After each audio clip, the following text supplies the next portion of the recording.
Welcome to the premier meet in the country and Travers Week. Early action today in race 2. Unit Economics takes a huge drop in class. An obvious standout if he can run to his past races, but his return race leaves some doubt. In the Bolton Landing, Side Quest dominant in his turf debut after fill-in pilot with Juan Hernandez taking the place of Arad Ortiz Jr., who will seize control of the 3-year-old division. The DraftKings Travers this Saturday. Golden Tempo stands alone on the top of the mountain for now. Can he deliver once again in the Midsummer Derby off a 12-week layoff? His pilot continues a historical season as Jose Ortiz has the Saratoga single-season win mark squarely in his sights. Beautiful Wednesday afternoon here in Saratoga Springs, New York. We're just 10 minutes to post to kick off this Wednesday card of Travers Week. Great to have you with us on our Fox Sports 2 coverage. Pick 5 pool to kick things off, up and over $300,000. Greg Wolf, Andy Serling, Richard Migliori, back from the West Coast, Jonathan Kinchin, as we get you set for a terrific Wednesday here. Bolton Landing, Andy, our feature, and Side Quest looks sensational on the turf. I mean, he got an 87 buyer in his debut winning. An older horse getting that is a big number. A 2-year-old getting is almost unheard of. If that figure proves accurate and he doesn't even build on it, but continues to run those races, he's not only going to win today, he's probably going to win the Breeders' Cup Juvenile Turf Sprint. I mean, it just towers. That effort towers over anything else. His only try on the turf. Obviously, Irad Ortiz Jr. will not be riding, Philly, getting caught up in that. Irad off his mounts, but hopefully we'll see Irad back sooner than later. Yeah, the one thing I will say, though, is while Side Quest's last performance was brilliant, more Champagne, Extravaganza, and also Shining Moment, they have a right to improve. And if they do improve, they'll have to do that, they could make this a race. If Side Quest runs his last race and they don't take a step forward, I agree, it's a foregone conclusion. It is a much stronger running of this race than I think we've seen in other years, because I agree with you. He's going to have to run a good race to win because it's a good field. Coming up in race 7, 4:40 Eastern time, these 2-year-old fillies in the Bolton Landing, 5.5 furlongs, and Side Quest will show you just how good it was. You win by open lengths, going 5.5 furlongs on the turf. I don't care who it's against. You've been dominant. She wound up winning this turf debut by more than 5 lengths. Yeah, no, she was extremely good, but I'll tell you something. More Champagne beat 2 of her main competition this race and beat them quite easily in her debut. She's no slouch before she was a no-show at Ascot, but we've seen a lot of good 2-year-olds go to Ascot and be no-show. So as Jonathan was saying, this is a very, very good effort, and she will likely win if she runs this race. But she's going to have to run well to win here. We've seen this race come up fairly weak at times in the past. This is not a weak edition of today's race. It was just so glaring, though, turning for home. Irad's posture, he was basically galloping her in her stretch. Everybody around him was already off the bridle, riding, and when he set her down, she just put that separation quickly. Here's what's ahead, presented by Claiborne Farm. Races 1 through 8. Early pick 5, 7 minutes away. Pick 6 begins race 3, and it's mentioned that Bolton Landing, part of the sequence, that is in race 7 this afternoon. You can play it all by getting signed up started right there at Naira Bets, the official betting app of Saratoga. Get that offer, $200 deposit match, new customer bonus. All you have to do to take advantage, punch in that code at sign up spot 200, and you are ready to roll. So we'll kick things off on this Wednesday with a restricted maiden special weight here for 2-year-old fillies, 6.5 furlongs. Quick look at the field and the odds. And we'll begin with Atlas AI, who has a race under her belt. No surprise she's the 3rd choice behind the 7, or the 2nd choice behind Cody's Approval. As her debut, while she ran okay in the race, she didn't run very fast. First-time starter, Dream of Me, biggest price on the board. Trainer Patrick McBurney shipping this one up from his Monmouth base and not taking any money. Look out, George Weaver Bard, first-time starter, Lady Starstruck. Having his usual excellent Saratoga meet, but one thing he is not good at is winning scheduled dirt races with 2-year-old firsters going short. Blinkers on start, number 2, Freshly Minted. Yeah, adding those blinkers is going to have to turn things around in a big way. Didn't show much on debut. Here is Belmont CC. We'll get back to the 5. This one, second-time starter, Rick Dutrow Jr. Will have to improve in the second start, but you pick up Johnny Velasquez for Rick Dutrow. The favorite, Cody's Approval, start number 3 for Michael Trombetta. I agree, she's the worst to beat. While I like Belmont CC in here, Cody's Approval chased around a good thing firster and never really gave up, and she is the right favorite and the horse to beat. And a little late to the party. Here she comes. First-time starter, Dotsy will have Kendrick Carmouche aboard. This horse is taking money here for connections coming from Finger Lakes, and I think that is very noteworthy. Approaching the 5-minute mark to post for the opener. Let's go back to the favorite, Cody's Approval. Began sprinting on turf. against SideQuest. That didn't work out well for anyone that faced SideQuest. Then moved to the dirt. That went a lot better in a runner-up finish. Yeah, I mean, I think this effort makes her the horse to beat, guys. What do you think, Meg? Yeah, no, it was a very good effort. You know, something that you and I had actually talked about, though. No works since this horse ran, and you know, you would like to just see. Now, maybe she did stretch her legs and it wasn't caught, but I find that gives me a momentary pause. I thought she ran well, obviously. I thought her last race was really good.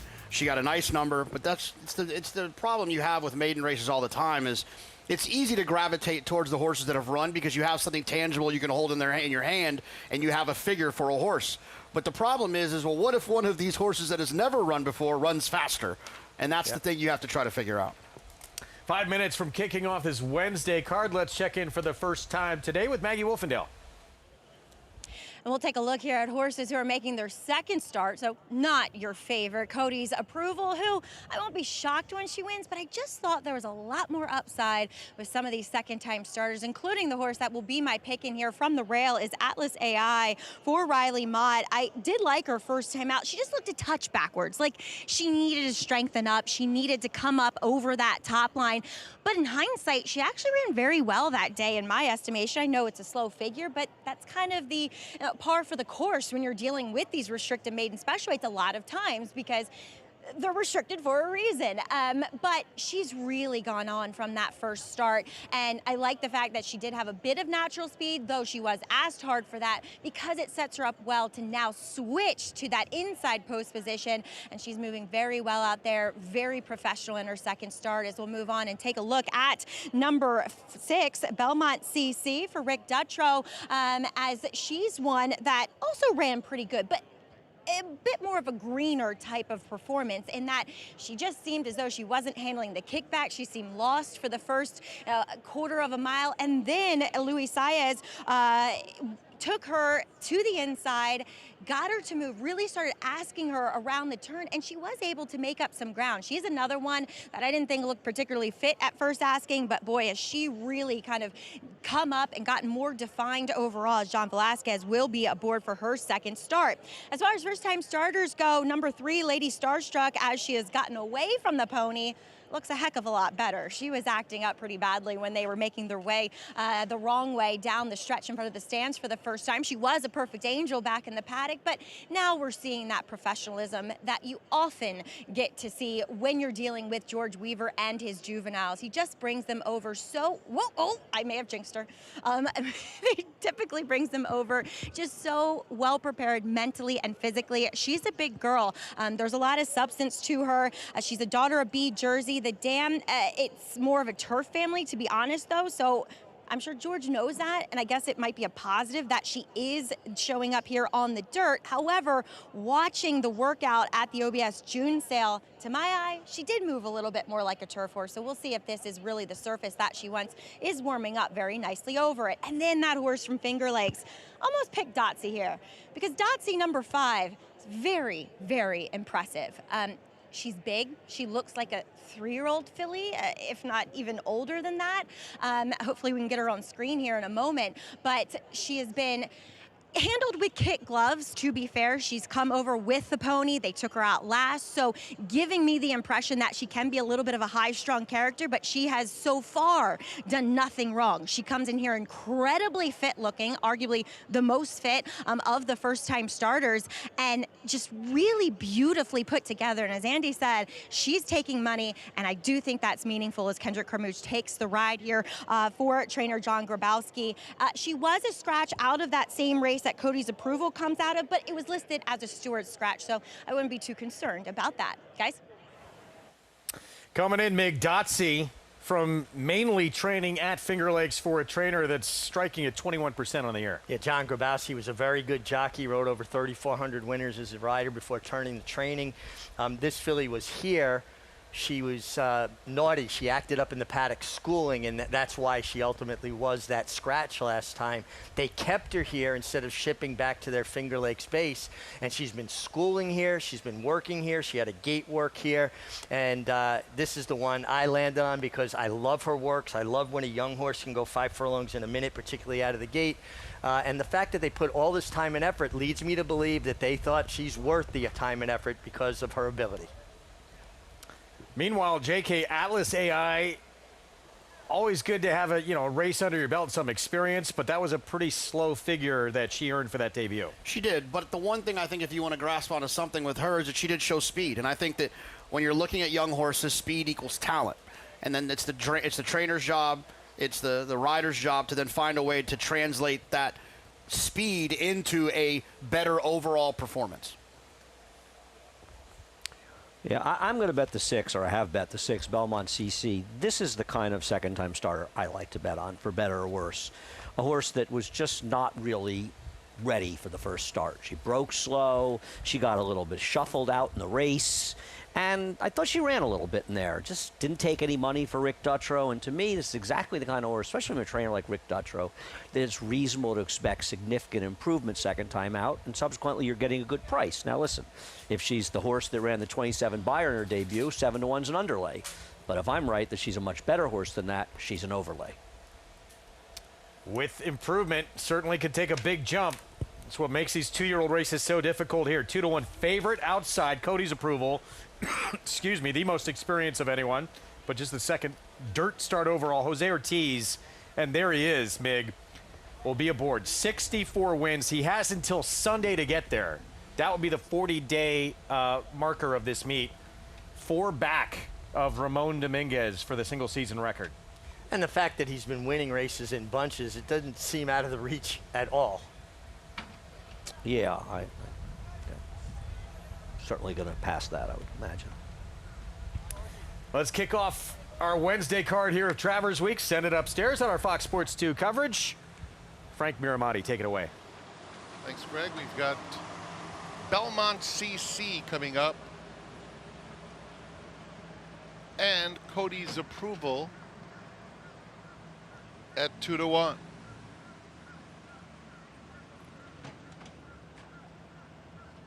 They're in the gate. And they're off. Cody's Approval is out quickly. Here's Atlas AI coming through along the inside. And Lady Starstruck is the quickest of them all. So Lady Starstruck in front. Atlas AI second. Cody's Approval in third.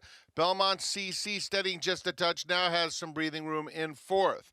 Then Dotsy, who had an awkward beginning, fifth, but just 4 lengths off the lead. 2 clear of freshly minted Dream of Me far back. They're coming to the half-mile pole. And it's Lady Starstruck leading by half a length. Cody's Approval trying to press through a quarter that went in 21 and 4/5 seconds. These two now heads apart. Belmont CC, Dotsy in between. Atlas AI fifth, but only 2 lengths off the new leader. And that new leader, Cody's Approval, challenged by Dotsy, who has gone from last to engage for and take the lead at the quarter pole. And so it's Dotsy in front. At the rail, Atlas AI is running with her. These two will come to the 8th pole together. 4 lengths back, Cody's Approval in third. Mid-stretch for Dotsy. It's Dotsy opening up a length now on Atlas AI. Super impressive performance at first, asking for Dotsy, who wins by 3 lengths. Atlas AI second by almost 10. And then Cody's Approval, Belmont CC. Dotsy, impressive here at first. Asking John Grabowski, Barn, Kendrick Carmouche. Wide trip, still pulls away. She broke slowly. Now she benefited from the fast pace in this race, but clearly she was best. She was decidedly best. Besides breaking slowly, she was 5 wide throughout the entirety of the turn, raced greenly down the backside, JK, and she had every right after looping up to take the lead by the time they turned for home to flatten out, get a bit tired. The fact that she continued on so resolutely and got it done, it's a filly with a lot of ability that has a future, I believe, and great job by John Grabowski, especially because she was so naughty when she schooled here a few weeks ago. That 3-length win is no indication of how well she ran in here. I mean, you know, the head-on from the backstretch, Kendrick was wrestling with her back there, trying to get her to not be green, and then she's wide. We covered it all. She was really, really good today. At this point, comes to tackle Atlas AI, who had a race of experience under her belt and then puts her away. Yeah, nice to see John Grabowski get rewarded with a win here at Saratoga. Would have been easy from the runner against maiden New York breds and Finger Lakes, but he knew what he had, and here's a case of a guy that was a good rider who's developed into a really good horse trainer as well. 5-1-7-6. Daughter of Tacitus. Let's go back to the beginning here, out of the gate. And keep your eye on number 5. You know, she just kind of broke a step slow and got outfooted. I mean, it wasn't a matter of horses coming together. Remarkably, everybody pretty much stayed in their lane. I mean, it was as clean a start as you're going to see in a 2-year-old race. She just didn't react quickly. And an objection now lodged with on the 1. Against the 1. I didn't see anything, guys. Did you? I mean, obviously we'll watch it again and we'll figure out where, but I didn't see anything. I have no idea. The horse finished about 30 lengths ahead of the other horses, so I don't know. All right, we'll try and find out what they are taking a look at with this objection here on Atlas AI, your runner-up. I guess it's around the turn. They're showing on the other channel. They're showing the replay. I don't know. Trying to watch on the other's TV here on the simulcast network. Sort of Manny's behind horses. Yeah, we'll wait and try and get I'm assuming if somebody claimed it was the 3, but that horse was, yeah, it's probably the rider of the 3. That's what it looks Flavian Pratt, but that horse was completely finished. Yeah, but sometimes as a rider, when someone takes your ground rather abruptly, whether you were finished or not, you're just mad. And you claim foul because more out of your emotion or being more aggravated at the other rider and make a point about it. All right, so we'll keep you posted on that involving your runner-up. Unlikely to be a change here. Well, here it is. Yeah. I don't believe there'll be a change either, but I know kind of what he's probably thinking. He was just mad that he got shut off. I could see the steward cap. speaking to Manny about it. And I understand, like you said, about Flavian, but as far as Right and there. I hope he comes down off the exacta, but I don't think this horse can come down. All right, so Kendra Carmouche, John Grabowski Barn, TSP Enterprises, daughter of Tacitus at 5-1 to kick off this Wednesday card on Travers Week here at Saratoga. Prices when we come back. Speaking of the big one, Kentucky Derby. Belmont Stakes had to miss the Jim Dandy with a minor illness, and now coming in off a 12-week layoff with Jose Ortiz, the hottest rider in the sport, seeing if he could add the Travers to the resume. Stay tuned.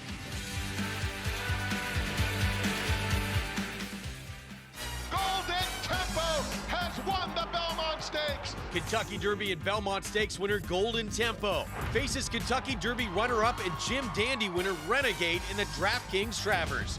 Renegade storming down the center of the racetrack. Golden Tempo meets Renegade for the 3rd time this year. The DraftKings Travers on Fox Saratoga Saturday, brought to you by Oceana Cruises. Join us 5 Eastern on Fox.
Back with you on Saratoga Live on Fox Sports 2. It's brought to you in part by America's Best Racing, making the sport easier to follow.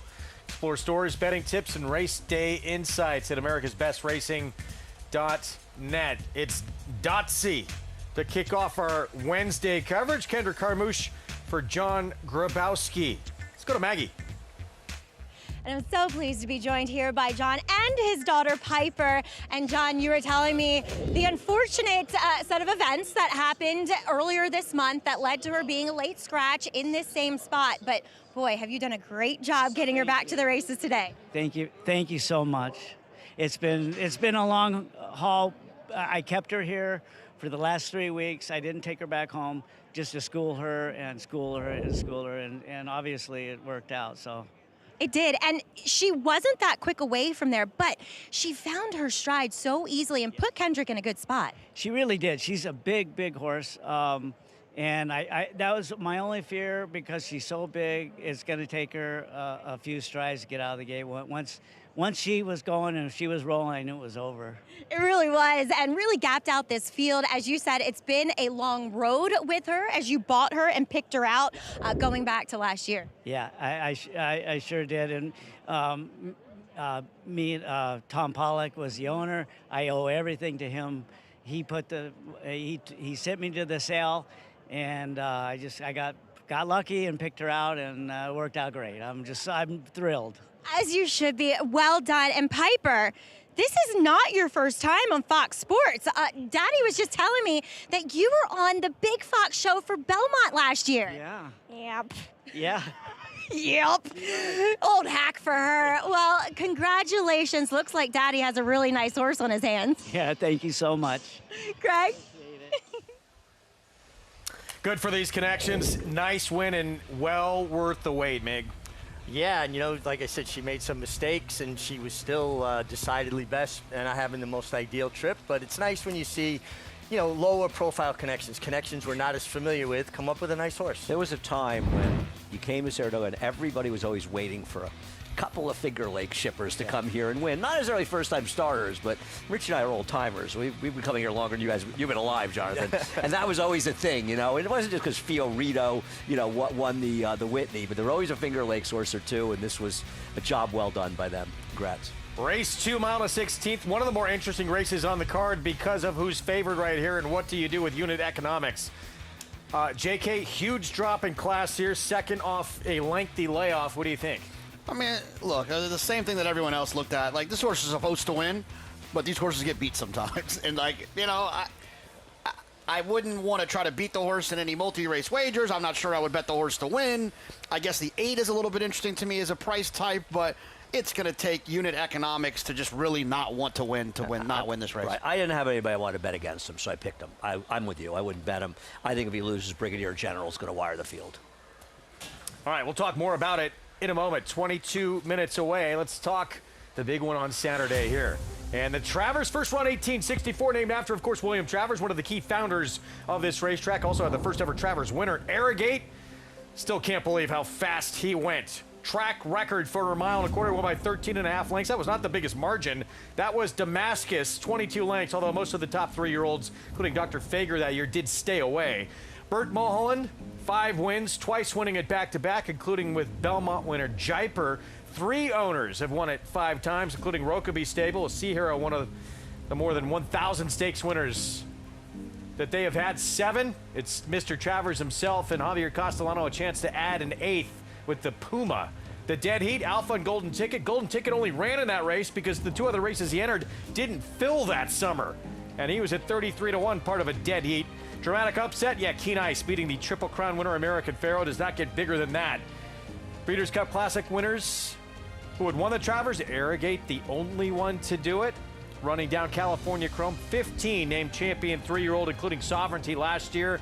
How important is this race? 9, including Sovereignty last year, have gone on to be named Horse of the Year. And in the Hall of Fame, 26 enshrined, including the 1902 and 1903 Horse of the Year right there.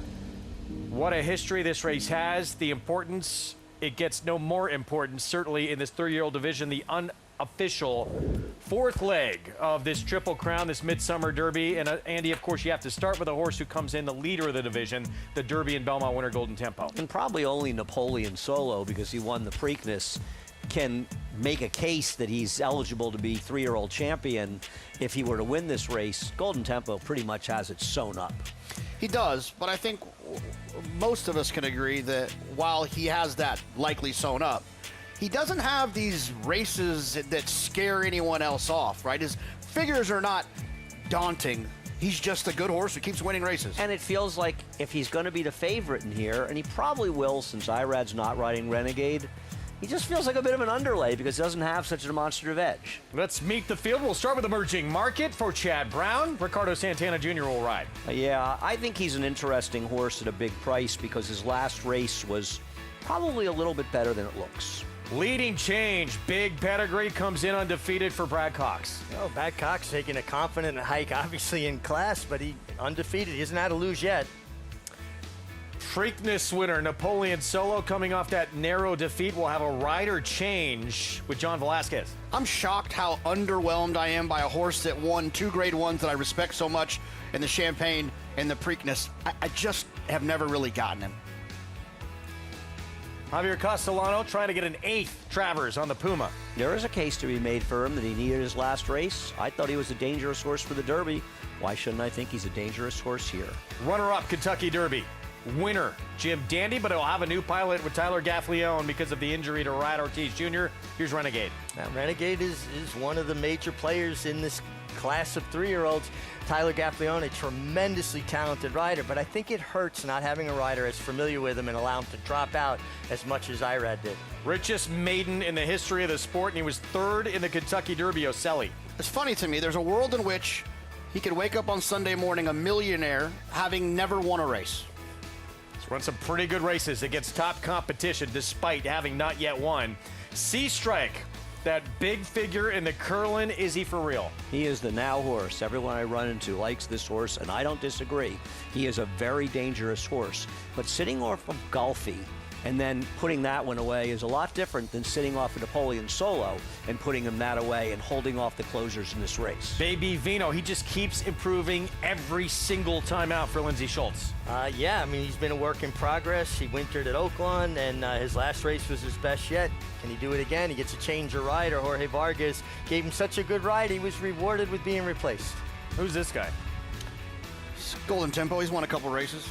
Derby, Belmont, and now the layoff because he didn't get to run in the Jim Dandy. Yeah, the layoff question has come up quite a bit. I have no concern about the layoff. He's had so much of a 3-year-old year, he'll be just fine. And what a huge comeback race for Silent Tactic in the Jim Dandy. No, he's a wild card in this race. He really ran a much better race when he used speed. Now, there's plenty of speed in this race, but I think having him a bit forward helped his chances. He's an up-and-comer. So Golden Tempo trying to, essentially, if he wins this race, you would think he would lock up a 3-year-old championship here.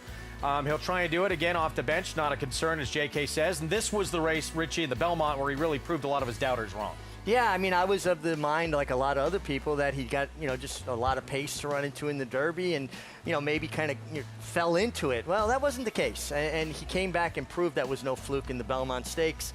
The one thing, guys, as we went through this post-parade, virtual post-parade, feels like you can actually make a case for almost everybody in here. Yeah, I mean, I completely agree. I think it's a wide open race, and there's not, sometimes in races like this, there's a punchline horse, like, what's he doing in here? I don't feel that way as much about this spot. Here's Golden Tempo working back on August 22nd on the inside there, 4 furlongs, 49-3. And, we saw him not get that big setup, guys, in the Belmont. What does he need to have happen to win the Travers? Well, I mean, I don't think anything. I mean, he seems to be a horse that makes his own trips, and obviously the Derby set up well for him, but we saw in the Belmont, sort of a moderate-paced race. He can get it done. There's plenty of pace in this race. He's not like he's not going to pace. He's consistent. He likes the distance. He's the horse to beat, but I agree with what Jonathan said. Not so much the horse to beat that I want to take 5-2. Yeah, it's just I'm a figures guy, and I do think that the figures can be wrong at times, but it's one of the things I can trust the most in this game consistently, and he's just not that 5-2 can't lose the Travers fast. I'm not saying he can't win. I'm just saying he's not invincible. If he's the horse to beat, he's the horse to beat by that much, and that makes you want to bet on horses at bigger prices. The name of the game is not picking winners, it's finding value, because over time, if you actually find value, you'll make money. I think we all agree, or at least you and I agree, and I want to put words in your mouth, that at 5-2 he's bad value. So that's the reason I would bet against him, not because I'm against him as a horse. I think he's the horse to beat. Most people share that sentiment. We all very much could be wrong as well. Loves a mile and a quarter. He's proven that much as well. Loves it here. Travers Day lineup. There's some other big races on that. One of the great days of racing in our sport. Ballerina for fillies and mares. Alan Jerkins for 3-year-olds, and probably the best 3-year-old and fastest 3-year-old we've seen in a while. Coming back, Englishman for the barn of Golden Tempo, Cherie DeVoe. Pride of New Jersey coming back in the Forgo. JK, does he win that race? Book him down? Yeah, it's a little bit more complicated than it looks, I think, on paper. But yeah, I mean, with what he's accomplished, the way he runs on this racetrack, I think he definitely deserves to be. He is the horse to beat, I think, in that spot. Even money favorite here in race 2. The big drop in class for unit economics. Will it pay off? Stay tuned.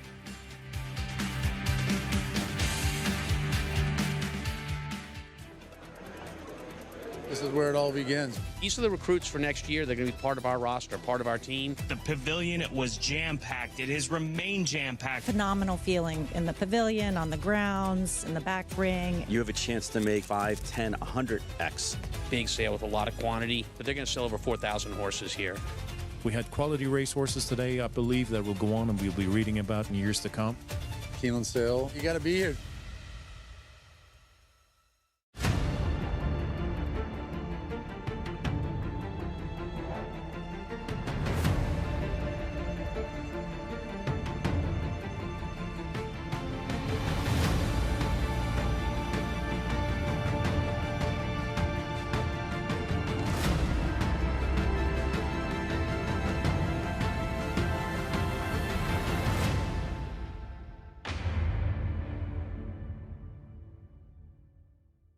Get with the New York Bred program that supports farms across the state and puts more babies on the ground. The program that lets your New York bred race against other New York breds on the same tracks where Manor War won the Travers and Secretariat completed the Triple Crown in the Belmont Stakes, but at a beautiful new facility offering the new Empire Trillium Series. Get with a program that respects thoroughbreds from the foaling farm to the starting gate to the second career. It's the annual summer tradition that stands alone.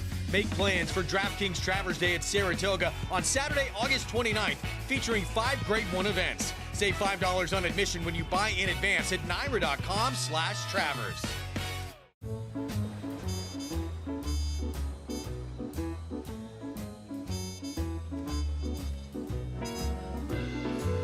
This is the joy of traveling well. Oceana Cruises. Welcome back to Saratoga Live here on Fox Sports. And if you're an all-around sports fan, then you might recognize the face next to me now. We have Coach Nevada Smith, who has just taken over the head coaching role for the Siena men's basketball team. And Coach, you have been around some pretty good teams in your past. Talk a little bit about the success that you had as an assistant coach at Marquette and, taking down the Big East tournament as well. Yeah, special group. I was there for 5 unbelievable years with Coach Smart. Was with him with 1 year at Texas. Really shaped me as a human being and how to coach basketball and things that I didn't do well, he did really well, which was a nice compliment. Had some great players. I have, I think, 5 guys in the NBA from just at the time at Marquette. And winning the Big East tournament was probably one of the most special moments as a basketball coach. Getting to the Sweet 16. Tyler Kolek Sr. was very, very special. He just won a championship with the Knicks. So, but everything's led back here, and we can't wait to be here. Now, a little drama for your first preseason game as you take on Syracuse, which is head by Jerry McNamara, who you've worked with. So talk a little bit about how you feel about going into that, as he was the previous head coach of Siena. Yeah, it'll be really great for Siena as a whole. Great for the fans, our administration. We have 4 players from last year's team to get to put a banner up in the arena. We get their coaching staff and 3 of their players that were on that team. So I think it'll be a special day. I think it'll be really fun for our guys to pack the place. We're probably going to have a great crowd. It'll be our first time playing against someone in a live setting with fans in the stands. So we're excited about it. It'll be a fun day. It's an exhibition game, so it doesn't matter that much who wins, but we hope we play well. Some bragging rights for sure, but you have bragging rights when it comes to the world of horse racing, as you took down the Jim Dandy Tournament handicapping contest a couple years ago, beating Travis Stone, by the way. So you're very familiar with Saratoga. As you told me, you got married here. So why? Why do you love Saratoga and racing so much? I think I grew up, my uncle was really into the ponies and taught me a little bit about how to handicap, and moving up here. Always been a big numbers guy, so I really like different numbers that go into performances and why, and trying to dissect it. I think it keeps you sharp. Yeah. It's kind of our off season a little bit from games, so having competition and just watching the animals run and just being around this atmosphere. There's no other place like this in the world, so it's just awesome. I can't wait for the Travers this weekend. It's been great to be back. As you were just telling me, you haven't missed that many. So, and you were also telling me your pick, which is a horse who is 2 for 2, and as you said, has some fast numbers. Yeah, I think upside. I think leading change. You can't go wrong with Brad Cox on a day like this. I think he's going to sit a good trip. Now, odds of winning probably aren't as high as some others, but I think he could, be right there on the wire and see what happens. Well, Coach Smith, it was an absolute pleasure to talk to you. I hope the rest of the team enjoys their day out at Saratoga. Thanks for spending some time with us. Oh, thank you so much for having us. Appreciate it. Greg? All the best to Coach Smith. Sounds like a tremendous handicapper as well. He could stroke it back in the day, too. Hit 313 three-pointers his junior season at Bethany College. I don't care where you're playing. That's a lot of three-pointers. Man. Led the nation. I also want to say, and I apologize, Jonathan, Maggie far more up on what's going on with his career than you were. I just forgot. I forgot that Jerry McNamara left, and I was confused for a second and a half. I corrected myself. I had no idea. Since my friend Jimmy Patsos left Siena, I'm out of the loop. Guys, we'd be remiss not to wish Maggie a happy birthday as well. Today's her birthday. I wished her happy birthday many hours ago privately. But well, I just thought of it, and I thought, we had a chance to collectively say happy birthday to a member of our team. Normally, Andy, the two people that wish me happy birthday the earliest are Maggie and Chad Brown, because they both get up at like 4 in the morning and they do it. She forgot my birthday this year, but despite of that, I still wished her happy birthday. Happy birthday, Maggie. We can end our early segment too. We'll sing her a little tune. I'll let you. I will be gone by then. I can't speak for the others. Unit economics holding at even money. Certainly left a little underwhelmed in the comeback effort back on July the 11th. Yeah, I mean, this is going back a couple of years when unit economics could actually run. Now it's a little question we can run. And this is the kind of Jonathan and I are on exactly the same page. I don't want to bet on them, but I don't blame anybody for betting against them. Yeah, I mean, in fairness, even money, I would call that a little chilly. Well, a lot of people saw the last race and said, I'm not sure this horse can run anymore. I mean, that's a very fair point. I mean, obviously a horse off a long layup, a 6-year-old, Chad has had enough. He's dropping down. And like you said, he may very well win this race from memory, but I got no problem. There is no pace in this race, and that's why the 5 could win. How many claims? What's the over-under on claims dropping this race? I don't know. A 6-year-old that ran like that last time? 3? But let's put it into perspective, too. He still ran an 81 Beyer speed figure, which if it was this level, he probably would have won that race, I don't disagree with that. The problem with that is, as you know, also ran speed figures in the turf can be a little bit misrepresentative of how well they ran. Here's Ambition. Rob Atras first off the claim. I just looked at his turf races, and he didn't look good enough to me, and much as I respect Rob, it's a big price if you like him. Heathguard has Junior Alvarado. Yeah, it doesn't look quite good enough for this group if unit economics shows up, but I'm also worried that there's not a lot of pace in here either. This horse is slow, man. Speaking of that, out of Waterbury. I feel the exact same way about this horse as I do the 2, and you're getting 3 times the price. First time on the lawn for Brigadier General. And the third dam is a Grade 1 winner. Indy 500, owned by my friend Pete Minikis. I don't know. This horse can lead. He's on a merry chase, guys. Right to win, former Chad Brown runner. Yeah, he's got some back races, but like you mentioned, those were for Chad Brown. Here's unit economics. Pratt back aboard for start number 2 off the bench. I picked him. I feel like if he doesn't win, I should have the dunce cap on. I'll agree with that. I knew you would. Do you still have Late that? call. I Can't saved it from far enough to claim. Aqueduct. We haven't seen that for a while. It was in my office. This is the alternative for me, I guess. He's got Ricardo. You're going to be a little bit aggressive. Then you got the trainer change. Sometimes those trainer changes can wake a horse up and get a different performance out of them. Do you know my dunce caps are made by an ex-girlfriend of mine? That doesn't surprise me. And you guys aren't together anymore? Does that surprise No, you? she's That actually surprised great. me. No, we're still friends. But yeah, she used to make my dunce cap. Very artistic. Used to make all my dunce Maybe she should have caps. wore the dunce cap. A lot of people would agree. That is John Velasquez. And off his mount here, right to win. Not quite sure what happened. Do you think when Johnny gets sort of dumped off a horse, he ever says to himself, why am I still doing this? The good horses keep 54 you years coming young. back. Yeah, remarkable. By the time I was 54, I'd been retired from riding 10 years and been working with you guys about 9. It felt like 20. 29. we just saw him achieve a number that I don't know. You look at it, it seems very hard like that number's ever going to be broke. 800 graded stakes wins in his I career. don't know. The way Rat Ortiz is riding, and Jose Ortiz, those guys, I hear you. You're right. It's a daunting number. But those guys and their competitive spirit, nothing they achieve will surprise me. I've seen so many records fall that I remember thinking, well, no one will ever, top that. And then somehow they get topped. Records are made to be broken. Yeah, I agree. So, does anybody here disagree that if you want to beat the 7, the direction to probably go is the 5 Brigadier General, who looks like the speed? And I'm not saying, this feels like sort of a good all or nothing play at this price, because if he takes the turf, he's the speed. Now, he still might lose the 7 as the speed, but to me, he's the one that I would want. Yeah, that's where I landed. The 5, just on the fact that it looks to me like he's going to be clear and get to control things on the front end. And now he doesn't show any turf works, but there is pedigree enough to suggest it. But that doesn't mean he hasn't had gallops on the turf. They do allow horses to gallop on the Oklahoma training turf, and sometimes you get as good an idea how just a horse moves over ground. So much for being chilly on the board, by the way. Unit economics now down to 3-5 favoritism as we go to Maggie.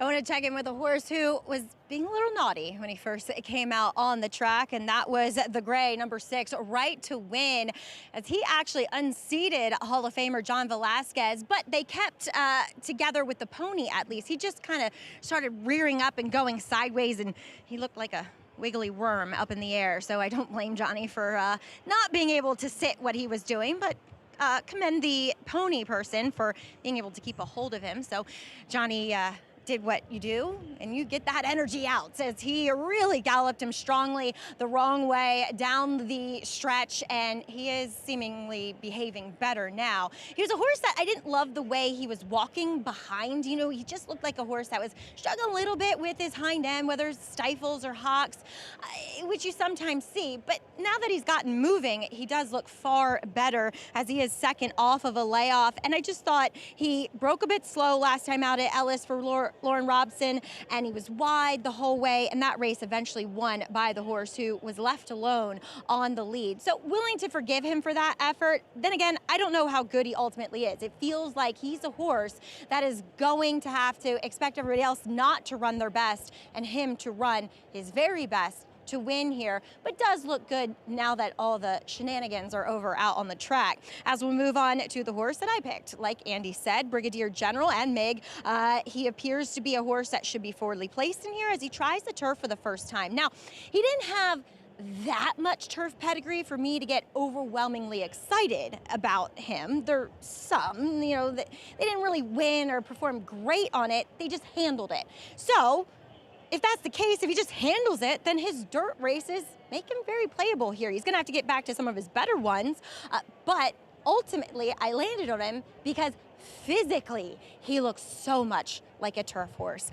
This is a guy who's very angular through his hind end, has a very flat foot, very angular pasture. Now, I do not love the fact, though, that he comes in wearing the front wraps again here on the turf. It's not something you generally do with turf horses, and they're only on his front legs. So that was my only negative, because otherwise he looks fit, he looks sharp, and ready to go for his first try on the turf, albeit as a 7-year-old. Now, your favorite, 1-2 unit economics. The field he faced last time, so much better than this. Yinzer walked along on the front end. Starship Titan got to cut the corner and run up, and we saw him come back and win with the 93 buyers stealing his respective race on the front end. I thought that Unit Economics coming back off the layoff wanted to get a little too fresh, wanted to run off a bit and do too much early on in that race. Now, I didn't cover that effort, but I feel like one of my very capable co-hosts, either Megan or Acacia, probably said this guy looked heavy. He looks pretty heavy again. So we'll see. Yes, the class relief is quite apparent here, but I just wish, if you're going to take a very short price on this guy, that he looked a little bit like he benefited from getting that start under his belt, and I just don't necessarily see that with him. It might just be who he is, but at a short price, I figured why not try the first-time turfer, Greg. All right, Maggie, thank you. 1-2 as they step onto the turf course here. Start number 2 back for the 6-year-old Unit Economics. Massive class edge in this spot. But we'll see. I guess, wow, up to 6-1 now as Unit Economics has started to take all this money. But that is sort of the intriguing horse here getting on the grass for the first time.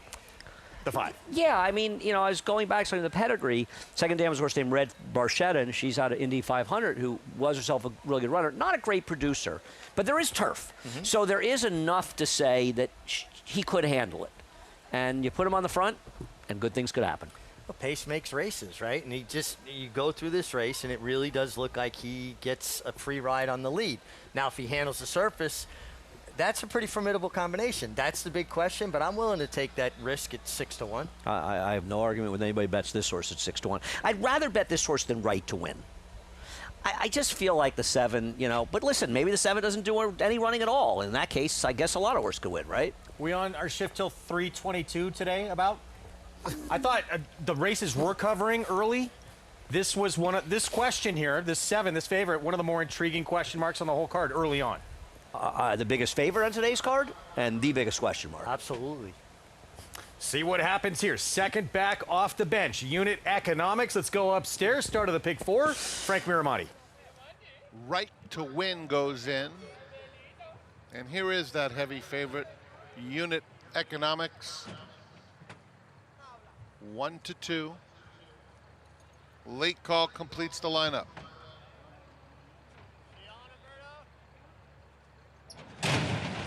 And they're off. Very even start. Right to Win is among the leaders. Brigadier General now to the front. And Unit Economics is close up. He's going to angle just inside now as they move into the first turn. Ambition is 4th. Followed by Late Call, who is 5th, racing on the outside of Out of Waterbury, and another 3 to the trailer, Heathguard. Around the first turn, and it is Brigadier General showing the way 3/4 of a length, prompted by Right to Win. The quarter went in 24 1/5 seconds. Then it's Ambition and Unit Economics 3rd and 4th as they move to the backstretch.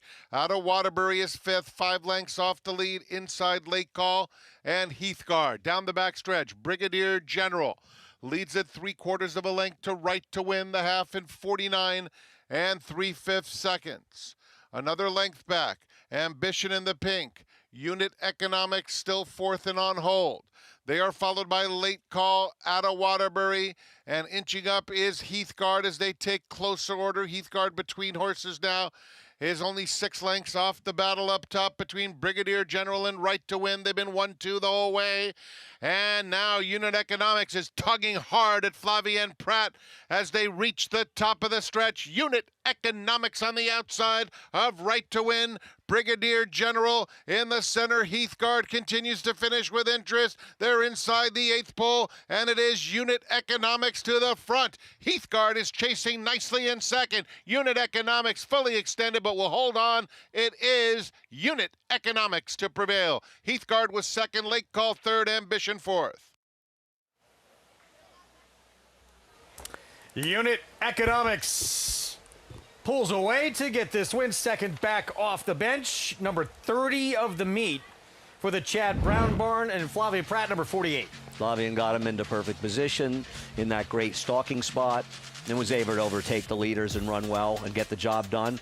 Nice performance, though, by Heathguard with a relatively paceless race, making a big run, at least making a little bit of a race of it. And look, I understand the horse is 2-5, but the rider made a difference to me there, Mig, by getting him involved. Because if Flavien is lazy away from there, lets him kind of fall back, he gets beaten here today at 2-5. Yeah, I mean, he got position into the turn, and when he was traveling so sweetly right in behind the leaders, and you could see Brigadier General was just not handling the ground. He got to set a very slow pace, but he wasn't really traveling. This guy got it done. Heathguard, big late run. Nice to see Roy Lehrman have a horse run well. Lamb Home used to be Hobo Farm.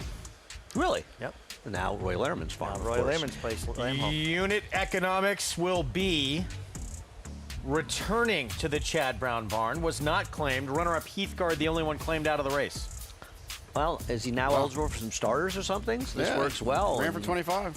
I mean, you know what? People are afraid to claim this horse. I can't knock him. A 6-year-old. You know what I mean? Like, it's. I mean, it is late August. I know we still have a few months left of turf racing, but he's not exactly a horse that stayed on the racetrack that consistently. You can understand why people were afraid to claim this horse. There's the man leading the way here at the meet yet again. Chad Brown is 30th winner.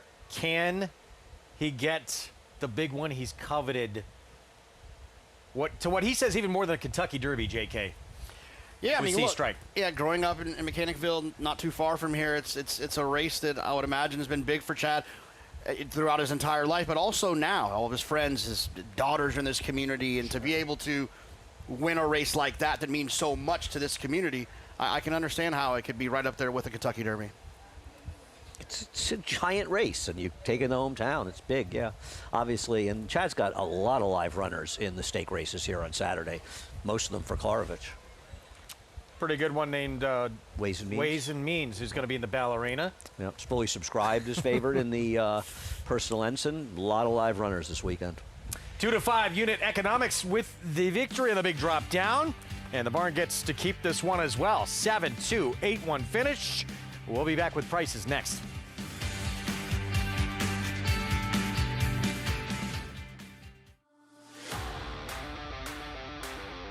Kankura or portfolio duration? Portfolio duration! Dynamic pricing wins the Just a Game. And Title Roll is in a very, very close photo. King of Gosford. Sel Cordobes will win the Sword Dancer. Starlust! Program trading and naval power. What a thriller photo!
Back with you on our Fox Sports 2 coverage. Travers Week kicking off from Saratoga. It's brought to you in part by Claiborne Farm.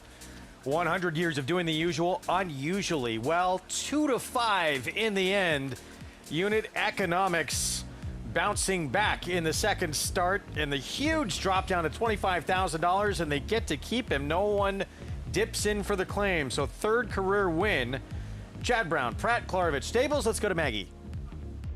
Unit Economics just overwhelms the field with his class, and please be here with Chad Brown. And Chad, it wasn't one without a little drama, so I should say, as he actually had a little bit of a slip coming around the home turn here and lost a shoe. I know it was only a 25 claimer, but I went like that on the turn because I thought his feet were going out from under him. But Flavia never changed his position sitting on the horse, so I thought maybe it was just me or the TV. So sure enough, he came back. He was losing his left front. He lost his left front shoe. And he says, "No, he did slip out from under me. I just didn't want to break his stride, so I just held him together." So everybody stayed up. The horse won, and everyone's okay. And that's why Flavian Pratt's so good. He's very him and all of these jockeys. He's remarkable athletes, aren't they? And for him not even to break his posture when clearly the horse, slipped a bit there and lost his shoe is remarkable. But anyway, the horse came through, and it was a realistic spot for this horse. He's had a lot of chances. He's getting a little age on him.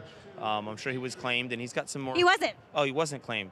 Okay, I was going to say there's a couple. I know there's a few more good races for him. So Starters and stuff like that. we'll be back. We'll see. He'll be at the new Belmont. Excellent. Good to hear. Do want to ask you about some of your runners, though, this weekend. Obviously, gearing up for the Travers Sea Strike and your other horse, who, forgive me, my Emerging Market. Emerging Market.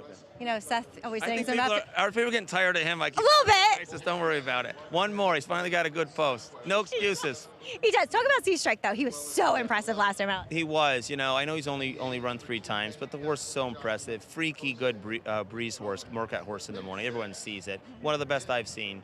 And the best work he's had is just the one here just this weekend. So drew a good post. I got to tell you, good cards all weekend, good races all throughout the weekend, especially on Travers Day.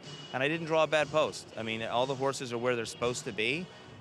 Good weather, no excuses. I was gonna say, how good does that feel as a trainer? Because you always, you see horses training so well, you get excited, right spot, and then you see the draw or you see the weather. Especially when you enter a lot of horses on big days, whether it's Travers Day or Breeders' Cup Day, you just go in knowing you're going to get some bad posts, I have to tell you, all the horses drew well. It's an awesome card that Naira put on Saturday. But back to Sea Strike, I mean, the horse is, your question, he's a remarkable talent. He lacks experience, but he's also a fresh horse. Some of these horses have been campaigned, plenty of races, plenty of breezes all year. They've been in constant training, so you're hoping to catch a few of them tired. All right, Chad, well, best of luck. I know how much the Travers would mean to you to get the win. It certainly would. My friends and family here, and I'd like to get one of them. Hopefully it's this week. Excellent. Nice talking to you. Congratulations, and best of luck through the week. I'm going to go check on my quarter claimer for Belmont. Put his shoe back on. They all count in the barn. Craig? Little extra bonus there after the win, which he did not even realize. Look, as he brought up, very interesting point, 292 on Unit Economics. Brings in a fresh horse. The rigors of the Triple Crown, you can't say, it can take a lot out of horses. No question about it. It is. It's very hard on them. And I think it's interesting how many of these horses have been able to come back and run competitive. Because a lot of times you see horses sort of fallen by the wayside. Most of the players out of those races have been able to come back and run well. Race 3, 7 furlongs. New York Breds, $50,000 starter allowance. And it is our preferred pal, Chris Engelhart Barn, Manny Franco. Right now, the one to beat, Mig. 1 for 17 lifetime with a lot of runner-ups. And that's always a concern for me. When you see a horse with 1 win, 6 seconds, you just question their desire to run by horses as much as their desire to run with horses. The one thing that helps when you look at those seconds, though, is the price of the horse. That always gives me a little bit of comfort. When they're favorites and they're doing that, I don't like that very much. But if you look at this horse's seconds was 5-1, 6-1, 7-1, 21-1. So the horse wasn't even supposed to win those races. He was a third, fourth choice. That gives me just a little bit of comfort when you see a record that's that poor. Much more on this third when we come back. We're 21 minutes away. Kicks off the pick 6 on this Wednesday card as well. And when we come back, backstretch heroes and an inside look at the Jim Dandy winner and where it all began with Renegades. Stay with us.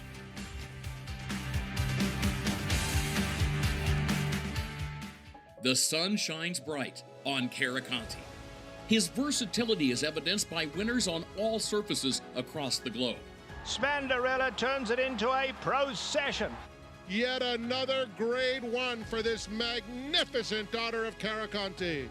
Roja waved goodbye right out of the gate to win the Intercontinental. And his offspring are lighting up the sales ring. $300,000, Emma, thank you.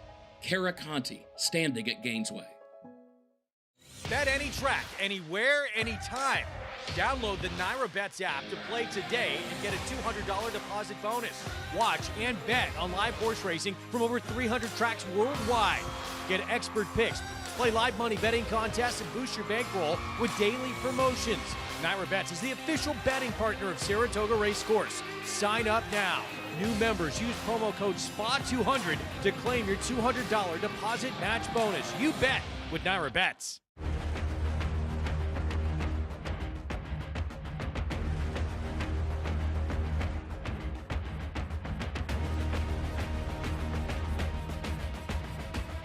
They're coming down for the finish, and it is Silver State. 10-25, 10-25, at 25-35, 335,000. Grade 1 winner Silver State, standing at Claiborne Farm. What if you didn't just watch horse racing, but own the moment? With Bond Racing Stable, you can experience the thrill of ownership without the full cost or commitment. It's easy in a racing partnership with Bond Racing Stable. They do all the work while you get access to the backstretch, morning workouts, the paddock, and the winner's circle. Whether you're new to racing or a lifelong fan, Bond Racing Stable makes it easy to get in the game. Don't just bet on the race, get in the winner's circle. Contact Bond Racing Stable and ask about a racing partnership today. Back with you on Saratoga Live, and we're going to be painting the canoe a new color after Saturday. Godolphin does not have a runner in the race. That's correct. Good call. You doing that? You said were. Does that mean you are going to be involved in that painting? You're volunteering? I'm happy to help. It's very touching. I'm not. Golden Tempo, 5 to 2 on the morning line. We were on for that. We talked about Chad Brown's runner. Now I'm striking. Emerging Market, we were on, I believe. JK, you were on with me for that race, too. Much better race than I think seems. Had a wide post. That first turn came up almost immediately at 1 1/8. It was a slow pace, wide throughout. See if this horse can make some noise. And he kicked away like a good horse, but also one of my favorite things about our show is getting to hear the connections and the interviews when they do share things. And hearing Chad say this is one of the best work horses he's ever seen and had. That says a lot about the ability that this horse has. Obviously, he has to translate it. Yeah, it's C-strike. He has to translate it to the afternoon, but the way that he ran in the curling, I don't see why that would be a problem. Yeah, on Emerging Market, to Greg's point, I said to Chad about Emerging Market, if you reverse the post, he had post 8 and just got taken out of the race by the wide post, and the winner had post 2 and he got a delicious trip. If you reverse the post, Emerging Market wins that race by 2 lengths, runs a 98 buyer, and he's half the price that he's going to be in this race. So from a value perspective, to me, he's very playable in that race. I'm not saying he's going to. That's my right, but thank you for the help. Appreciate that. That would be my right. Thank you.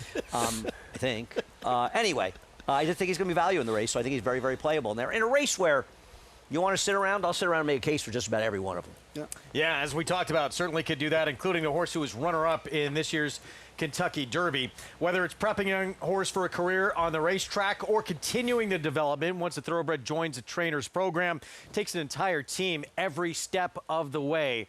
Let's go back to the early days of Renegade when he had that it factor from early on. Here's Acacia Clement with Backstretch Heroes.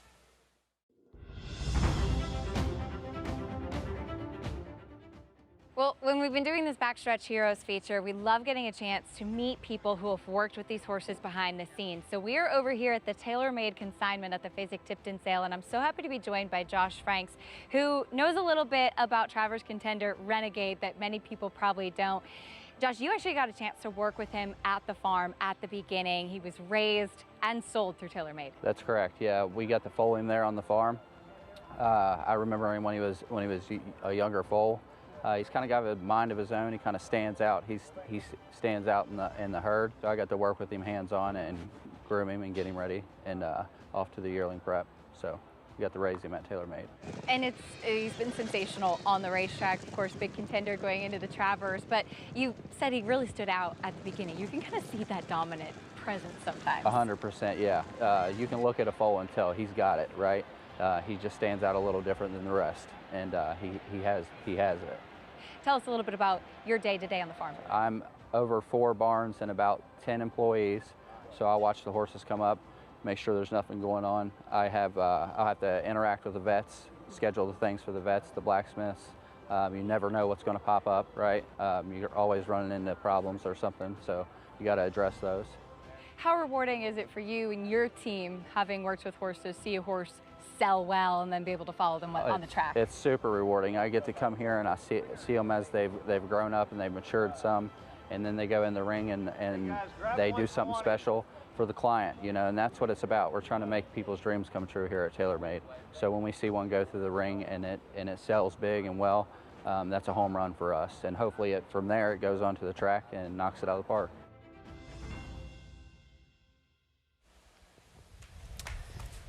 Runner-up to Golden Tempo, as that horse blew by him. He looked sensational in the Jim Dandy, but timing that ride right. He came from so far back, Meg. He'll have a new pilot, Tyler Gaffalione, and Rad Ortiz Jr. out the rest of this Saratoga meeting. You know, and I talked in depth about Renegade with Irad in our sit-down, and he was saying how he felt like he allowed him to get into the race too much in the Belmont Stakes, and how his run, you know, kind of was thwarted. It was just kind of an even, almost one-pace run, where he went into the Jim Dandy with the idea, I'm just going to let him drop out and come with one big rush like he did in the Arkansas Derby. And I believe they found that this is the way this horse needs to be ridden. Now, Tyler Gaffalione is a tremendous talent. It's a little hard the first time you ride a horse to know how much to, you know, give him to do. You know, you're going to question. I know I would. Am I giving him too much to do? Am I allowing him, you know, to get a little too far back? So I think in this case, losing a rider like Irad because of the familiarity is a question mark. Do you look at that Jim Dandy, though, JK, and say this horse has sort of taken a step forward and is a better version of what we saw going into that first Saturday in May? Yeah, I mean, I think Irad figured something out about him. I mean, I think for most people would have done what Irad did in the Belmont with the paceless race is kind of keep him in the race, stay connected with a deep closer. And he did that, and it was a mistake, and he found out this horse wants to be left alone. And he made that discovery, and when he got left alone, the real Renegade showed back up. Now, I do think it's at least fair to question, does he appreciate 1 1/8 more than 1 1/4? But when he barely loses the Derby, you like to think he probably can handle the 1 1/4. It's not a problem. Yeah, I agree with all of that. I think he is a major contender in here, but he's kind of in the Golden Tempo category with me. I don't want to bet him at a shorter price, but he's a huge player in this race. I agree that 1 1/4, right? Just everything you said, I agree with. Loaded lineup on Travers Day. Cannot wait. Of course, Bookham Dano coming back too, so we briefly touched on in the forego. We're going to move on to race 3 when we return. It kicks off the pick 6 on this Wednesday card. Still favored, our preferred pal, holding it 2-1. Manny Franco will ride for Chris Englehart. When we come back, stay with us. An Eclipse champion by leading young sire Not This Time. Up to the Mark made an impression in the sales ring, bringing $450,000. He then left his mark on the racetrack, a debut winner at Saratoga, before compiling 3 consecutive Grade 1 wins in the Turf Classic at Churchill Downs, the Manhattan Stakes at Belmont, and the Turf Mile at Keeneland. Up to the Mark now seeks to leave his mark as a stallion, standing at Lane's End.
Back with you on Saratoga Live on our Fox Sports 2 coverage. It's brought to you where you can play it all. Downright bets. Bet any track, anywhere, anytime. We got race 3, start of the pick 6, approaching the 8-minute mark to post, and it will begin on the main track at 7 furlongs in this New York bred $50,000 starter allowance as we take a look again at the favorite, our preferred pal. Manny Franco will ride. I don't have an argument with this horse maybe being the horse to beat in what is a bit of a mess of a race. She's just not a winning type with 6 seconds and 1 win in 17 starts. This is a race, though, for this quality of race, it has an unusual amount of speed, which is why I'm interested in the 4 or 13 red flags. I also have one who showed speed last start. Went gate to wire, Furry Fox. Kendrick Carmouche will be back aboard for a barn that's had limited starters here, Mig, and having a pretty good summer. Yeah, I mean, you can't argue with the barn stats here, right? 3 starts, 2 wins, a third. Post is a little difficult, and I don't see this horse making the lead here because kind of made a lead last time with a pretty sedate pace. Let me just say, if I'm right about 13 red flags or the favorite wins, we're told that would be our 98th winning trainer at this meet. Also true of Kaz Farm Girl, right? Yes. We're told there's. Well, why are you laughing? Because you're the best. I love you. You just said that? Just randomly moved to a new point. No, it's great. No, it's a good point. It is. It's been one of the stories of the meet. I'm sorry. No, I apologize. Does anybody have anything interesting to say about this race? I'm going to keep my mouth shut for the next 10 minutes. I love it. I want you to keep doing it. That's why we love you. This mess of a race. No, back to the one, Furry Fox. It's going to have to win with a different style than the last time. I mean, I just don't see this horse being able to make the lead. I think there's faster horses Doesn't in here. Kendrick have to go from the rail, though? Well, you got to come out running, but if you're not fast enough, you're not fast enough. It's going to be a very interestingly run race. There is a lot of speed in here. It feels like one of those races to me that kind of like the speed of the speed might be able to pull it off here if you can find out, work out a good trip, maybe sit in the pocket or sit third on the outside, connected, even if they're going to go quick. Andy, you think the speed of the speed is the 4? I have nothing more to say. I'm dead to you now, aren't I? No, you'll never be, Greg, you'll never be dead to me. No, I think the 13 red flags can take advantage of pace in this race, and I love the fact that off of a long layoff, almost a year, this horse showed speed last time against much better and a fast pace. Yep. And I love that off a layoff kind of prep because they get something out of it as opposed to sitting back in 6th and just sort of clunking along. It was a week ago, which doesn't thrill me, and I'm not in love with this horse, but I just thought there were some things to like about it, second off a layoff. Certainly, I mean, 62 buyer in the comeback, second off a long time away. Certainly reasons to like. Pick 6 again starts here.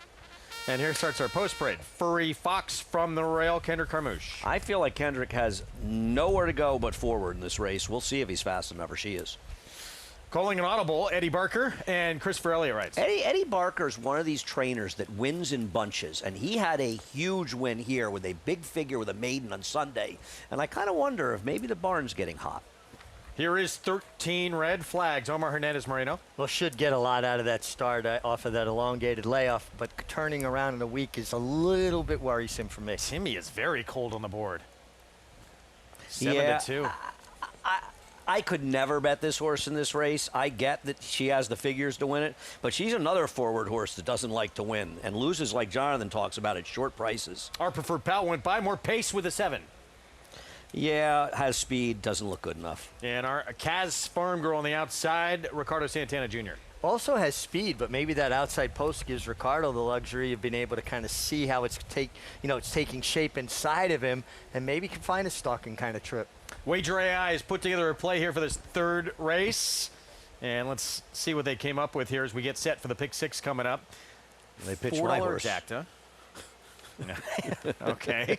5-6 with 1-8 underneath here. Well, interestingly enough, you pointed out that the 5 wasn't taking as much money as people expected, and Wager AI obviously considers the horse an overlay. I hope Wager AI is wrong here. I'd love to see Wager AI just come out and just throw us out a pick 6 play. Yeah, that ain't happening. The whole point of you're Exactly. joking around, obviously, is to look at the board and make their plays based on the odds. All right, so here, this one now 2-1 in here, JK. Our preferred pal was just second last time out. with Carmouche aboard and Franco trying to get number 51 of the meet coming up. Yeah, I just like the way this horse was forward in that race going the mile. Now you're going to get the cutback, so you're going to get a little bit more oomph at the end of this 7 furlong race here today with that speed run going a mile. The other thing is this horse doesn't have to be on the front. This feels like one of those that could let the other ones go and sit right in behind and then try to run them down late. Just feels like this one's going to work out a nice trip. See what happens here. 2-1 favorite on just an incredible summer for Manny Franco, and not just the wins, Mig, some statement wins like the Alabama. Yeah, I mean, a couple of Grade 1 wins sprinkled in with other stakes. And, you know, he talked about it early in the meet, how last year he was a bit disappointed with 20 wins at this meet. Well, he put last year's meet to bed. I mean, this has been just a phenomenal breakout summer for Manny. What a summer like this for him does, in my opinion, is, you know, let's fast forward to like the Breeders' Cup, where he'll obviously have some horses that he's been riding regularly. They're going to show up there. Then there's going to be other races where he's going to pick up live horses because trainers from other jurisdictions and owners from other jurisdictions are going to see the success that he had, and they're going to say, hey, we need a rider. How about Manny Franco? And that can work for him getting even more opportunities. And you can see it. You know, I was looking through the card on Saturday. You can see it. You can see that Manny is riding horses in these races that he would not have. I think he's riding Eclatante, the second choice in the Ballerina. If it wasn't for the me he's having, The mount Manny's on not Servi. getting on that. Who's not getting those mounts. And the Christoph right. Kamat. If it wasn't for the kind of me he's having, and now everybody has the confidence to ride Manny, as they should. Just an easier phone call now for John Panagot. Yep. His Hey, agent. I'm open. Indeed. 3 minutes away from the start of the Pick Six. Let's go to Maggie. Feels like this could be an easy beginning to the Pick Six. I don't know. The two favorites looked best to me as our preferred pal. She does have speed, but at least she's drawn towards the outside. She's carrying great weight and conditioning.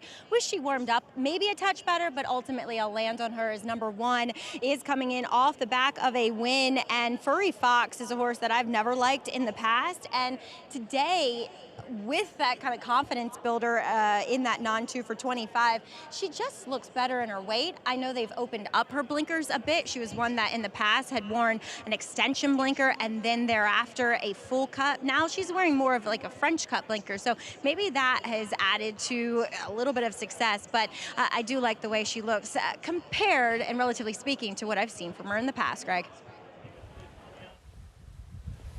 Maggie, thank you. And I cut you off, and I do want to go back to it because it is important.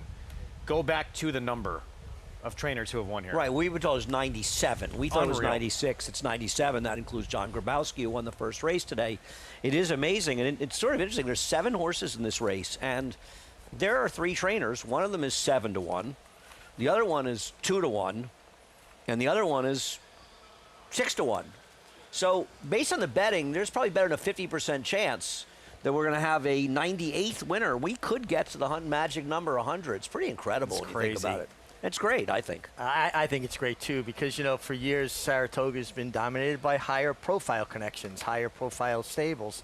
And I like to see the wealth kind of spread around, you know, people getting an opportunity to shine on our biggest stage, basically. And not that people wouldn't come in anyway, because everybody wants to win here at Saratoga, but it just shows people coming in from all these different jurisdictions. We can come in and win.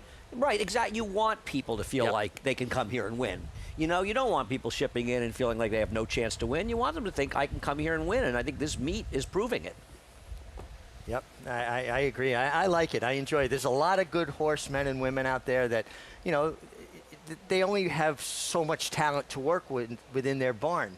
And they're very capable if given an opportunity. It's really good for the ecosystem as well, just all together. I also think that, like, there's always these conversations about the super trainers and, you know, 10 guys have all the horses. And I think that the success of other people here kind of goes against that to a certain extent, where you have that many different winners, then that can't be the case. Yeah, I find, I know, I don't think you disagree with me, Jonathan, I find that our argument to be a specious one in a lot of ways, in the sense that, you know, like Todd Pletcher, when he started training, he had like 8 horses. When Chad Brown started training, he had like 8 or 9 horses. When Brad Cox started training, I think he went out of business twice before he was able to build up his stables. These guys didn't have people just showing up at their door, giving them $1 million horses. They went out there and proved their worth and, you know, making better owners. You think about the job that Chad Brown's done with Klarovich, the job he did with Peter Brandt's horses. You're making better owners. That's good for the game. To just sort of throw this stuff out there, these people are getting horses because they're working hard, doing a good job, and we see other trainers getting a chance. Horacio De Paz is proving his worth. He's getting horses. David Duggan. Trainers will get a chance if they can prove themselves out there, but I don't think it's fair to expect owners who are spending a lot of money on horses to just sort of say, well, you know I could do it, but I'm going to give it to this guy who doesn't have many horses. That's not fair. Owners pay the bills. They have a right to give them to who they want to. There's no participation trophies here. Right. No, and you've got to win to attract owners. It's like being a rider. You don't win, you're not going to get mounts. You got to win to get more mounts. It's just the nature of it. It's a catch-22. And nowhere like having success here and winning here that some of these people that buy these horses take notice and say, well, maybe that is a barn. I should give a horse or two, too. The starts the meet that Horacio had. Obviously, people caught people's attention. If you haven't been paying attention, you've seen how good a trainer he is for years. And you prove it out in the racetrack, they will come to you. Favorite has remained Our Preferred Pal. Prices come way down on Timia, who was the 8-5 morning line favorite. At one point, she was up at 7-2. Now down to 5-2, co-second choice. But Furry Fox at 5-2? Didn't you miss the wedding on this one last time? Seems like potentially here, but yeah, being bet strongly back. Maybe the trainer's record has something to do with it. Here we go. Start of the pick six on this Wednesday card of Travers Week on Saratoga Live. Let's go to Frank Miramati. 13 red flags has loaded. Timia is next. Our Preferred Pal. Sabby Sunset. And Kaz Farm Girl.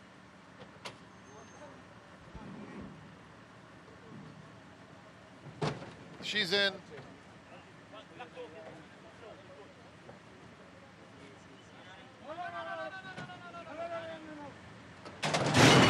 And they're off. The slightest of bobbles for calling an audible.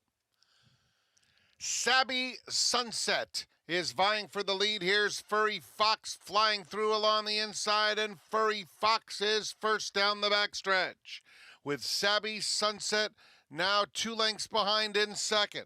They're followed by Kaz Farm Girl. 13 red flags, had a tiny bit of trouble in traffic, and calling an audible is down at the rail, only 3 lengths off the lead. Our Preferred Pal, Timia, 5 lengths covers them, 23-1. Furry Fox passes the half-mile pole, pursued by Sabby Sunset, who's 2 behind in second, and Kaz Farm Girl in third. Calling an audible is next. Our Preferred Pal, called on now, hard-ridden 5th, 5 lengths off Furry Fox, who ran a half in 46 2/5 seconds. They're at the top of the stretch. It's Furry Fox short lead, Kaz Farm Girl 3 deep on the outside. In between them, it's Sabby Sunset. They're followed by Our Preferred Pal. 13 red flags down the center. They're in the final furlong. Tenuous lead for Furry Fox. Here's Kaz Farm Girl challenging boldly up alongside and right on by. Kaz Farm Girl wins it by 2 lengths. Furry Fox was second. Our Preferred Pal third. Sabby Sunset fourth. Kaz Farm Girl, Ricardo Santana Jr. coming off a dominant win back on June 18th, Belmont at Aqueduct. If you like horses that won in 3-horse fields at 25 cents the dollar, you just scored out as the trainer becomes the 98th winner to win a race at Saratoga this summer. Congratulations to Demetrius Sinifius, who gets it done. I think this is a perfect example, and there was some contact between him and the Ilke Cantamachi runner. Outside post gave this horse a little bit more options, and where the one had to go from the inside, Furry Fox, and Kendrick did a great job of that. But it shows you it's like the tale of 2 posts. The inside you're forced, the outside gives you some versatility. 8-1, 6-7. Back-to-back wins for this 3-year-old filly.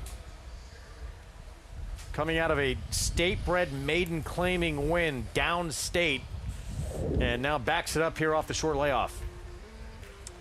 Ricardo Santana having a heck of a Saratoga meet, closing in. If that wasn't 30, he's right on top of 29th win of the meet. That's a big meet, and you know, Ricardo's a strong finisher.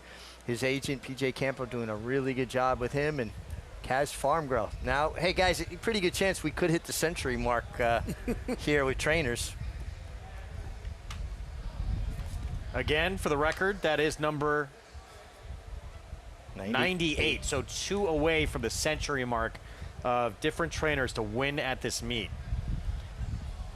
8-1, 6-7. Kaz Farm Girl the win. She's back. Jorge Abreu.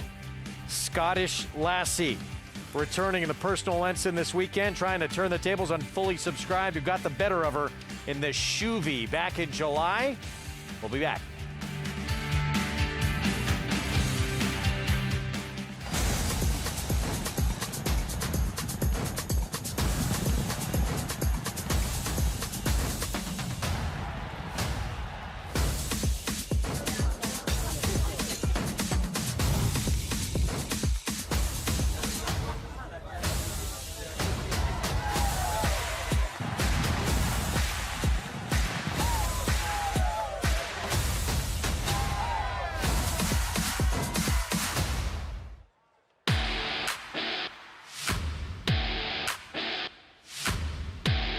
Before your eyes, a landscape unlike any you've ever seen. The pulse of life, a kaleidoscope of culture. And there it awaits. Cheers of triumph that eclipse all joy before it. It's the Journey Japan Cup.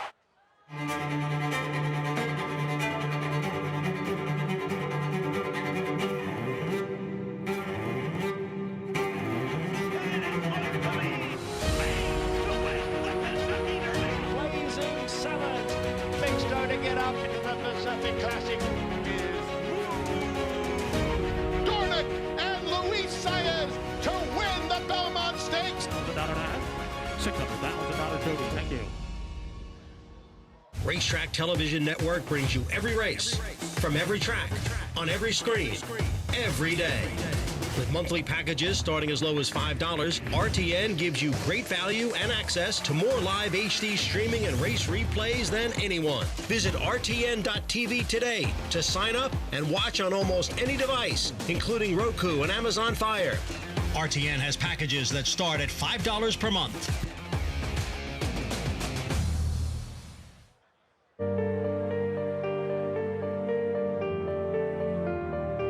Initially known as the Kenilworth Cup, the Man of War Cup is a solid gold trophy awarded to the winner of the Travers Stakes, or Midsummer Derby.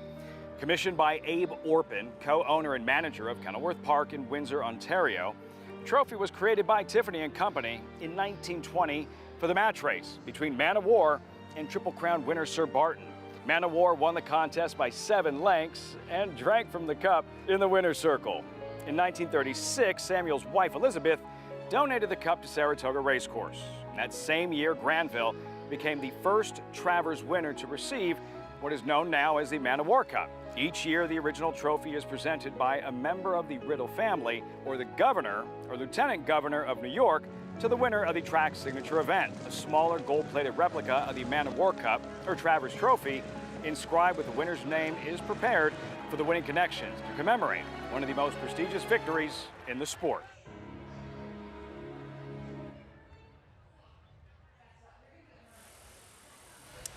Race with an incredible amount of history, and you'll see it live on Fox Saratoga Saturday this weekend with the Midsummer Derby, the DraftKings Travers to come. Kaz Farm Girl, back-to-back wins now. Ricardo Santana Jr., best summer he has ever had, number 29 of the meet. Strong meet for Ricardo and gets it done here. I thought this race was a complete head scratcher, and I believe this filly was absolutely aided by the outside post. Just gave her a chance to fall into a good trip and turned out to be best today.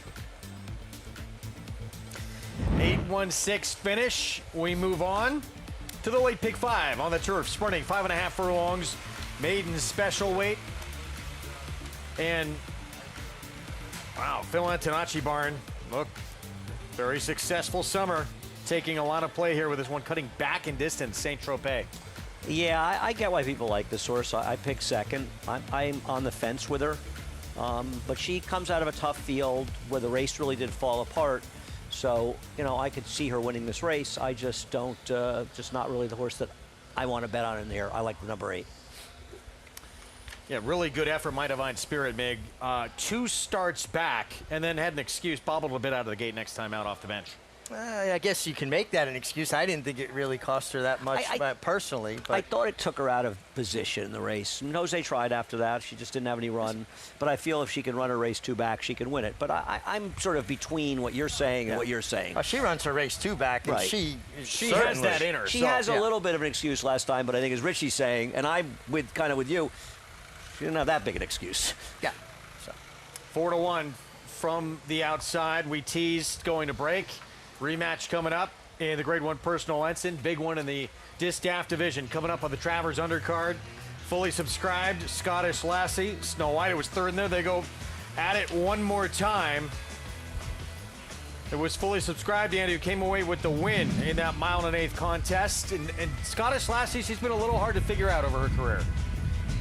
Yeah, Scottish Lassie is an extremely good horse when she runs her race. And I think she did run her race here. I think the difference with Fully Subscribed over the prior 2 races was she got to finally run her race. In a La Troyenne, there was no speed except for Shred the Gnar, who was the co-favorite, so they had to go after her early. She ran an incredible race, but she was playing somebody else's game. In the next race, there wasn't a lot of speed on paper, and they were trying to beat Nitrogen, so they went forward. In this race, they kind of let her find her rhythm, and she was able to beat Scottish Lassie, but it wasn't such a big margin to suggest that Scottish Lassie can't turn the tables on Saturday. JK, what do you think? Scottish Lassie here, third back off the bench for the 4-year-old campaign. Yeah, look, it's if she runs her brilliant race, she's very hard to beat. She's run her brilliant race a few times. I don't think last time was her brilliant race.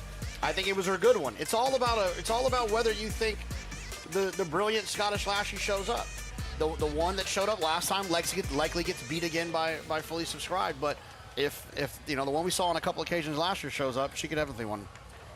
I agree with last time. I think it was the good Scottish Lassie, and Fully Subscribed went and got her. Yeah. I don't think she laid down by any means, but she does have that brilliance in her that every now and then she leaves you with your jaw open a little bit like, whoa, what was that? I think Johnny Velasquez is the perfect fit rider for Scottish Lassie. She's a filly that wants to be kind of free run and left over. Not that she needs the lead, but she wants to constantly continue to go forward. Grade 1 Personal Ensign, race 9. Just those 2, you believe, or could you see someone? I thought the Marcassi horse is a little bit interesting if you wanted a third, and a number 3 horse in there, Nerazuri. Hey guys, I don't know what I just saw, but I looked down and saw John Velasquez. It's Jose Ortiz, so didn't see it properly. My apologies. That's the lineup.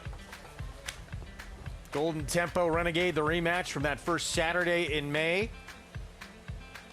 But as we've talked about, this is a great Travers coming up this year, and you could make a case for just about everyone. What colors will those canoe bear Sunday morning? We're going to find out Saturday night in the DraftKings Travers. You'll see it as part of Fox Saratoga Saturday. We'll be back. More on race 4, the late pick 5, next. Bet any track, anywhere, anytime. Download the Naira Bets app to play today and get a $200 deposit bonus. Watch and bet on live horse racing from over 300 tracks worldwide. Get expert picks, play live money betting contests, and boost your bankroll with daily promotions. Naira Bets is the official betting partner of Saratoga Racecourse. Sign up now. New members use promo code SPA200 to claim your $200 deposit match bonus. You bet with Naira Bets.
Health, history, horses has been the slogan of Saratoga Springs for nearly a century, and the Big Red Spring is the perfect representation of this phrase. Long before the racetrack opened in 1863, Saratoga Springs was a popular resort destination. Its famous mineral springs were believed to treat a wide array of medical conditions. Introduced in 1975, the Big Red Spring was named after two of the sport's most legendary chestnuts, Man o' War and Secretariat. In addition to their immense talent, the two stallions also shared the same nickname, Big Red. For the last 46 years, people of all ages have sampled the Big Red Spring as a part of their racetrack experience. It is a tradition that establishes Saratoga as the most unique racing venue in the world. An acquired taste, but they have healing powers, these waters. And the Big Red Spring, very close to us here in our paddock setup. The way my handicap is going, I'm going out there for a large drink after the show. I just think it tastes so bad that if you aren't feeling great, then you just think you're better because you're now focused on that. I like that water. It's not even close to the most sulfurous water around Saratoga. Maybe a JK Big Red Spring challenge to come. We're 16 minutes to post in race 4. That man right there with a Preakness this year, that's Chad Summers, Napoleon Solo. Wheeled back in a tough defeat, narrow defeat in the Haskell, and a late addition to the DraftKings Travers. Listen, he's good, this horse, and I'll say one thing about him. He's training well. And every time in his career, when he's been training well, he's run well. And they got him to catch. So anybody tells him they want to bet him at 8 to 10 to 1 in this race, I won't argue with him. He's already a classic winner. Someone asked me the other day, well, what about the 1.25 miles? I thought he ran a 1.25 miles in the Haskell. He took about 20 different paths, zigzagging around the racetrack. And I like Johnny Velasquez picking up the ride, and he's been working sensational up here. I think John Velasquez will actually ride him as opposed to other horses in the race. Yeah. So narrow defeat against Baby Vino, with that interesting ride in the Haskell. And as a result, rider change. John Velasquez will be aboard. This is him schooling in the paddock ahead of his big showdown on Saturday. He's a very good horse, and like Andy said, he touts himself. When he trains well, he runs well, and I think he's been training in sensational fashion up here. This is as wide open a Travers, I think, as we've had in a long, long time. Last time I saw it, a horse won by wide open race, a horse won by 13 lengths. It was Arrogate. That race looked wide open. That was a wide open the edition. far turn. That was a sight to behold, wasn't Incredible. it? That was really a sight to behold. Tremendous. Remember, Stablemate was the one that was fancied, American Freedom. Yeah. And who else was in that race was eventual Horse of the Year, Gunrunner. It was a heck of a Travers. Gunrunner wasn't Gunrunner yet. No, he wasn't Gunrunner yet, but nonetheless. That was, to me, that's one of, I was here for General Assembly, won by 15 lengths. That was the slop. He was lone speed. Sure. He was also a very, very good horse. I think some people forget how good he was. Yeah. I mean, he was one of the best. It just happened to be running against Spectacular Bid, so he was overshadowed. That Arrogate performance is one of the greatest singular performances I've ever seen. No question. He had about a 5-race run where he was sensational. As Dubai World Cup, obviously, out of this world. He beat Gunrunner, who was arguably great that year. He beat him after blowing the start in the Dubai World Cup. Yeah, getting pinched back and after breaking slowly. Yeah, he was incredible Ran during down that streak. California Chrome in the Classic, and then he had the Pegasus win. I mean, it was an unbelievable stretch. California Chrome, as a 5-year-old, was a monster. Yeah. Here is My Divine Spirit. So we talked about this one a bit, that sprint start to back, the end of the 3-year-old campaign, and here it is. Makes this horse a major contender, Mig. Yeah, listen, anything close to this effort, this horse is going to be very, very tough to beat. And you guys made, somewhat of a case, last time maybe, but also maybe needed a ring, shake the ring rust off, right? That was off a layoff, and maybe with the race under her belt, outside post, she'll get a more conducive trip. Those things can go both ways. there are two schools of thought. There are plenty of people that are going to adopt what you were talking about originally, that like, okay, the horse had a little trouble at the start, but did no running. And Jose was really asking this horse to run. And then there's a school of thought, which I'm subscribing to. I think, Greg, you kind of agree a little more with me, that maybe needed to start, a little trouble to start, and he'll benefit from that and get back to that race. I can understand either argument. Well, I think you both made a very good point, though. It's there in black and white. This horse has a race that's faster than anybody else. And I like that Jose sticks. Yeah. You know, because Jose obviously can get other mounts, and he sticks despite what happened last time. So maybe he thinks the horse can run better. Meanwhile, here's Fletch's Rocket, and the only turf start for this one. Bill Mottbarn, he'll have Junior Alvarado. It was going long, JK, on the grass. Yeah, but I think when you have a Hall of Famer like Bill Mott who tries the grass, then he must think that there is something there to like. Then he saw the race on the grass, got good feedback from the rider, and decides to now stay on the grass but just do something a little bit different. Feels like a little bit of that Goldilocks effect, right? Right surface potentially, right distance. Maybe it was just a little too far for her last time, the mile on the turf. Showed ability sprinting on dirt, so we'll see if it... Yeah. No, but that's what I mean. Like, already run well sprinting on dirt, now gets a chance to sprint on turf, and maybe that's the key. Yeah, it's hard. In general, you know, like Fletch's Rocket, the problem I have with Fletch's Rocket from a betting standpoint is she's not being bet off a turf race. She's being bet off a dirt race. Fair. And her turf race really wasn't very good. Now, maybe she's shown she's a better sprinter on the dirt, so she can be better sprinter on the turf. Or maybe she's just a better dirt sprinter and she's not a turf horse. Bill Mott's trying to find out here. Let's go to Maggie for more.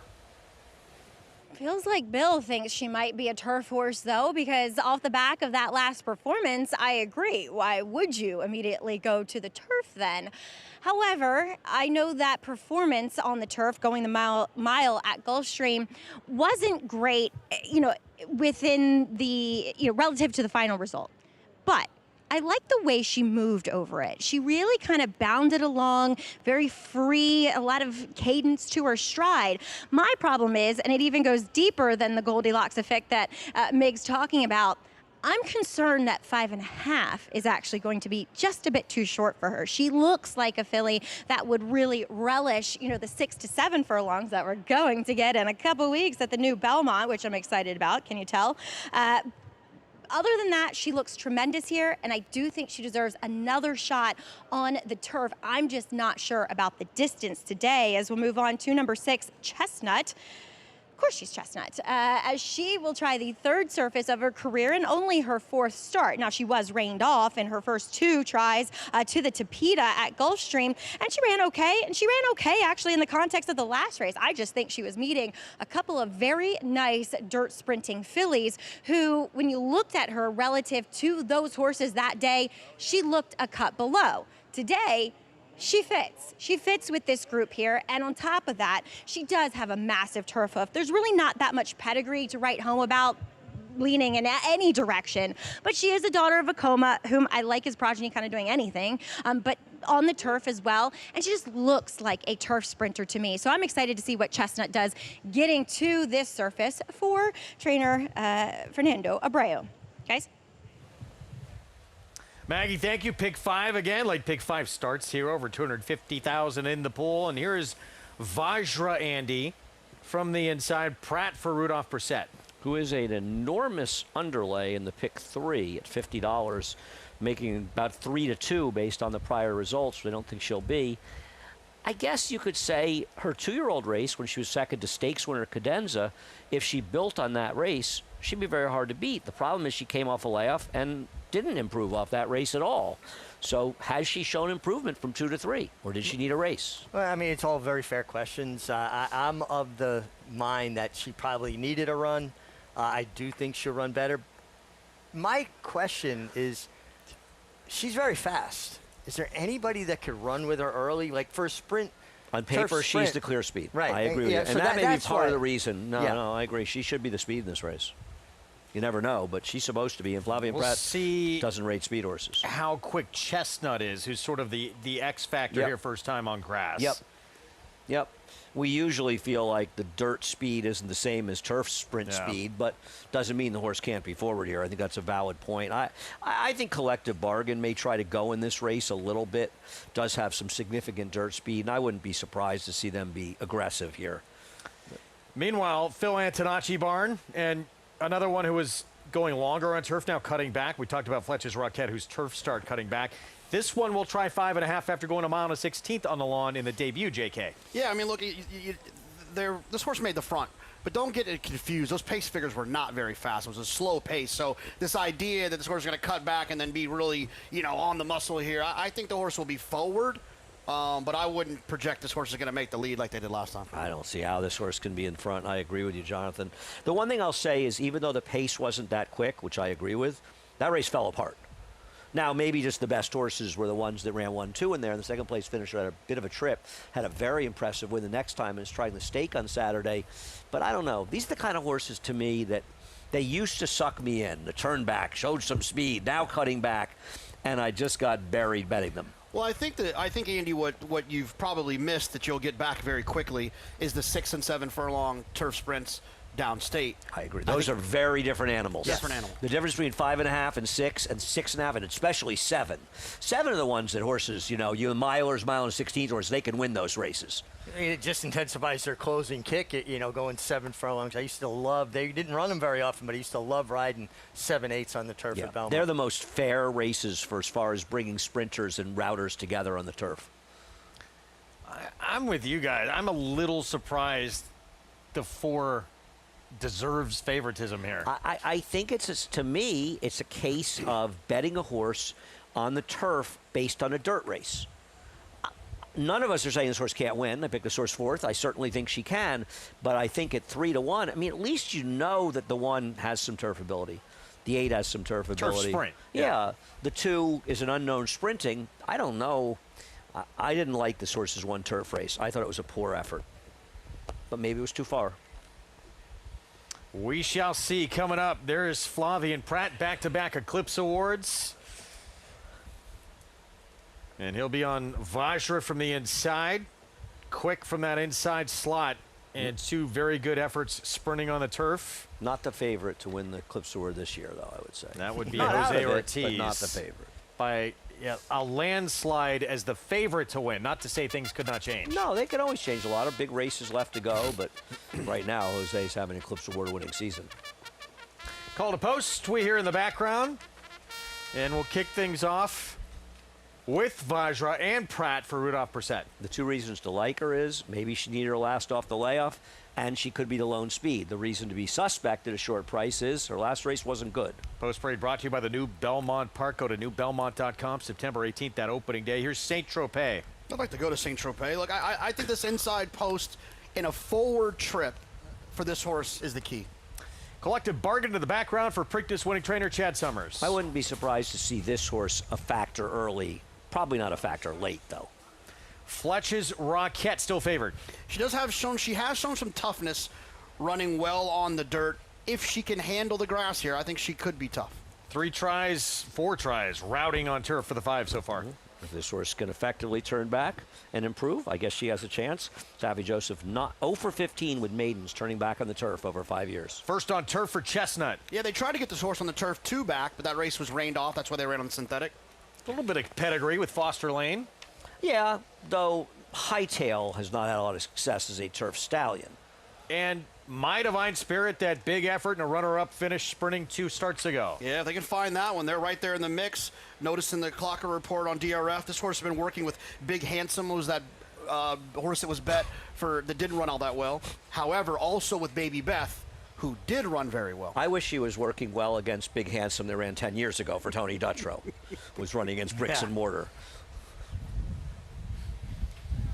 So pick 5 pool up and over $320,000. 4 minutes to get your tickets together. You can play it on NyraBets.com as we look at Fletch's Rocket, Mott and Junior Alvarado, and some depth in that classic division indeed. Maybe there's a lot of fans of Chevy Chase betting this race.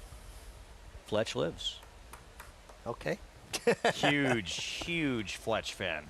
Who isn't? I mean, come on. The world Jake is defined hasn't seen it. by You the need people. to see. I mean, I've seen it, but it was so long ago that I don't remember. Wow. You guys don't remember I was too young to process these movies that I saw. All right, so at you the need time. to rewatch it. Maybe I was too old because I didn't see it. What's the line? 6'6" with the afro. There's a funny line. Yes, right? indeed. Yes. And all these horses, too, from Frank Fletcher Racing have that Roquette in the name. Yep. And this one now the favorite, by the way, the 1, Vajra. Well, the money's coming towards that pick 3 price, and it's Pratt, could be the speed. I get why people are betting this horse. I picked her 3rd. I just didn't know what to do after the last race. Let's go back to Maggie. Now we'll check in with that favorite on the rail in number 1, Vajra. Now, I agree with Andy. She did not leave a lot to be desired based upon that first race back as a 3-year-old. Though, I will say she has grown very nicely. She's filled out. She's done all the things that you want a horse to do from 2 to 3 because she was, very much of that little kind of pocket rocket ilk when she showed up here in her 2nd and 3rd starts as a 2-year-old. But I still can't get over that race. It was slow. She was pressing the pace 3 wide. Maybe she just should have gone on with it. Maybe she needed the race. I don't know. But she is well turned out today, and I appreciate the progression. I just don't want to take her as the favorite necessarily, as we'll move on to number 2, Saint-Tropez, for Valentinachi. Turning back in distance, as last time she easily got to the lead from the inside post position. Ears were up. It was measured. It was controlled. It wasn't like she was doing too much, and she just stopped. I don't know what to do about that. Physically, yes, I do like the turn back, but it's different, I feel like, when you're turning back turf horses, because at least with dirt, you have that built-in stamina, and they're going to just keep grinding away to pick up the pieces going shorter. But with turf, I feel like it's more down to, do you have a good enough turn of foot if you're not guaranteed to get the lead here, which I don't think she does, obviously. Are we going to see that? That remains to be seen. Very, very, very fit in here. I wish she was carrying a little bit more conditioning, but despite that, I do think the turn back makes sense, at least physically. I'm going to go, though, to the outside with number 8, My Divine Spirit, getting the blinkers on. I know she might be better going the 6 or the 7 at Belmont, like we were talking about, but she is sharp today. That is not the case with what I've seen from her in the past. She came in on the muscle, those blinkers went on, and she has her game face on here with Jose Ortiz. I love her physically. At least we know she has the ability to perform in this type of condition, and I think she's going to be tough here, breaking from the outside, Greg. All right, minute to post. Thank you, Maggie. And wow, this is 4-1. My Divine Spirit looks ready to roll today here. Not taking a lot of attention. Yeah, making a real nice impression in the warm-up, and 4-1 seems very generous on her. Yeah, and look, I mean, it's hard to argue with a horse who, in recent time, has had the best race of all of these horses. If she can find her way back to that, she's going to be tough. Yeah, for me in turf sprints, I want a horse that I know there's a race sprinting that's good enough to win. That's my, in general, my thing. Listen, I'm not saying the 2 can't win. I picked the 2 second. But I don't know that this horse really is a sprinter, So I just like to have a horse that at least I feel comfortable is capable of running well sprinting on the turf, and I know that's the case with the 8. It's also true about the 1, to be fair. Except you're getting a better price with the 8. I will say 7-2 right now. Real quick, these are the Friends of Grant Cottage, working to continue to preserve the history of the Ulysses S. Grant Cottage State Historic Site in nearby Wilton. Andy, you grew up here. Have you ever been out there to Grant's Cottage? It says really beautiful, I have actually tranquil place. I have not, but I've heard that, yes. I've been to the battlefield. Yeah. So much history up here. It's where the war turned against the British. Yeah. A dear friend of mine just bought the Jane McCrae house. Jane McCrae was one of the catalysts for the militias that started in the Revolutionary War and became a battle cry. Jane McCrae, it's really interesting history. He bought the home. It has significant historical significance, I should say, and he's refurbishing it. And, of course, for fans of Hamilton, the very popular musical, the Schuyler sisters, right? He was married to them from Schuylerville, so it also plays a big role. In a lot of history around here. Yeah, I love it. You're practically a Schuylerville resident. Still one of my favorites. Fans of Gangs in New York. John Morrissey basically ended the life of Bill the Butcher. Did he really? Yes. He did. They changed it for the movie, but in reality, and then he got off on a self-defense plea, and then he came up to Saratoga and did a lot of good things. Went 38 rounds with him, too, in a bare-knuckle fight. No, that was with Yankee Sullivan. No, he fought Bill the Butcher Yeah, but Yankee Sullivan was the 38 rounder. Okay. And I know because there's a plaque right near where I live in the Hudson Valley that says it. Here we go. Start of the late pick 5. Favorite is Vajra. Rudolph, Brissett, Flavian, Pratt. Good luck in the pick 5. Let's go to Frank Miramati. My Divine Spirit to the outside. They're in the gate. And they're off. First-time starter Foster Lane, very slow out of there. Vajra, on the other hand, is very quick, goes straight to the front. Collective Bargain comes away in second. They are followed by Saint-Tropez, racing on the inside of My Divine Spirit, who's currently in third. Empress New Groove in the orange colors, fifth between horses, on hold, 4 off the pace. Chestnut, Fletch's Rocket, 2 to Foster Lane. 22-2 for the favorite Vajra, who takes him around the far turn. Long shot Collective Bargain is a half length back in second. Then it's a 3 wide My Divine Spirit. Down at the rails, Saint-Tropez is next as they reach the top of the stretch. Chestnut trying to make a bid out in the center of the course, and on the inside, Saint-Tropez looking for a spot, about to angle out in the final furlong, where Vajra still leads, has it by 2 lengths, a host of pursuers. Fletch's Rocket has surfaced from way out of the clouds to try and get a piece of it, but Vajra dominated. Vajra never threatened, wins by 3.5. Second to My Divine Spirit, close photo for third between Saint-Tropez and a closing Fletch's Rocket. Vajra, third time the charm on turf. Rudolph, Brissett, Flavian, Pratt for GVG Genetics. And she put it all together today, but she got to go a very tepid first quarter for the, for a turf sprint. And if she didn't finish the deal today, then, I was going to be a bit surprised. But she did it in style. She really drew off nicely through the stretch. That first quarter in 22.42 told the story. Yeah, they were walking out there. The 8 had to play her game, and the 1 was certainly better at that. Took all the money late, too. Goes off at 9-5. Yeah, I wonder if Rudolph gave Flavian instructions in French. Probably, right? Well, most jockeys don't listen to instructions anyway, whatever I language gotta they tell tell. you, But I wonder a lot, but I hadn't wondered about that at all. But, Interesting point, though. So is that the 99th yes, trainer to win at the meet? And Yes. congratulations to the connections. And I have to say it, a Joe Migliori bloodstock purchase. We didn't have to say it. No, I did. No, I did because he's my son. So 1-8-2-4 finish, so 1 away from the century mark of trainers to win at this meet. Just an incredible number. Vajra as the favorite at 9-5 to start off this late pick 5, and we didn't realize it. I don't think the next crew realizes it either. That's it for us, because no one's here. Well, I saw someone run. It'll still be better than the 4 of us sitting here. And I think the interesting thing about this race is the 2 horses that had shown they could sprint on the turf ran 1-2 here. And that's not always going to be the case. Sure. But I think it is an important thing about these turf sprints. They are very specific races. 1-8-2-4 finish. Vajra, Vacoma Philly, breaking the maiden here with Pratt aboard. 2 wins today for Pratt. So this quartet, we are all done for the afternoon. Could be the on-air debut of Michael Velasquez actually coming up here if nobody else shows up. So, Michael, you want to bone up on the card? Because it could be just you. We're going to go ahead. Just if anyone from the crowd wants to come up, host, be an analyst, this is your time, because our crew is missing. He's wearing so you could take over after the break. Yeah. Kyle, you ready to come up? Still to come. Bolton Landing feature later today. And Will Walden with the one of each, Side Quest. And a rare opportunity. Juan Hernandez will fill in for the injured Arad Ortiz Jr. Dominant.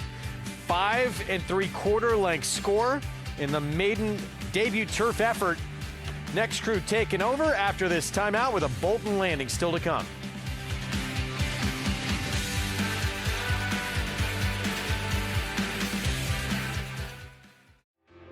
The 105th Saratoga sale. The crown jewel of American yearling sales. $1,050,000. Thank you. $1,100,000. $1,100,000. $1,150,000. $1,500,000. Thank you. $1,750,000. Thank you. $1,900,000. Thank you. $2,300,000. Thank you. $2,300,000. $4 million in the back. Patrick, thank you. Hold your applause, please. For 100 years, we've built tools to work in nature with legendary performance and quality to master every challenge.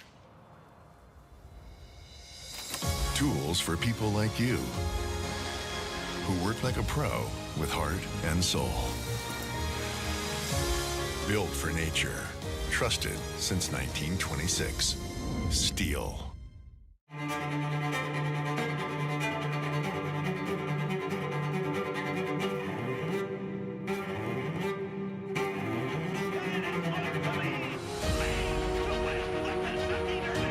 Blazing Seventh. Big star to get up into the Pacific Classic is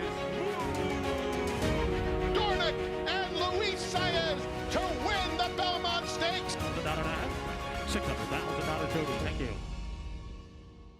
Good as gold in the Kentucky Derby and Belmont Stakes. Golden Tempo looks to extend his dominance in the DraftKings Travers on Saturday, August 29th at Saratoga. Save $5 on admission when you buy in advance at NYRA.com/Travers.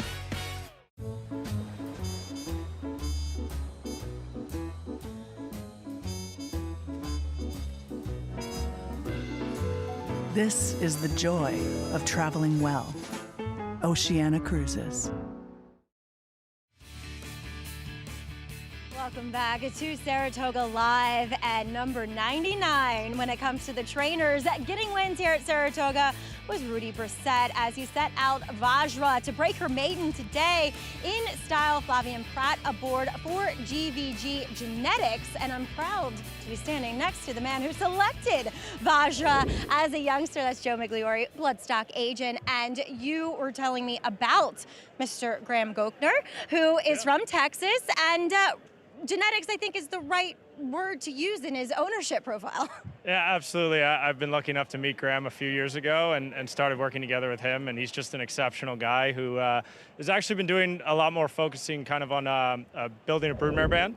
And really kind of, building a program, through the breeding shed. So he's picked up several mares over the last couple of years, alongside a few select yearlings, Vajra being one of them.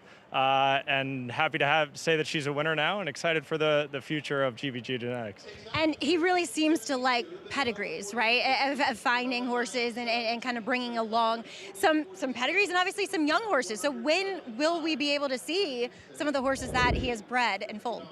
For sure. So most of the homebreds, or the first group of homebreds, are now yearlings. So you'll see some of them next year as 2-year-olds. But that is, as you know, in the breeding game, it kind of compounds over time. So there's a larger class of weanlings, and then even more mares in foal, that those foals will be hitting the ground, next spring. So excited for the future, and really excited that this filly's finally a winner. She's been slightly frustrating in that she's shown us so much in the mornings and hasn't quite put it all together until today. But today, Flavien gave her a beautiful ride, and Rudolph's done a tremendous job with this filly to be patient with her to get to this point. So hopefully more blue skies ahead for Vajra as well. Absolutely. Really showed that she's a true turf sprinter too, Joe. Congratulations and well selected. Thank you so much, Maggie. All right, Vajra getting the win. And like I said, that puts Rudy Brissett's name on the board as your 99th trainer to win at the meet. And Rudy going to have a barn back at Belmont permanently. So a fixture now here in New York as Vajra gets the win over My Divine Spirit, who had that 3Y trip. Saint-Tropez stuck on the rail there, would have to settle for third. That is just the tip of the iceberg for what we have coming next for you, as the late pick 4 will start here in race number 5 with some 2-year-olds, and a new crew will join the show, including Lafitte Pinkai. This is Saratoga Live. Stay tuned.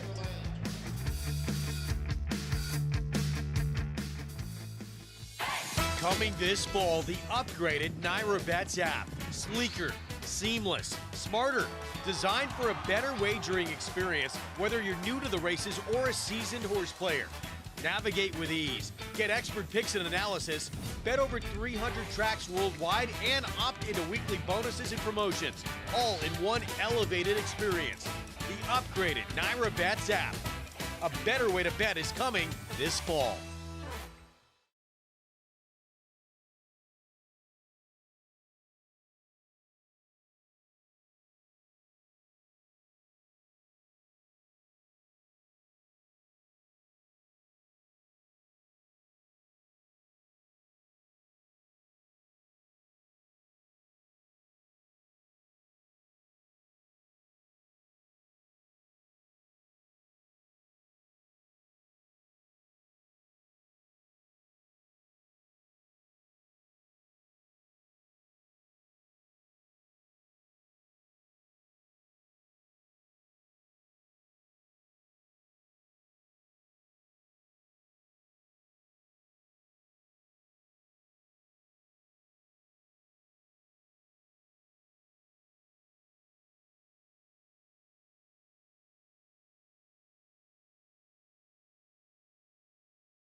Saratoga.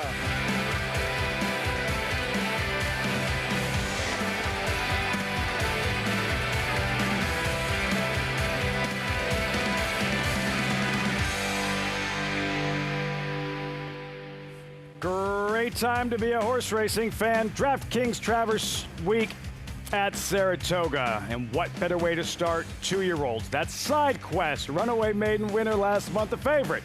And a wide open Bolton Landing, trained by Will Walden, looking to saddle a first stakes winner this meet.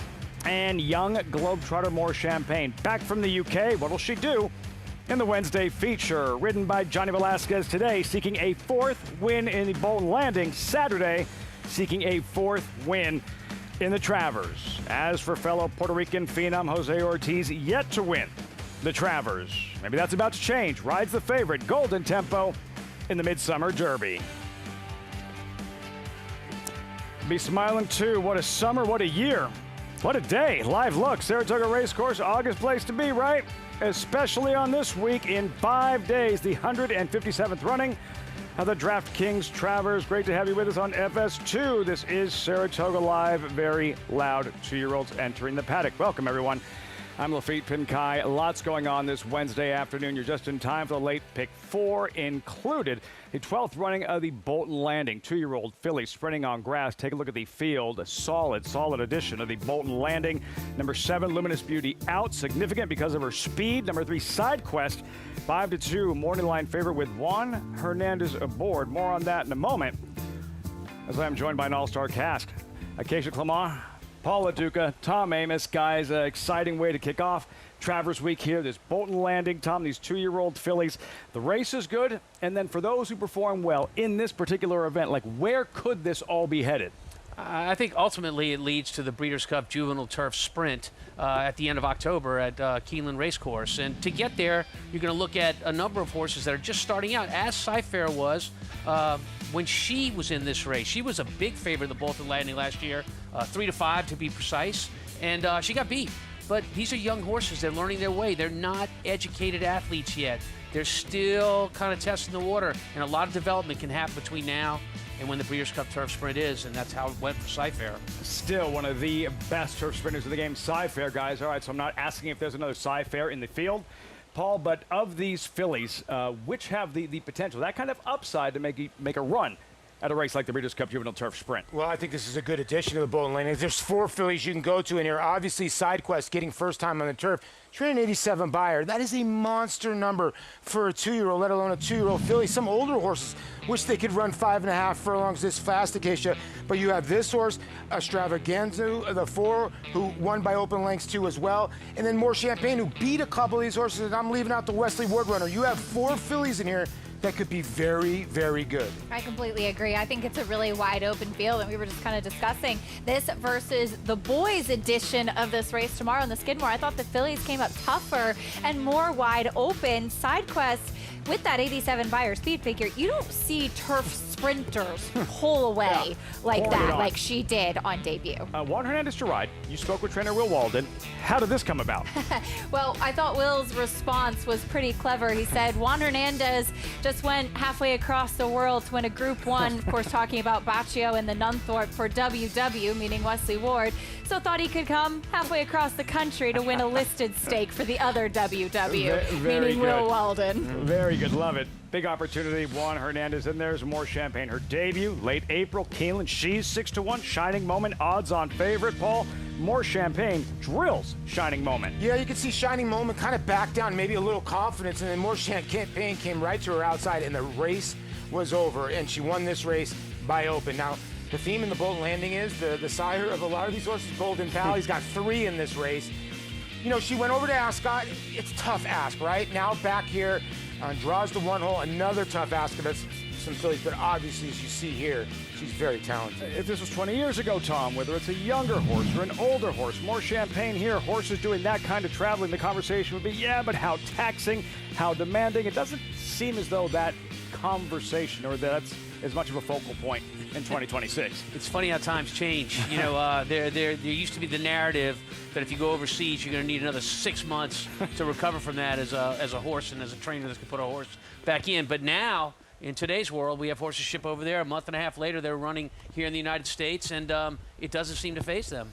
Terrific edition of the Bolton Landing. That's the Wednesday feature, race 7 around 4:40 Eastern. Today's race is brought to you by Claiborne Farm. 100 years doing the usual unusually well.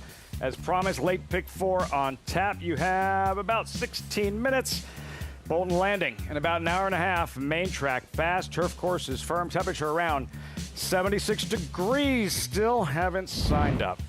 It's DraftKings Travers Week. What better time than now? Sign up today, NyraBets.com. When you do so, you're going to take advantage. You're going to want to take advantage of that $200 deposit match bonus. Use that promo code SPA200. Enjoy betting on over 300 tracks around the world. Start winning today. Join now, NyraBets.com. Field for the 5th.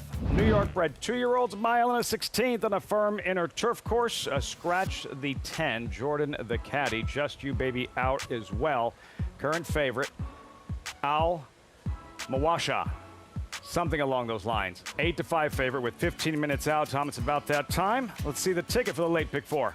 Well, you mentioned the right horse. Al Mawasha, our favorite in this first leg, the 5th race. And a horse that has experience going long over the grass. Favored both times when he's run this year, but this grass race, most recent race, which we'll watch in just a little bit, was a very impressive race. I couldn't find anything in here of the firsters or horses that haven't been on the grass that suggested that I need to spread out any more than that. So here's my single, keep this ticket manageable in race 5, and then I'm going to spread out in the next 3 legs. Might be the best $45 you ever spent. Scan that QR code, ride along with Tom, or we do have options. You could ride along with Paul. Paul's late pick 4 ticket. Yeah, so Tom's playing a little bit of gamble, which I like early in a pick 4, but I'm going to go deep in here. I like New York State of Mind at 8-1 in here. Just draw a line through that first start. 2, 3, 6, 8. I throw out more champagne. Listen, if you have a little bit more money, throw the 1 in race number 7. I just think the 4 forever to go. I know 10 starts, but this should be the winning one, the 11th. And I'll throw in the 1 All Bright with Jose Ortiz getting up. $48 investment. Best of luck, everyone. And yeah, everyone playing this late pick 4 coming up at Saratoga. We welcome in Megan Burgess to the broadcast, standing by right behind us in the paddock. Megan, these New York bred 2-year-olds, what's caught your eye? Well, as you mentioned earlier on in the show, certainly some vocal 2-year-olds here in the paddock, but we'll start with the professional sort. And the current favorite is not who's screaming behind me, the number 9, Al Mawasha, who earned his stripes with the experience last time out, running 2nd as the favorite, and certainly looks like he's very well matched in here. The quintessential turf router definitely does want this. His last time was the first time that he got to the grass for the first time, and he doesn't have a modicum of turf pedigree. He's actually a 1/2-to-1 winner who did win on the grass, but he's got that big turf hoof, angular hind end to him, really reading as a grass horse, and was able to show a decent speed and ran on to be 2nd that day, where back on August the 6th, it was kind of that closer flow, a slower pace that day, which felt like kind of a weaker field to run on. I thought he made a good impression of himself. I don't have any issues with him here, as I find he's also caught a pretty tepid group. The number 7, Calling Mr. Mo, is a 2nd-time starter, getting to the turf for the first time from the Miguel Clement barn. Has an interesting pedigree. The dam was a maiden. The 2nd dam was the great Lady Tack, who is a multiple Grade 1 winning sprinter, and of the 6 foals to race of the immediate family, just 1 minor winner on the grass. And Mo Donegal, still that freshman sire we're learning more and more about, 0 for 4 currently with the turf routers, and this guy's kind of a smaller, lighter slider frame, so I don't really question the turf as much as I question perhaps getting this distance on debut, but very, very fit, as many runners from this barn often are. He made a nice impression of himself, but he has a smaller, shorter couple type. We'll see if he can ultimately see out the distance 2nd time around. The number 1, House of War, was the guy that you're probably hearing from on the paddock set. He's been very vocal for trainer Rory Abreu. This a first-time starter by War Dancer, and the dam was 2 for 6 on the dirt sprinting. This is a 1/2 to Princess Becca, who's more of a miler on the dirt. And his sire, War Dancer, just 2% with those 2-year-old first-time starters. So certainly does not have the most precocious pedigree as a 2-year-old getting to the turf for the first time, but he certainly looks turf-men. He's got that bigger, flatter foot to him, and again, that angle behind is he's very sharp and green in the paddock. He's kind of lunging up, very distracted, and I do find he's going to be one that will benefit from the experience. Lafitte? Has about 11 minutes to lock it up, get focused. House of War, first of a handful of first-time starters. Who's it going to be? These New York-bred 2-year-olds. Graduation day for who? The late pick 4 from the Spa is next.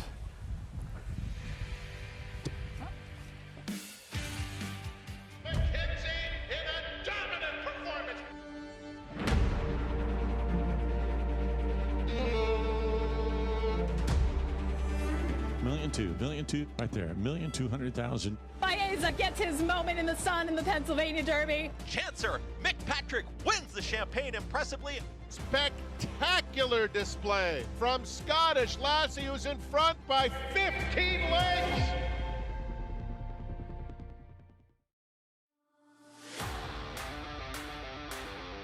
Kankura or Portfolio Duration? Portfolio Duration! Dynamic pricing wins the Just a Game. And Title Roll is in a very, very close photo. King of Gosford. Zel Cordobes will win the Sword Dancer. Starlust! Program trading in naval power. What a thriller photo! Bet any track, anywhere, anytime. Download the NyraBets app to play today and get a $200 deposit bonus. Watch and bet on live horse racing from over 300 tracks worldwide. Get expert picks, play live money betting contests, and boost your bankroll with daily promotions. NyraBets is the official betting partner of Saratoga Racecourse. Sign up now. New members use promo code SPA200 to claim your $200 deposit match bonus. You bet with NyraBets.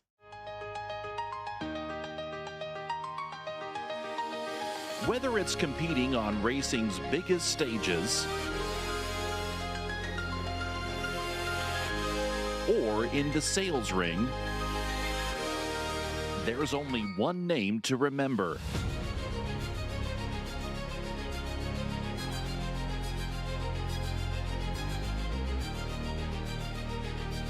Legion Bloodstock. The old stories of the Saratoga canoe are ones of myths, fables, and legends. As early as 1927, the canoe, just blue, was coupled with graceful white swans in the infield lake. Folks say these symbols of the Spa meant that the racing season was near. Now it gets darker. One story actually hinted that the canoe was there just in case a horse player, intending to drown himself, changed his mind.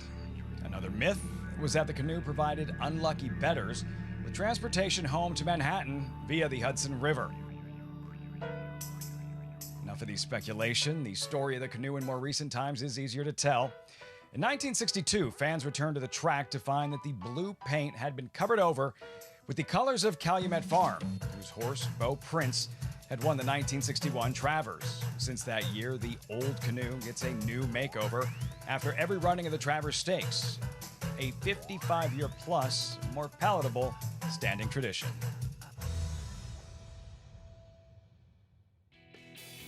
A Travers canoe, not all puppy dogs and ice cream, is it? there was some dark moments a little there. bit. There, in case one time there where they had poker games, or what's going on around here? There, in case a handicapper changed his or her mind about anything at all. Good to know the canoe's there. What color will it be come Sunday morning? 157th running of the DraftKings at Travers. You'll see it on Fox Midsummer Derby. Top class 3-year-olds taking center stage. American Classic racing distance of 1.25 miles, $1.25 million purse, Golden Tempo, just like he was in the Belmont. Breaks from post position number 9, 5-2 morning line favorite. Tom, he is the top-ranked 3-year-old in the nation. And that big Derby win. Normally, Derby winners don't have to silence critics or make a statement. He did in the Belmont Stakes with Jose Ortiz in the saddle. He did indeed. Jose and Golden Tempo get along very, very well. You know, sometimes it gets lost on you that Golden Tempo has won 4 out of his 6 starts. You know, he's never gotten the respect he deserves. I'm not even so sure he's going to get it in the DraftKings Travers. I think the betting will be spread out there as well, Paul. It's going to be very interesting how it does play out, but it's a tremendous field where you can make a case for all of them except Oselli, and if he doesn't win, he'll still be the richest maiden of all time. And even still, he's been right there in all the big over races. $1 million. That'd be crazy, but yeah, so many different ways you can go this year. It really, I mean, Commandment aside, who unfortunately has been sidelined, it has kind of every big name that you'd want for the 3-year-olds at this stage. And I agree with Tom. Golden Tempo has done everything that's been asked of him at this stage. If you look at his figures, though, it's quite an evenly matched group. And there have been some other horses that have won some big races. So they're going to settle it on the track, as it should be. And there's some new kids in town. You know, you can look at a couple, for instance, that and they're going against the hardened battlers. So it's just a conglomeration of a lot of really good horses. And then there's that. Jose Ortiz, what a year, what a summer, Paul. Sunday is day 40, rapidly closing in Jose Ortiz to become the jockey with the most wins in a single season at Saratoga. Yeah, and if you're looking for him in the last couple of races, he'll be on the 3 in this race for Linda Rice. Just a tremendous read. He has unload in race number 6. He's going to have a little bit of a shot in race number 7. He's going to be a long shot, and then race number 8, he pilots the 1. But just a tremendous meet, and this has been the year. Jose, it's been the summer of Manny, and it seems like Flavian and Iraq, because the suspensions and injuries are still right there. Jose Ortiz aboard Our Warrior, the first-time starter. Let's meet the field. New York-bred 2-year-olds, mile and a 16th on an inner turf course, House of War. Manny Franco, speaking of which, there he is. There he is in House of War, and a horse that's going to be one of our debuters. We have 3 in this race. Looking at the odds board, 8-1, kind of cold this time. Zach the Gray, several of these. Second start, turf debut, followed by Our Warrior, Lady Sheila, debuting homebred in Jose Ortiz. So we're looking at Our Warrior there, and this is an interesting horse. They are playing this horse a little bit on the board, 5-1 as we speak. We'll see what happens. Solo Striker, second start, room to improve. I thought this horse could be a little bit better at a Santa Salamiti. Number 5, New York State of Mind, second start, first on grass. Beware of George Weaver, the trainer, first on grass. Number 6, Val's Bro. You'll see this pattern again and again. Second start, first on grass. Ray Handel and Dylan Davis, though, they've been a good combination, especially last week. I don't want to say they won 2 or 3. Got to get the skinny from Acacia on number 7, calling Mr. Momo, who is the current second choice, 5-2. Yeah, look, he had that first start that just kind of broke awkwardly and would look like a good learning experience. There is some turf in the family. Flavian Pratt aboard. Then number 8, Mr. Rogers, another fresh face. Yeah, when I think of Mr. Rogers, I think of Mr. Kenny Rogers on this day. Rest in peace. Islands in the Stream, Mrs. Dolly Parton. Beautiful. Well done. Al Moasha, defeated favorite in his first pair. Defeated favorite in his first pair, but nothing to be disgraced about. He was second in his last start, a very, very good grass race. That's why he's our favorite. Cooley, second start, first on grass. First on grass, that's him warming up without a pony right there. See him jog on by. The freshman, New York-bred 2-year-olds, mile and a 16th. The inner turf course, late pick 4 begins here. Circling back to the favorite. Am I saying it right, Acacia Al Mawasha? I believe so. She doesn't sound convinced. I don't feel convinced. She doesn't sound convinced. Regardless, this was his second outing 3 weeks ago. In his turf debut, he's favored here, Acacia. Al Mawasha, he fires only to be ambushed late. Yeah, he ran very well. I covered his first race over at Aqueduct where he was favored on the dirt, and I think that was in large part because he had been working with an older stakes horse by the name of Flood Zone, and I think he was just really taking attention based off of his company in the morning. Did no running at first asking, and then really benefited from the surface switch to the turf. He's by 'tis the law. It makes sense. Second best there. You see the closer finishing up, but I thought he ran very well, and obviously a big improvement from first to second start. Tugging it, Junior Alvarado, Tom, graduation day for him. Yeah, I think so. I mean, I like the way that race ran. You know, when you get nailed at the wire as he did in his last start, the very first thing I'm looking at is where's the third place finisher? Were they all coming? Were they all going to get him? But these 2 horses in this last start, the winner and, of course, the runner-up, Al Mawasha, they ran very well and were well clear of the third place horse. I think today's the day. Paul, let's hear the sales pitch. You're going with New York State of Mind. Well, this horse was working really well before his debut. Now, his debut was not that long ago, 12 days ago, and he didn't do much running. But look at where he was getting bet. He was a little bit under 4-1, and now second start on the turf. Not much in the pedigree, but I just like the way this horse has been training in the morning. You're getting the right price today. 10-1, Tyler Gaffleone. In the West Point Thoroughbred colors, New York State of Mind. Selections there. These New York bred 2-year-olds, mile and a 16th on the inner turf course Acacia, your husband, trains number 7, Calling Mr. Momo. Strong second choice, 2-1. What can you tell us about him? Yeah, Calling Mr. Mo, I agree with Tom. It was a really educational debut for him. He broke slowly. It was raining. There was a slight delay. There was a horse that had acted up and broke through the gate in that first start, and he is a high energy type, and I think it was just really a lot for him. But Ricardo Santana was aboard first out.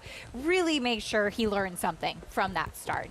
He, in his last work on the turf, was the workmate of Chief of Peace, who was a debut winner for Miguel on Sunday. And Calling Mr. Mo was actually finishing better in that work. And the thought with him all along has been that he wants to go long. So surface, of course, still a bit of a question. He seems like he can handle it, but the distance is really kind of what they're after. Not sure where that second Mo came from. Just Calling Mr. Mo. There he is. Second choice, 2-1. Over to Megan, trackside.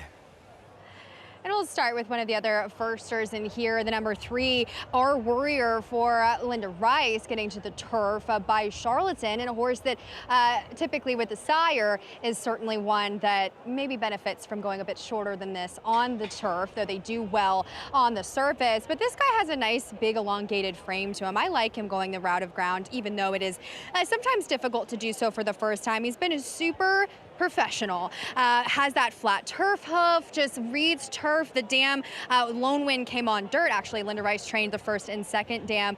The second dam, the great Lover Dad, a millionaire and a graded stakes winning dirt sprinter. But you have to kind of dig a little for those works. The lone report, the lone clocker back on June the 21st kind of hustled along and outworked, but I do find he's been progressing along.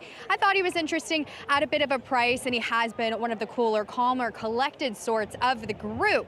The number 5, New York State of Mind for George Weaver, framed up beautifully on the racetrack. Very strong and well meant. I know the Solomines are not necessarily a turf incline, and this horse is turf meant enough, I think, for this field, and at a huge price. He just looked absolutely fantastic. We'll see if he can show a little bit more early speed. He definitely was one that I found needed the start last time out, because when you really go through his works, he just looked like he didn't quite know what he was doing just yet. So we'll see if he can put together some of that maturation. And, I totally agree with Acacia as far as the number 7 Calling Mr. Mo now. Because when he got to the racetrack, it just seemed as if he puffed up into a different kind of horse, and he extended himself. He's leggy, but he's not the biggest. But I agree with, as far as the workouts and kind of seeing him on the racetrack, that he should suit the ground. We'll see if he can ultimately do it at a shorter price, but I ultimately chalked it out with the favorite. I do find he does have the experience, and he looked best in here, Lafitte. Calling Mr. Mo, Flavien Prat riding in all 6 graded stakes races on Saturday. Jose Ortiz locked and loaded as well aboard Our Warrior here. There he is, and again, closing in on the single season mark for victories by a jockey. We're also on Javier Castellano watch with 5,999 wins for the 7-time Travers winning rider. The remainder of mounts for Jose Ortiz on this Wednesday program, including Lexi's Charm in the featured event, the Bolton Landing. At the gate, quickly, pace. Who figures to provide the early heat? I think it's going to probably fall with the 2 horses that are coming off sprint races, albeit they were on the dirt, and you oftentimes don't show the same style. But that's the 5 and the 6. Maybe the first time starter towards the outside as well, just trying to get position. Rank Mirmati with the call. Post time, race 5 live on FS2. New York State of Mind is next. Cooley to the outside.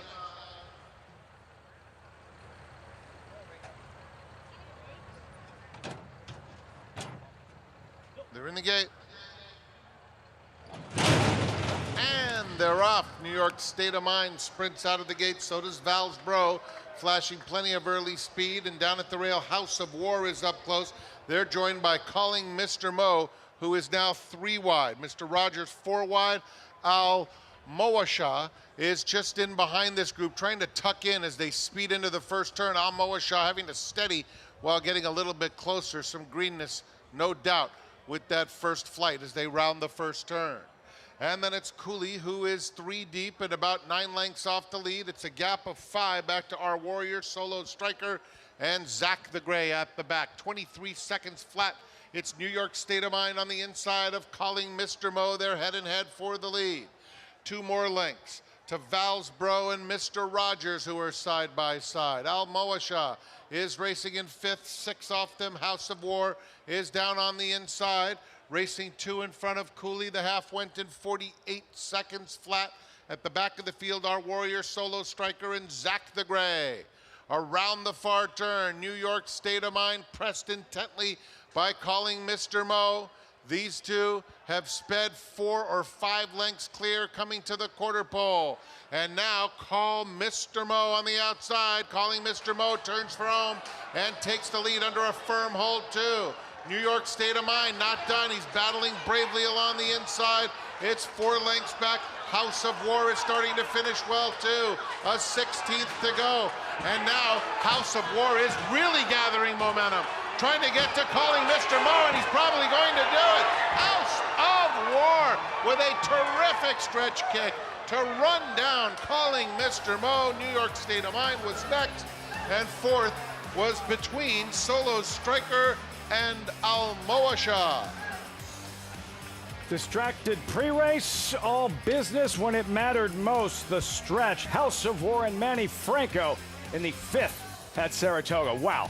He needed every bit of that mile and 16th to get up right at the very end there. It was a funny race starting off. It was a mad rush to the first turn. And whenever you see that with young horses, particularly some that have never gone 2 turns before, they don't always make the turn very well. That was the case with at least 1 or 2 of these.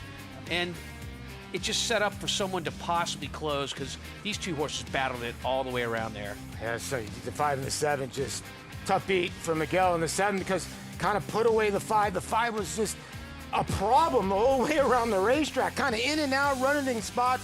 The 1 had a little bit of trouble on the turn, but you just was feeling somebody was going to come running. And there is Jorge Abreu, ran 2nd in the last race, gets the W here. As the big man running in the personal instant, first things first, Acacia, what happened at the start? Yeah, at the start, it seemed like all of a sudden everybody was going forward. So it's going to be the 6, Valsbro, that actually ends up taking the worst of it. The 5, New York State of Mind, who finished 3rd, actually, eventually, he gets really ranked and he's getting out on Tyler Gaffleone. So he's going to be really hard to handle there on the hedge, and see how sharply the 6 checks there. And then you see him get really keen while Calling Mr. Mo wants to take the lead, but New York State of Mind just will not settle. Crazy. That check side swipe going into the first turn, and then New York State of Mind battling. Finally, Calling Mr. Mo puts him away, but yeah, no response, Tom, for House of War. Just too much momentum. And the ambush late at 11-1. And he almost lost that momentum a little bit in mid-stretch. He started to lay in, lug in. He was down on the rail. He had to be corrected a little bit. He moved him outside of horses. He went by those horses so well and so full of energy, ears moving this way and that way. House of War is a horse to remember for the future. Calling Mr. Mo, Acacia, had to work so hard to finally put away New York State of Mind. You wonder if that took a little of the starch out of him late. I don't know that he would have had a response anyways, but as hard as he had to work to finally put him away, here's House of War running him by them both. Yeah, they ended up dueling pretty much the entire way. Was a huge step forward for both Calling Mr. Mo and New York State of Mind, who came out of that dirt sprint race, and they were forward as Tom had expected. But it's just not an ideal scenario when you're a 2-year-old, and I think Flavien really thought that he was going to be able to control things with his horse when Calling Mr. Mo broke so well, and instead he was faced with dueling early with a horse that was keen. As far as House of War, if you ever wonder when we talk about horses with high knee action that look like turf horses, here is the perfect example. Look how much time this horse spends in the air, and no surprise, there is an inquiry on the 5.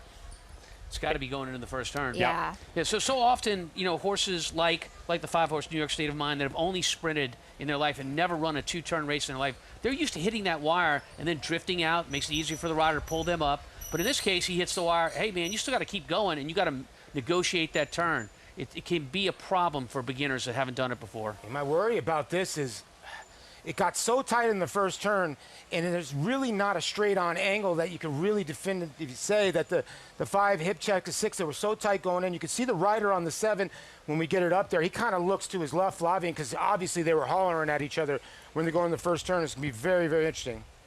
It's as you saw it, and we'll take another look, a significant, more than a bump going into the first turn. Tyler Gaffleone in front with New York State of Mind. You're looking at the winner, House of War. Franco was able to stay on the hedge, clear of any of the traffic and that chain reaction that sort of followed with the 2-year-olds and the contact going into the first turn. House of War there. Promise you'll see it. Promise. It's going to be a difficult kind of view because it's right as they go into the turn, so you're not going to get a great head-on view of it, which is important. Nice long look at House of War. He still looks good. Trained by Jorge Abreu. Entering the winner's circle, there is the inquiry involving the third-place finisher, and here's what the stewards are looking at. Tom, eyes on number 5, New York. State of Mind, take us through the first turn. Yeah, he's gonna make the lead out of the gate. He's gonna get to the inside. Remember, this horse only run once. He's in the yellow and black silks, and he has never run 2 turns. But coming to the far turn to negotiate something he's never done in his life before, he doesn't negotiate it very well. Question is, did he bother anyone? Bothers a 6 right there. Bang. And look, the 9 ends up having to check behind 2. I think a lot of his trouble, that was your favorite, Al Moasha. He got keen early wide, and then at that point, Junior Alvarado took him to the rail, and instead he had the 6 back up in his face. Clear of all that congestion. House of War, he was able to keep him inside on the hedge and never bothered. Here's my issue now. Isn't Tyler Gaffney pushing the 5 up to try to get his position right here? Because he knows. I don't know. That's a tough It's when he switches leads. So horses automatically on the turns will switch to their inside or left lead. That's where they're most comfortable running the turns. So you can actually see it when New York State of Mind, the 5, switches to that inside lead. That's when his whole body moves and he kind of hip checks the 6. So what are your thoughts on how this will be adjudicated? So it would be nice to have a better look at a head-on than what we're getting, which unfortunately it's at a time of the race that really is not a great camera angle. But to me, I think it stays the same. I don't see any change here. The 5 horse, I thought, kept a good course despite having his head up in the air and looking like he was the one that caused all the trouble. The issue, see, watch the 6. Now the 5 is in front. The 6 is on the half side or the back side of him. If he was even with them, because he kind of hip checks him right here. They both kind of hip check. If he was up with them and there was issues there, that's just 6 horses going for the lead in the first turn. I would leave it. Tyler Gatt, was that something that happens, as you mentioned, while he was swapping leads? A mechanics thing? Is there anything Gaffleone could have done differently to prevent? It seems that sometimes when horses get onto the turf for the first time, they get really eager, really fresh, kind of running into that grass. He wasn't that keen really going into the first turn. He got more keen after he hip checked the other horse, and it has been listed as no change. It's good they have an inquiry posted. It's something they should take a look at. I don't think there's anything Tyler could have done in that situation. Let's mention one other thing about the 9 horse, that right out the gate, the 9 horse, our favorite, really hit the side of the gate, the inside part of the gate, very hard. He got aggressive after that, and then you mentioned what he did going into the turn. No change. One of those races you'll have to watch a few times to get a real feel of the context, but in the end, it is a first-time starter at 11-1. Manny Franco guiding him home. House of War to kick off this late pick 4, 1-7-5-4. One more look at the stretch here, Paul, and all the while, House of War, Franco biding his time, saving all that ground. Yeah, everybody will think, okay, these 2 horses were ding-dong, but you look at her, House of War, still a little green, like Tom says. Watch, kind of lay in right here, just a bit, because he saw the right-handed crop, I think, or she did. He has to correct him right here, Yeah, Paul. has to See correct his hands him, yeah. move? But you're right. I mean, still a little bit green, but plenty left at the end. Yeah, no, I like this horse. I like this horse for the future. Winning trainer Jorge Abreu has Scottish Lassie for the Grade 1 personal ensign, but first things first, gets to celebrate this one. It's standing by live with Megan. That's right. And when I asked Jorge after the race, which was my mistake, he said this horse was ready to run and did so on debut. Yeah, we like this horse since day one, and all his breezes have been showing in the morning like he can run. About the sharpness and him kind of flaunting himself a little bit, you mentioned that's kind of just his demeanor and really put it all together on debut. That's just him in the morning, even around walking around the barn. He always hollering at other horses, but he never did anything stupid like wearing up or acting crazy. You know, that's just him. Were you, as far as these turf riders are concerned, in the morning, do you find that they're kind of a different version of themselves? And how do you kind of predict when they do have this late turn of foot, that late run, the way they do? Routing for the first time isn't an easy task. Well, I was supposed to run this horse 3 weeks ago, and I worked next to Manny, and Manny told me my horse is really good, but the one next to me doesn't look like a horse ready to run. And he showed me that, like, he went a good 5'8", but the gallop out was yes, okay. And then I told the owner, I said, we're going to wait for the next start. And it paid off.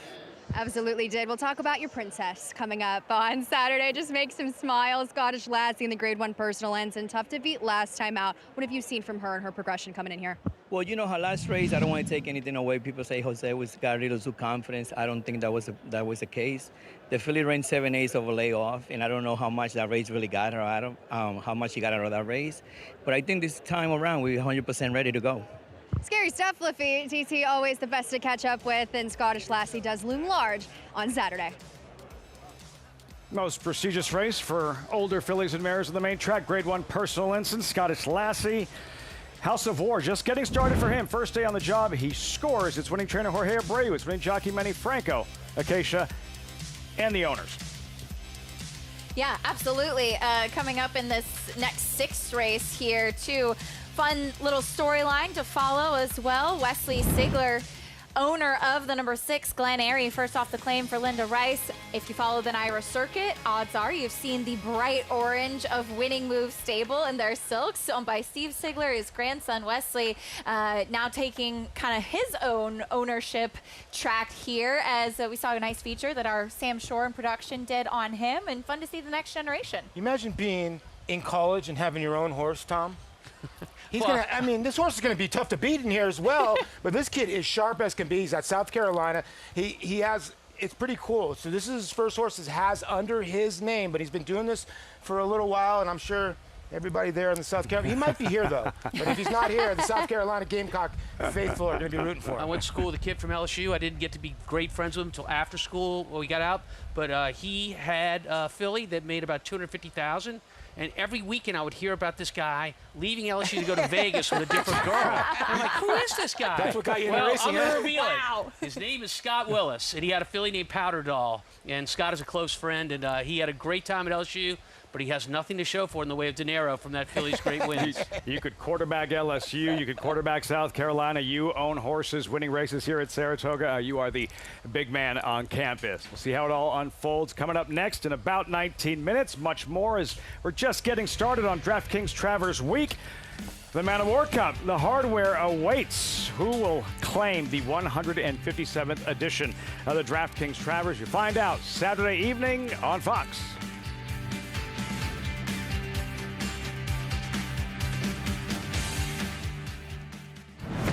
In racing, bloodlines are kingdoms, and every kingdom needs an heir. Sired by Uncle Mo, Kings Barnes was chosen for greatness. An $800,000 two-year-old built like an empire. He defeated champion Arcangelo on debut, dominated the Louisiana Derby in his third start, and achieved a defining victory in the Grade 1 Stephen Foster. Kings Barnes, where the line of kings continues.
Back at Saratoga, Travers Week. Coverage is always brought to you by Naira Bets. Bet any track, anywhere, anytime. Visit NairaBets.com or download the Naira Bets app to get started. Godolphin Blue, that Travers canoe for another few days. Field for the 2026 edition of the DraftKings Travers. Top class 3-year-olds, 10 of them, just about every 3-year-old you'd want to see in the starting gate will be there. Of course, it's a grade 1. Golden Tempo, morning line favorite, 5-2. Naturally, the America's Best Racing's race of the week. Let's meet the field. Starting with emerging market, Louisiana Derby winner, 10th in the Kentucky Derby, 5th in the Belmont Stakes. Look, this horse won the Louisiana Derby off of one race, a maiden victory. You cannot do that unless you're a very, very talented 3-year-old. He's shown that. He maybe did knock you down a little bit. He came back in an allowance race here against older horses. It was supposed to be a layup for him. He got swatted when he got to the basket, but it was a slow pace that day. It was a better race than it appeared. This horse is a player. Leading change, light and experience, lots of ability. He had 2 for 2 lifetime. They're throwing a lot out in the son of Gunrummer. He's got a grade 3 in the bank, looking for a grade 1, and anybody can get them all in quarter. It's that sire. Preakness winner Napoleon Solo. He was impressive winning the Preakness, trying to make amends for the close beat last time out in the Haskell. It was a wet track, left the rail open. He will get to rematch with Baby Vino. The Puma, Tampa Bay Derby winner among the leading Kentucky Derby contenders, then scratched the week of the race. Scratched the week of the race and has only had one start back, and that was in the grade 1 Haskell. Maybe it was a get-ready race. He ran all right. He has a 7-time Travers winning jockey in the saddle, Javier Castellano. There's Renegade. Yeah, listen, never been off the board. $2.5 million in the bank. We'll get Tyler Gaffleone in the irons, the winner of the Jim Dandy. He's danced every dance. Will he be ready or will he be tired for the Travers? Ocelli, the maiden, winless in 8, starts and banked $819K in the process. Yeah, doesn't matter. He hasn't won a race yet. He has shown up for all the big dances. Arguably, could have won the Kentucky Derby, and thinking he might have moved a little bit soon. Sea Strike, lightly raced, just 3 starts, eye-opening, impressive Curlin winner. It was indeed. Look, we know all about the ones that have been through the battles here. Sea Strike is the new kid in town. He was very impressive, but now he steps into deep water. Number 8, Baby Vino, upset Naira Bets Haskell winner on a sloppy track. His horse is getting better and better, kind of like his sire, Vino Rosso. Paco Lopez back aboard. He won the Pegasus aboard this colt, a very improving sort. And then Golden Tempo, top-ranked 3-year-old in the country, Derby winner, Belmont Stakes winner. He's done very little wrong throughout his career, and he's won 2 of the biggest races for 3-year-olds. Did miss the Jim Dandy with a slight illness. Good to see him back for this Travers, but once again, it seems he'll have to prove it. Silent Tactic, owned by Jack Oxley, and now in part by Victorium Racing, acquiring 50% for $1.5 million. Yeah, a lot to say about this horse. Like the Puma, he was going to run in the Kentucky Derby, scratched and decided not to go. He's had 1 race back since the Arkansas Derby. It could have easily been a get-ready race, and it was a good one. Marcassi still trains. Louis Size will ride. What a field. Let's go back to the Belmont Stakes. This track, same distance. Golden Tempo, Renegade, top of the stretch, Paulie, side by side. Yeah, and the commandment right to the outside of him. And Golden Tempo, in this time in the Kentucky Derby, he was the farthest to the left of the last one to close. Well, he kind of gets the jump. He's going to get by Renegade here. Commandment to his outside. He's just going to outfinish these horses and prove that he is the real deal. You see him emerging. Golden Tempo. And the fact that Acacia, he did miss the Jim Dandy with an illness. He trained up to the Travers. We've seen this very recent with Jenna Antonucci and Arcangelo, though a little different in that was the plan going in. Right after the Belmont, Jenna was very open in saying that they were just going to train up to the Travers and skip the Jim Dandy by design. So it's absolutely something that can be done. Of course, originally the Jim Dandy did appear to be on the calendar for Golden Tempo, so it's just one more hurdle to overcome. But he's been training with the same amount of enthusiasm as he normally does. Jose Ortiz always breezes this horse and has been doing so here in Saratoga. The question, I think, too, is have other horses at this stage of the season taken a step forward? Was he kind of the one that peaked at the right time, and are others improving now in the second half of the year? Has Renegade taken another step forward, Tom, based on this effort in the Jim Dandy? Well, you know, Irad Ortiz was quoted saying, maybe I was a little bit too close in the Belmont. He let this horse, he was in a different zip code from the rest of the field, but watch this finish he's going to get by allowing him to chill early and make one big late run. He was absolutely dominant. I think this race on its own merit will make him maybe co-favorite with a horse like Golden Tempo. It's a tough read, right? You lose Irad Ortiz Jr., but you get a world-class rider, Tyler Gaffalione. He's the only horse in here. He's run from the beginning, from the San Davis to the Arkansas Derby. He has not missed one race besides the Preakness. He's the most run runner in this race, so I don't know. I just think maybe this is going to be his day, but you never know. How much is the absence of Irad Ortiz a factor, which we'll get to that, but head-to-head, side-by-side, Golden Tempo, Renegade a little more experience, Golden Tempo, one more win, he's won more money. It's the head-to-head that jumps off the screen. Golden Tempo head-to-head twice with Renegade, denied him in the Derby, denied him in the Belmont Stakes.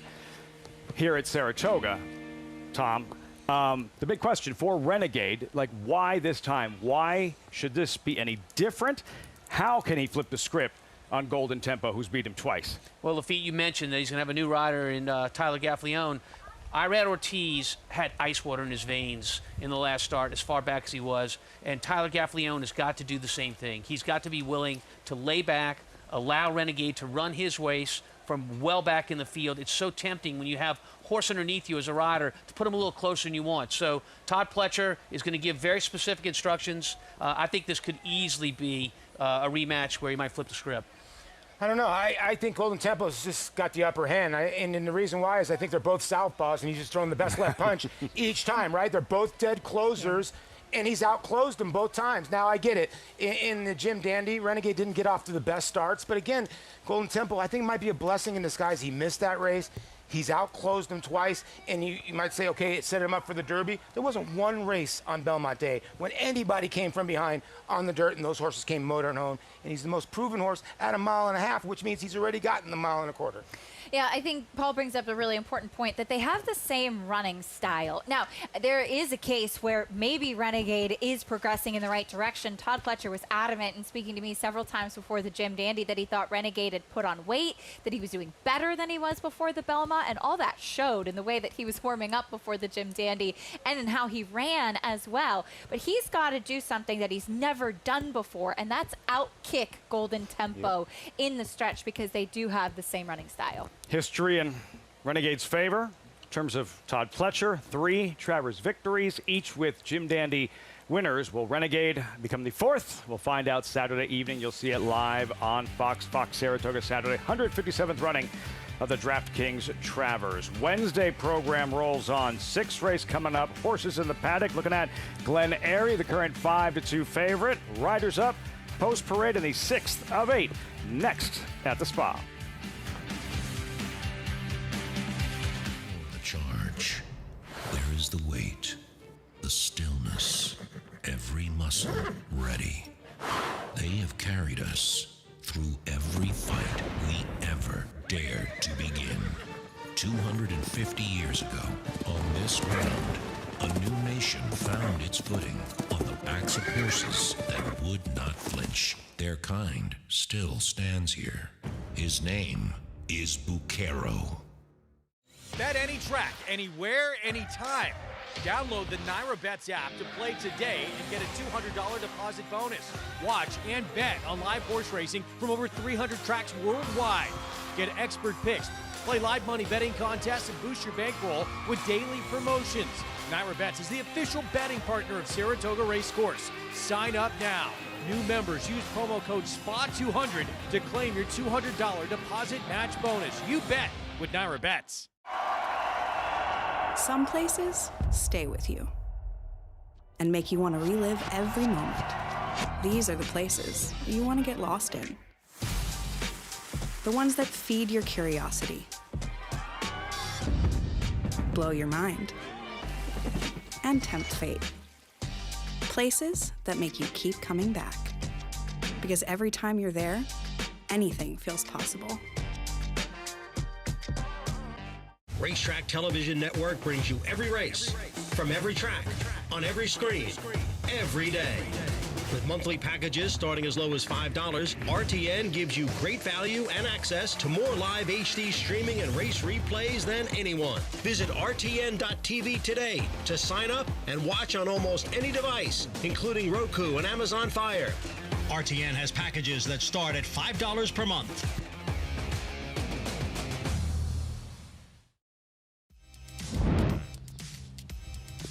Back at Saratoga, picture perfect Wednesday afternoon to kick off DraftKings Travers Week. Coverage, as always, brought to you by Gainesway Power, Passion, Performance. $20,000 allowance optional claimers, a mile Wilson Shoot. And you're looking at the current favorite in Glen Airy. This was his most recent, 12 days ago, a mile in an eighth race. He was favored, Tom. Glen Airy right here with Pineapple Man. Collars him and scores. Yeah, I watched this horse run all winter at the fairgrounds. Actually, I'm the one that claimed him down at the fairgrounds. Doesn't show my name because when he ran back, he ran under a new trainer, my assistant, Kenan LaRosa's name. But anyhow, this is as close as I've seen him sit to the pace in a race. He's fresh, and I think it makes him a big player in this spot. Tom, I'm curious your thoughts because I had some distance questions about him last time out. Clearly, it didn't matter, and like you said, he was way closer than I had expected. I know he's coming back quick, but it feels like the mile would really suit him perfectly. It does. But I think you're going to see him more laid back in this spot, even though there's not a great deal of speed signed on. I thought that was unusual for him to be that close. You don't think the drop in class made him closer to the pace? 100%. Yeah. That's a great point, Paul. Very good point. Something to watch in terms of where he'll be early on. Field making their way front side.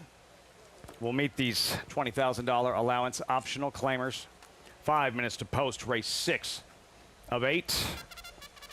Playing our song while Glen Airy is favored. We start with Secured Landing, owned and trained by Linda Rice. This one has a lot more speed, went right to the lead last time out, got run down, going a mile and an eighth, so a slight cutback in distance to the mile today, where he is a 7-time winner. Kendrick Carmouche aboard, then Trusty Rusty make the ride to Luis Saez, Warrior, 50th lifetime start. This one for Bob Hess Jr. He shipped a couple in here. He's won one race. That was with a turf sprinter that came from way out of it. But this horse has a definite look in here. Pineapple Man typically involved early.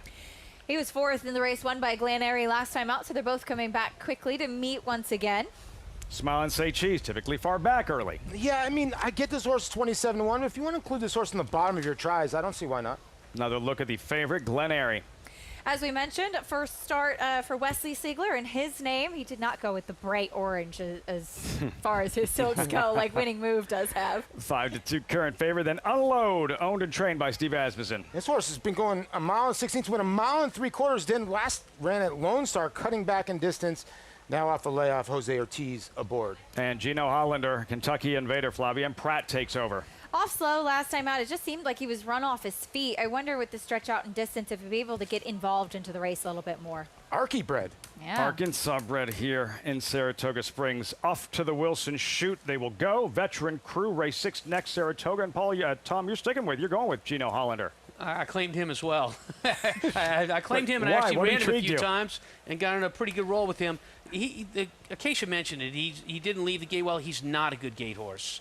So we're going to try to give him some help in the gate today. We use a technique called tailing, where there's actually a starter that's behind him on the ground, hold his tail up in the air, kind of put a little pressure on it. It doesn't bother the horse, but they tend to want to get away from it, so sometimes they'll break faster than that. When they have that, he needs to break well to be a part of this race. 7-1 if you like him. Gino Hollander circling back to Secured Landing. There he is. His latest outing last month right here. This was a mile and an eighth race as well. Paulie, he was in front throughout while hounded throughout. Yeah, and I think he's going to get the same thing today. I think he'll be in front, but he was game on this day. You know, when he ran a mile 2 back, he won, and then when he ran a mile and eighth, he ran a good second. Can Pineapple Man stay with them around the racetrack? That's the other speed in here. I would think Secure Landing. Linda's got, you know, a 2-prong in here. She got the horse that can go to the front end with the 2, and Glen Airy will be the horse that can come from a little bit off the pace. Yeah, complementary running styles. I just much prefer the mile for Secured Landing. He is a horse that is so much better around the one turn. And we have seen out of the Wilson Shoot as well, typically, not always, but often, horses that are forward or kind of get into that speed position really do well with this configuration. Megan with more on Secured Landing. And I completely echo Acacia's sentiment. Is she's exactly right. A lot of times with the Wilson shoot, you see horses get forward, and often that's where they stay at the end of the race. But as far as number 2, Secured Landing, he just looks tremendous.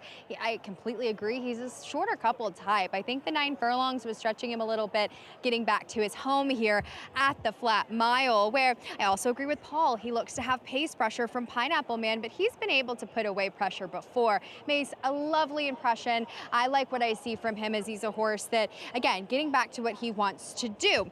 The number 6 is Glenary, who I have never loved physically. He's not the strongest. He's kind of lighter and weaker behind. He's just never grown on me. And this is a horse I've seen dating all the way back to some of his races at the fairgrounds. And he has never changed really all that much.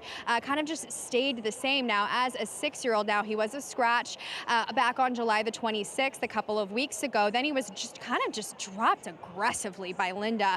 And then it just felt as if last time out, he tracked up on that moderate pace and just weakened from there, showing speed back on August the 14th, getting the victory, I should say, that day.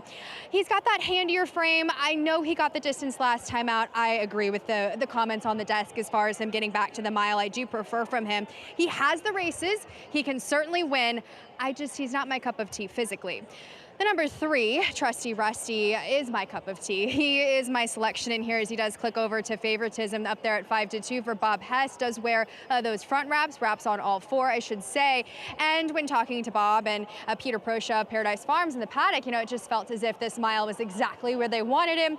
Last time out on the final race at the final day at Aqueduct, speed just dominated that card. It was a merry-go-round affair, 1, 2, 3, 4 around the track up front. And back on May the 7th, he just was behind Awesome Ruda, who's been on a real streak. I just find he gets the right kind of trip. He projects to save ground, track off of the speeds. I think the 2, the 4, and even the 7 will be applying pressure to that pace, and he just projects to me to be the horse to beat in here, as does the tote board reflect. Lafitte? Favorite at 5-2, tracking those would-be leaders, Tom, who figures to be the early leaders. Well, we mentioned the Linda Rice horse, one of 2 she has in the race, Secured Landing. That's a one-dimensional speed horse. That's the only way you can win. So look for the 2 horses to be sent with Kendrick Carmouche from the gate. I think Pineapple Man, the 4, is close by. I'd love to see the 8, Gino Hollander, close early, but I'd pay close attention to how he leaves the gate. Of which they have reached the starting gate. 1 mile, Wilson Shoot, 6th race of 8 on this Wednesday program here at Saratoga. Final check of the toe board reading 5-2. Trusty Rusty and Luis Saez. Frank Mirmati with the load and call race 6 from the spa live on FS2. Here's Pineapple Man going in. Smile and Say Cheese in the pink.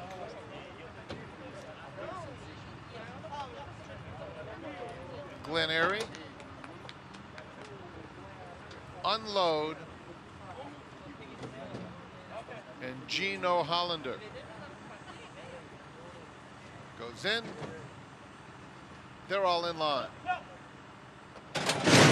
And they're off. And it's a quick start for Secured Landing. Pineapple Man comes away in the top flight, and Gino Hollander extreme outside.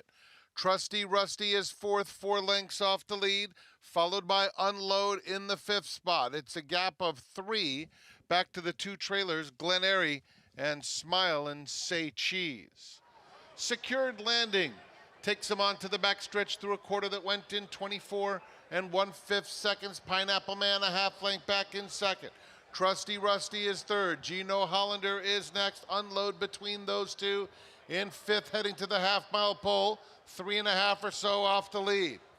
Glen Airy is next, traveling comfortably, just needs to find the racing room, and another 1.5 lengths to Smile and Say Cheese. Secured Landing, 1.5 in 47 4.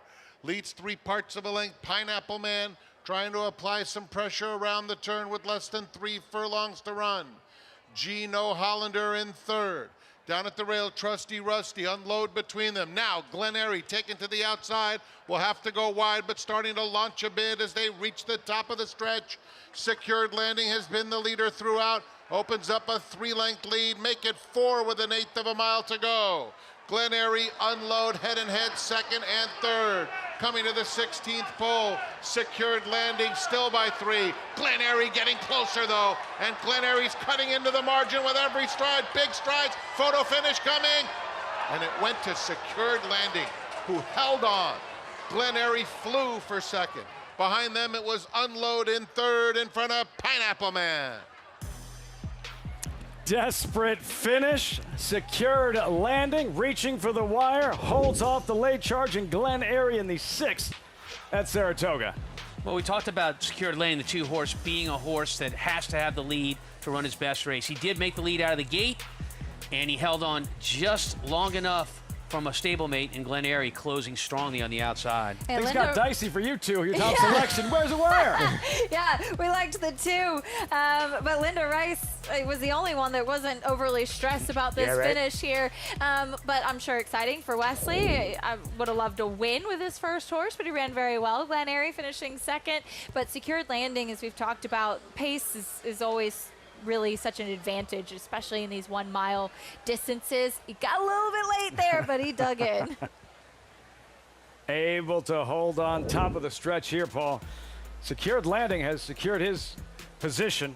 Kendrick Carmouche is going to ask him for his best, and Glen Eyrie eventually finds his best stride and a valiant charge at him late. Yeah, and you see Glen Eyrie, a lot of people will say, well, Ricardo went 5-6 wide. Believe me, I watched this race the whole time. He was searching for a place inside. He had nowhere to go. So to not check his horse, he said, I got to go around. It's just a little unfortunate if you had the 6. But like Keisha said, Linda Rice, 1-2. What's new? Yeah, that was the style that Glen Eyrie has been showing in the past, you know, laying back and making a run. And I think, Paul, you mentioned about him being so close, the level he was running for. We call it class, and you're exactly right. When he hit real horses, as he did today, he was more his style of horse. Don't have to be a grade 1 type to display class out on the racetrack. Be the cheapest, lowest level claimers in the sport. They can still show heart, guts, determination, and yes, class. And they can still give us exciting finishes like this. I mean, if that doesn't get your blood pumping, I don't know what will. But yes, there's a level for every horse. And, you know, sometimes even if they're claiming types, a horse that's running for 50,000, when they run next time for 16 or 20, whatever it is, you're going to see that difference more often than not. 2 wins on the afternoon. Kendrick Carmouche, Linda Rice Exacta, running 1-2, 2-6-7-4 in the 6th race at Saratoga, and that is a live look on her way over. More champagne back in the States. Last seen racing with 26 other fillies in the Queen Mary at Royal Ascot. Contender going into the Wednesday feature, the Bolton Landing, is next. You're watching Saratoga Live on MS2.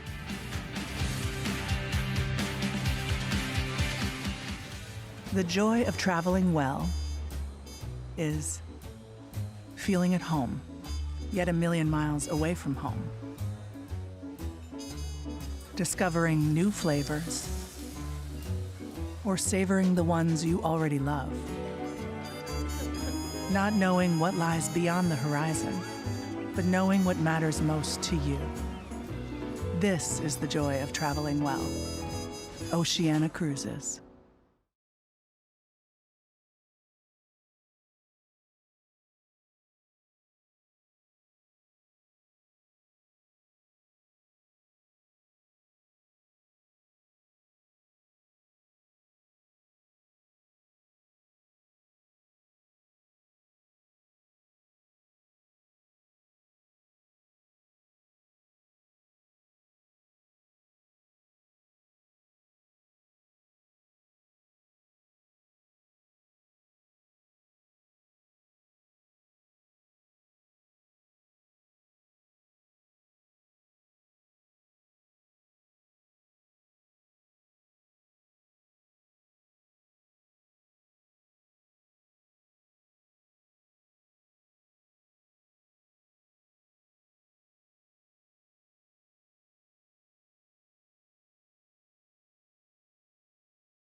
Welcome back to Saratoga Live. It's Travers Week, buzzing here at the spa and here in this sixth race. Secured Landing gets it done, joined by trainer Linda Rice, and just seemed like, Linda, this horse did exactly what he wanted to do, got comfortable on the front end and showed determination late. Yeah, he really dug in. He ran great. Actually, both horses did. Glen Eyre, Wes Ziegler's first runner, ran a tremendous race, and so I was very happy. It's got to be fun. New owners in the game. Wes has just been a light for sure. He's had a lot of winners this meet. I was always tease him. He's got Valora coming up next week, a stakes contender, and certainly found a home with you as his trainer, of course. Oh, thank you. Thank you, Meg. As far as Munnings Express coming up in the Grade 1 ballerina, she certainly showed class last time out in the Johnstone. What do you expect coming up in a war on Saturday? Yeah, it is a war on Saturday, and you know, I think she ran very well last time. I think she likes the track. She likes the tight turns. She's got natural speed. You know, if we can, I mean, with a filly like her, if we could even be third in a Grade 1, that would be great. So we'll try. Got the exacta here. Congratulations, Linda. Thank you, Meg. Lafitte? No other way to describe it. As you take another look at the Rice-trained runners hitting the wire together, Acacia, that ballerina, yeah, war is the first word that comes to mind. Yeah, that came up, I think, one of the most interesting races on the card. The stakes are all exciting on Saturday, but big field for the ballerina and some really fast, talented fillies. It feels like a Breeders' Cup Filly Mare Sprint. This race, a Breeders' Cup Challenge event en route to the Breeders' Cup Filly Mare Sprint. We'll look at the field a little bit later on, featuring Ways and Means. Didn't have a chance to compete in this race last year. She'll be there on Saturday, the favorite for the ballerina. As for the sixth race, Secured Landing, Glen Eyre, Rice runners running 1-2. What we've seen thus far in the late pick 5, it was the first-time starter. Difficult to find, but there it is, 25-44. 2 races left, including the Wednesday feature. The Spendthrift 2-year-old race of the day, Bolton Landing. Brought to you by Spendthrift Farm, home to #1 sires Into Mischief, Omaha Beach, Vacoma, and Yaupon, the leaders of their sire classes in 2025. Field updated odds. Luminous Beauty is out. SideQuest is in, the 2-1 current favorite. For SideQuest, this is only the beginning for her. 2 starts to date. She's just getting underway in her career. For her trainer, Will Walden, his journey a little more complicated from where he's been to where he is now. Will Walden, regardless of what happens in this race or any other, he has already faced the challenge of a lifetime.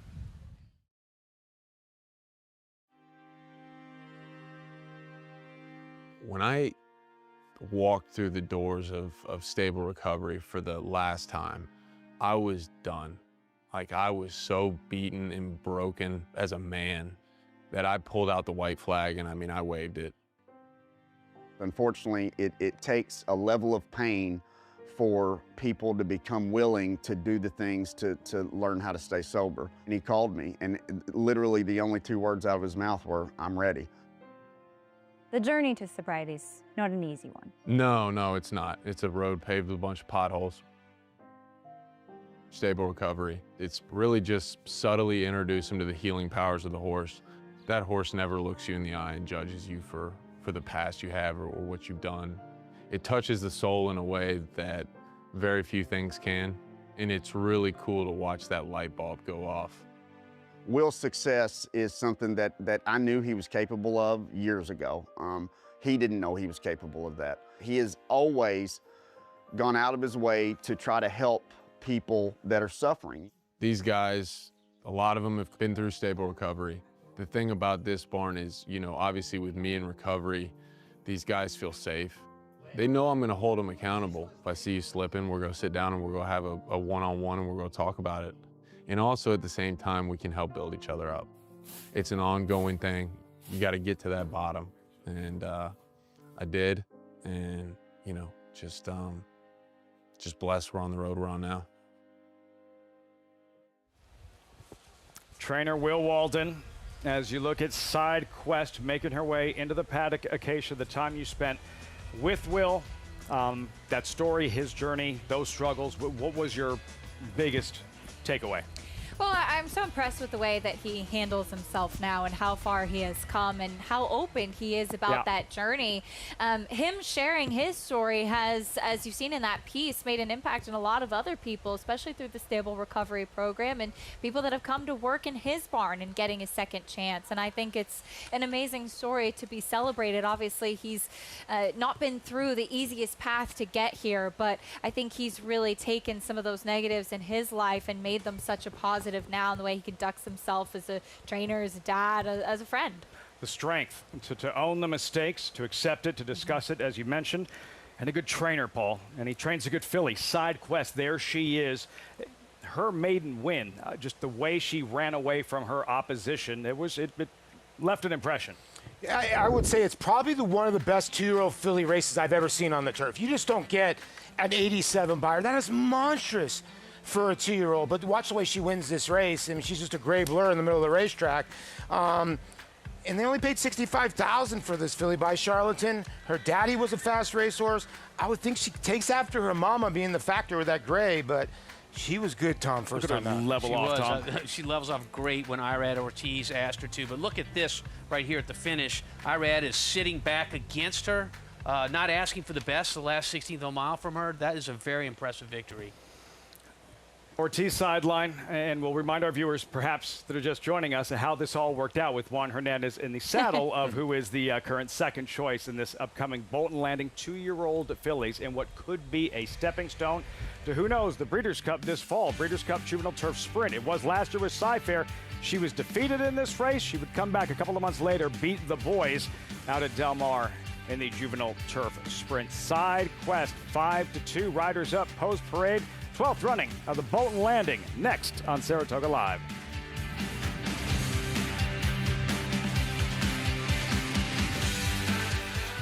A reputation of excellence isn't built overnight. Day by day, year by year, decade after decade. For over 100 years, Claiborne's commitment to quality has led to unrivaled success.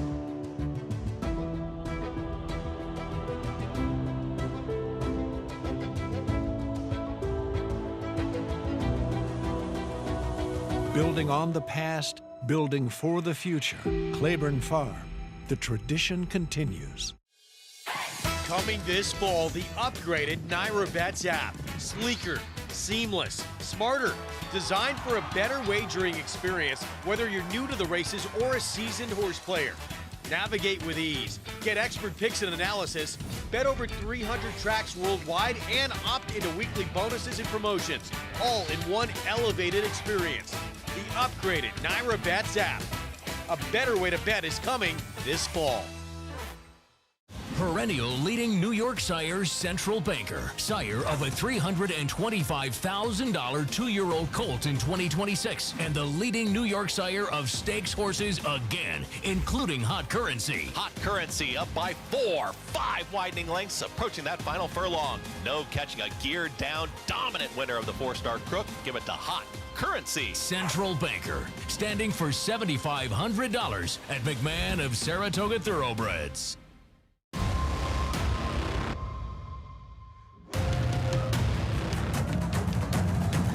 Passion, performance, and the pursuit of excellence. At West Point, the horses are the heart of what we do. The partners really are the soul. The bar that they set is different than everybody else. This starts and ends with the care of the horses.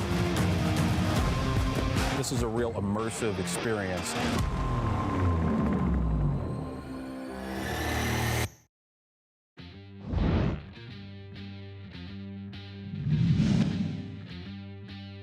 They're at the top of the stretch. Jen Vigidal is in front. Kimchi Cat on the outside takes second. Meat Governor is back to third. Kimchi Cat comes to the lead with a furlong left to go. Confidently handled. Shown the stick. Gets a reminder and opens up nicely. Kimchi Cat and Tyler Gaffleone winning convincingly in the Bolton Landing. Kimchi Cat, ridden by Tyler Gaffleone, trained by Tom Amis. Tom, what comes to mind? Actually, Linda Rice does, because I entered the Kimchi Cat in this race hoping it would come off the grass. Linda is the master at doing that. It worked for me in the stakes race, and there you see Colleen and other family and friends. Kimchi Cat, Joel Paliti, That's Serengeti Empress's Silks, as you well know. That was a lot of fun.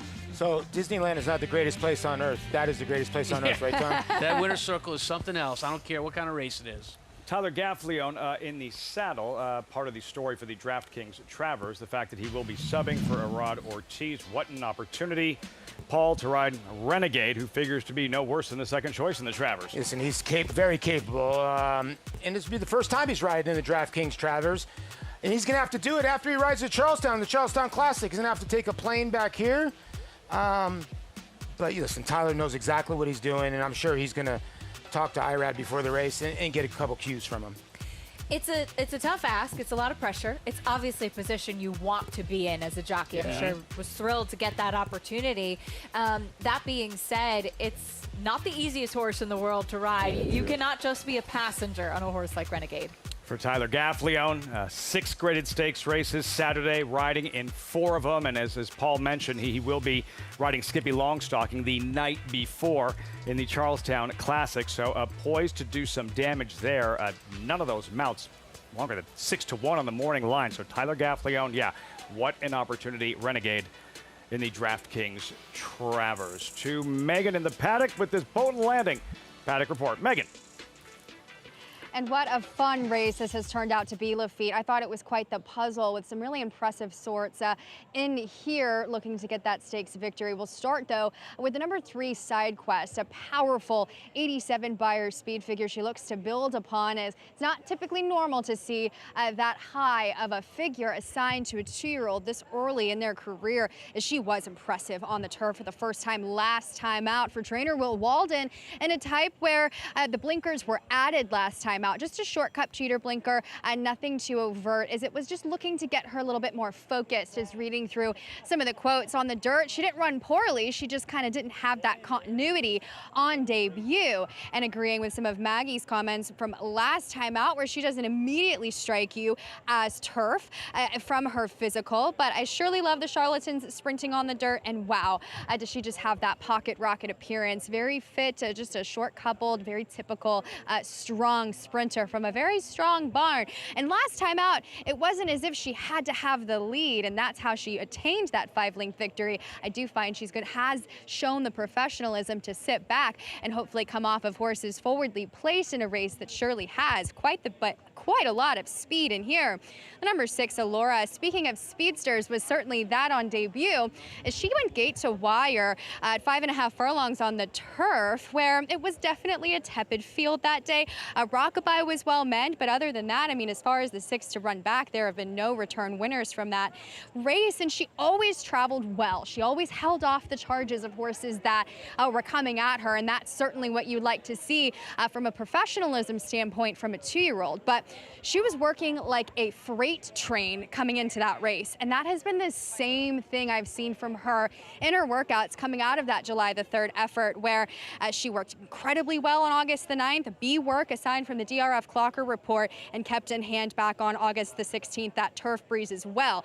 She just screams power, power from behind, power through her shoulder. She's very impressive and very physically mature as a 2-year-old filly at this point of the year.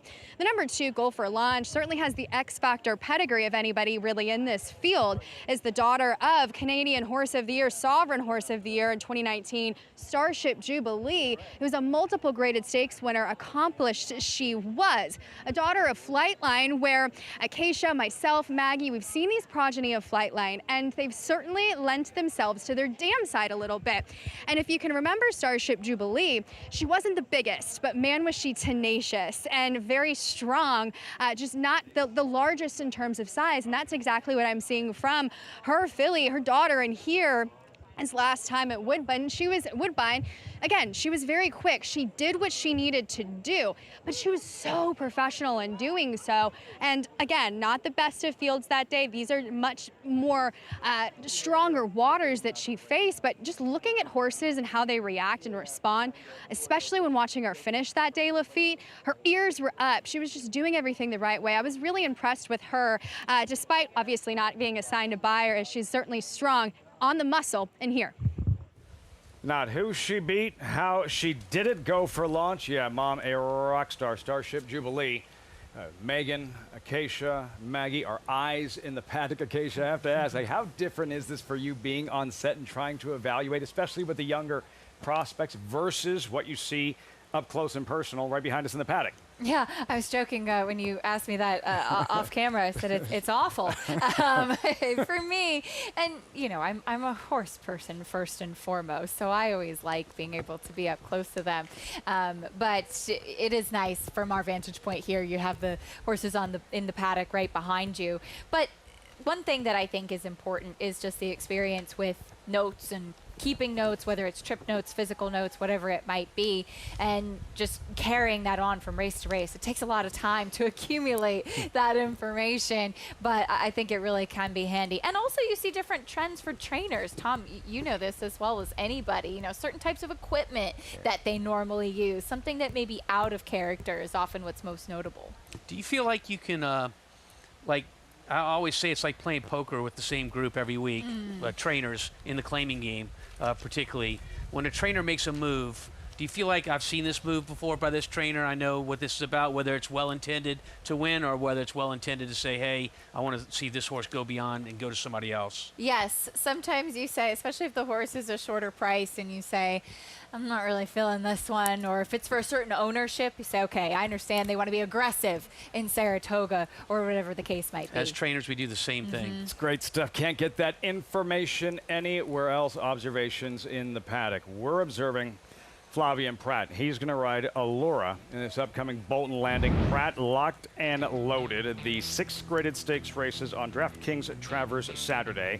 5 of the Grade 1 variety. He is riding each one of them, none of them higher than 6-1 on the morning line, including the favorite in the Grade 1 Ballerina poll. 9-5 on the morning line. This wide open Ballerina Ways and Means. Look at this. This is when Belmont Week really started to feel like Belmont Week, the show these two mares put on in Ways and Means, showing her class and heart in the bed of roses. She's good. I mean, Chad has really gotten the best out of her. 5 years old now, and I think she's going to be your big favorite in there. And this was a nice win. She came back and she won her next start by just a dirty nose. I think that's the race I was referencing. Yeah, that's on me. Listen, that's on me.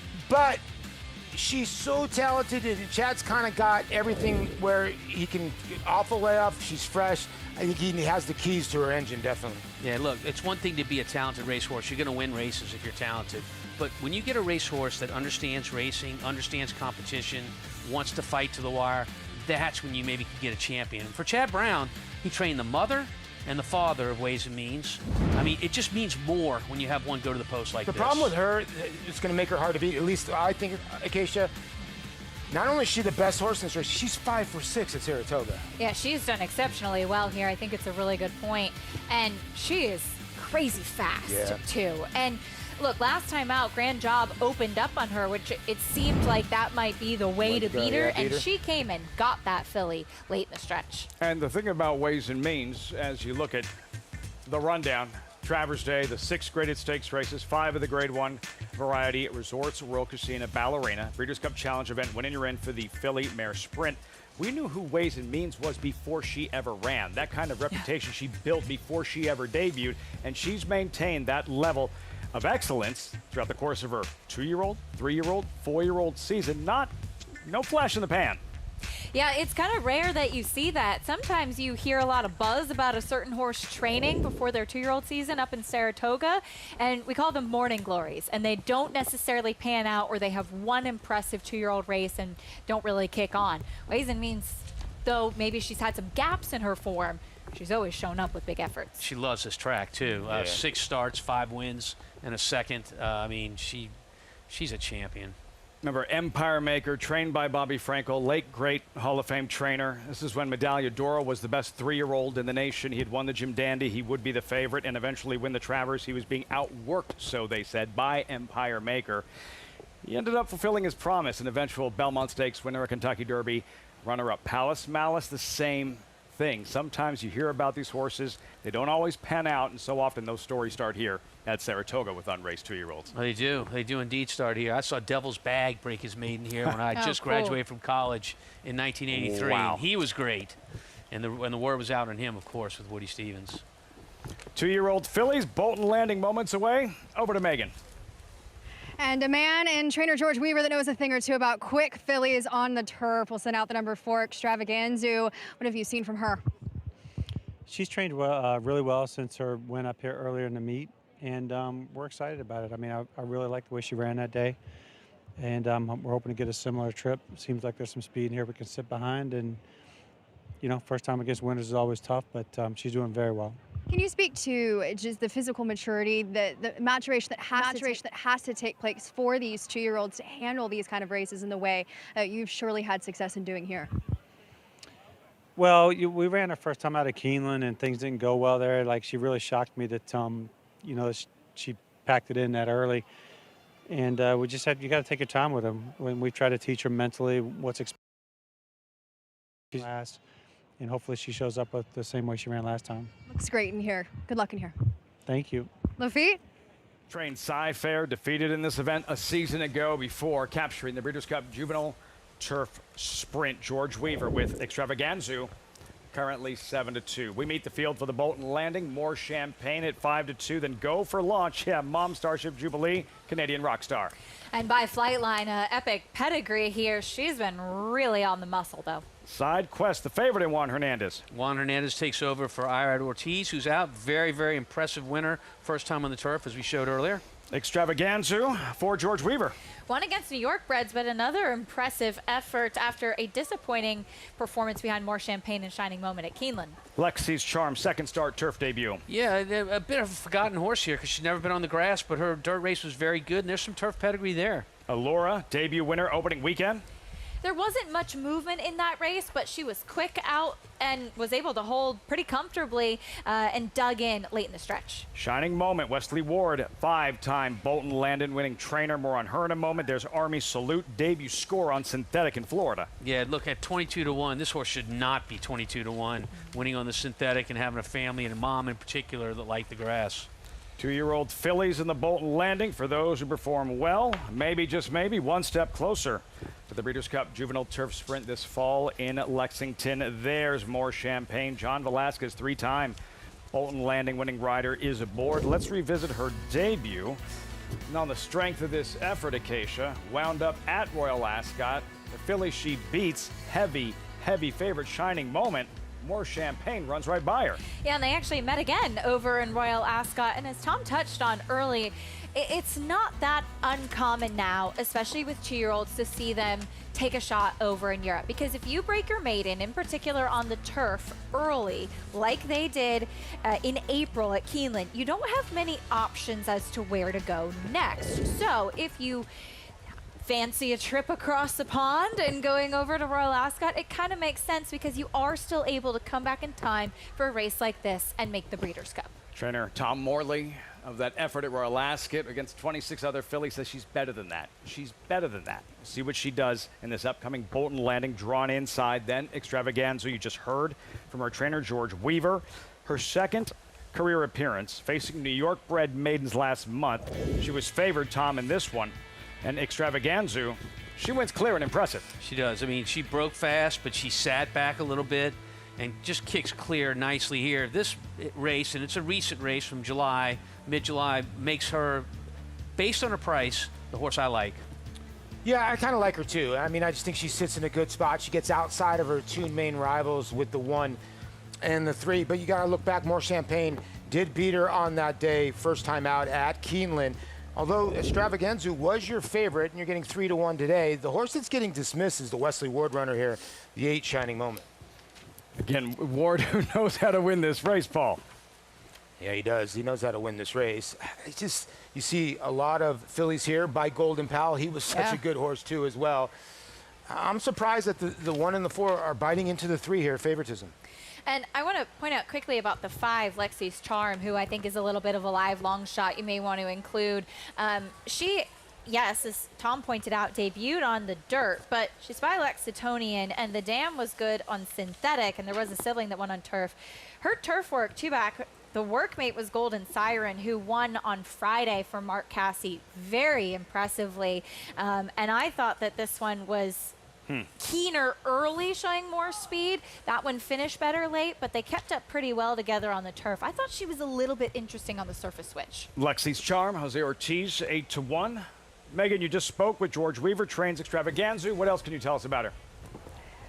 I can tell you she looks fantastic. And when speaking about, a horse like number 6, I agree with the fact of the 4 Extravaganza being a physically mature type, very powerful, strong and well meant. As George alluded to it, she took a little bit of time to really see her at her best, but I think that she is just big, good-looking daughter of Golden Powell, who had showed that late turn of foot last time out, a dominant score, and you saw it in that interview where she can sit back and rate behind horses, which I think will be a very key attribute in this particular field. Now, listen, the last race that she won was not the strongest, so this is certainly an acid test for her, but she certainly looks the part for dangerous connections.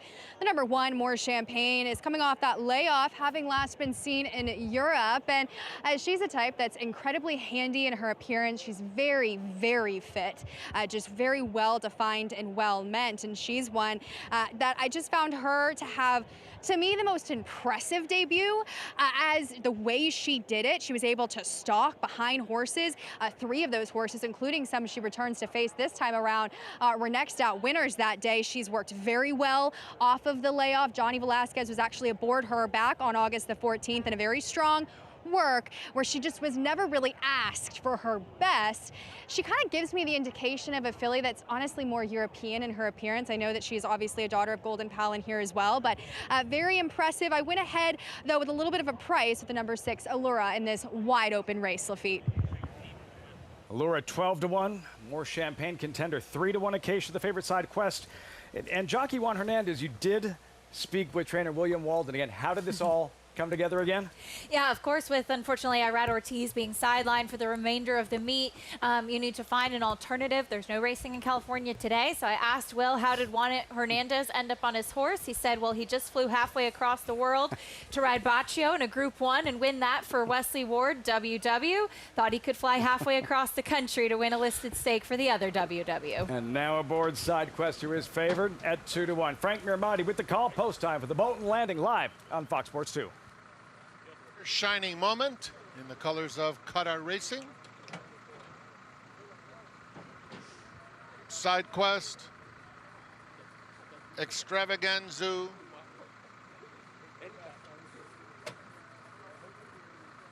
Army Salute.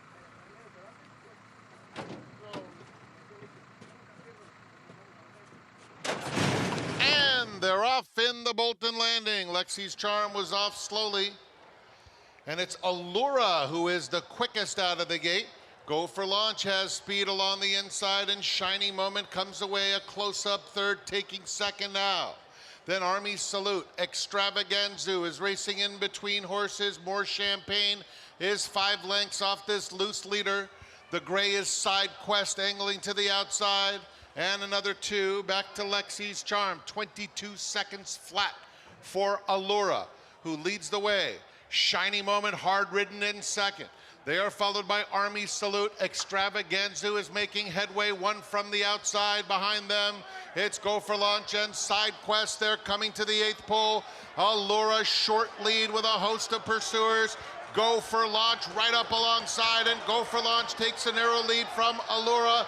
2 lengths back, Extravaganza, 16th pole, and Go for Launch just breezing away from them. Go for Launch, much the best in the Bolton Landing. Allura finished second, Extravaganza third. Mom, a Canadian rock star, Starship Jubilee, Go for Launch, and a first ever win at Saratoga for Pietro Moran, trained by Kevin Attard. Go for Launch, impressive in the Bolton Landing. Very impressive in the Bolton Landing, and it looked like turning for home that maybe we get a run from some of the horses that looked like they were going to close, but Go for Launch made them look like they were ordinary. She just kept going. You know, sometimes with these 2-year-olds, it's very hard to pass, but this horse had a really good trip. You know, Pietro came in to ride another horse. It rained like crazy. Horse got into a speed duel. He packed his bags. He went back to Woodbine, came back today. Got the W. Yeah, I interviewed him before that race. That was a Smart and Fancy last week where it poured when horses were in the paddock. He was aboard Miss Vivian, that turf sprinter, and he had told me he was excited but a bit nervous to ride at Saratoga. So first trip around the green here did not go as planned, but I'm sure this one pretty exciting. And you saw him give his filly a big pat past the wire. Of course, last year's champion apprentice, won a lot of big races up at Woodbine, and I'm sure this is a special moment. You know, we chronicled all these different fillies. The best bred one just won this race. That's I mean, true. Starship Jubilee had Flightline on the top end. Her amount of what she's worth just went up a lot. At 10-1, any anxiety, that's one way to shake it off. Win a stakes race at Saratoga, Tom. Go for launch, collars and puts away Allura, and no late threat really materialized. No, none whatsoever. You know, we talked about how much speed was in the race, but speed can kill, and it did here. Well, she comes from a little bit off the pace, but you got to be positioned correctly if the speed's there. And for our favorite, the 3-horse Side Quest, you know, she broke sideways and broke inward, and was never really part of the program. I believe that's the first stakes win for Flightline as well. Oh, you know what? I think you're right. I think so. Yeah. Wow. Given the excitement at this point, anytime you hear to like buy Flightline, immediately radar goes up. Yeah. As special of a racehorse he was, exciting young stallion, and go for launch. Flightline's first stakes winner in this Bolton Landing 2645. We'll circle back to the start of the race.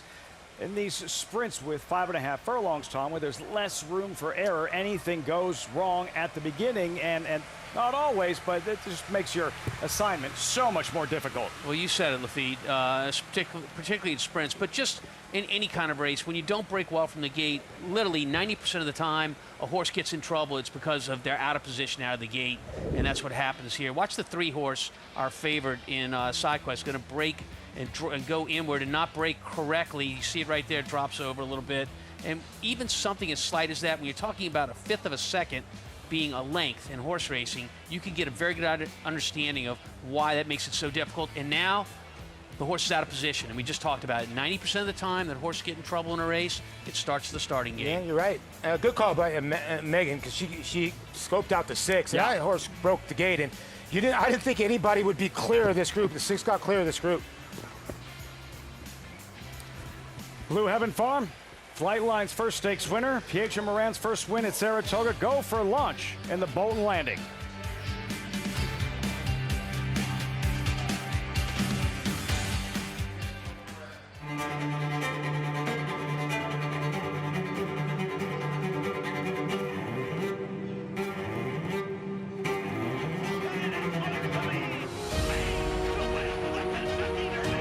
Blazing Salad.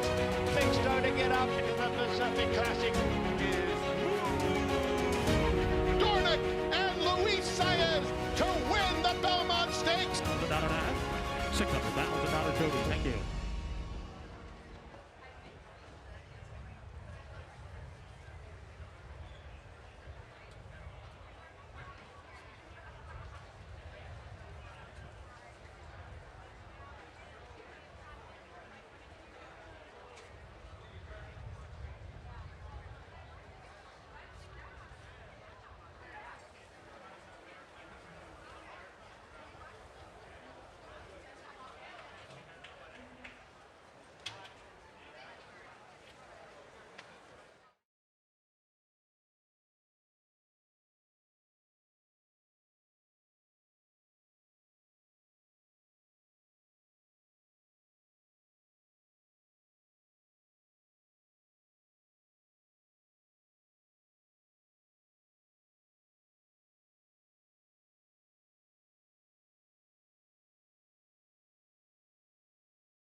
Dust settling after that exciting edition of the Bolton Landing. You're watching Saratoga Live as always, brought to you in part by Hill and Dale at Alapa.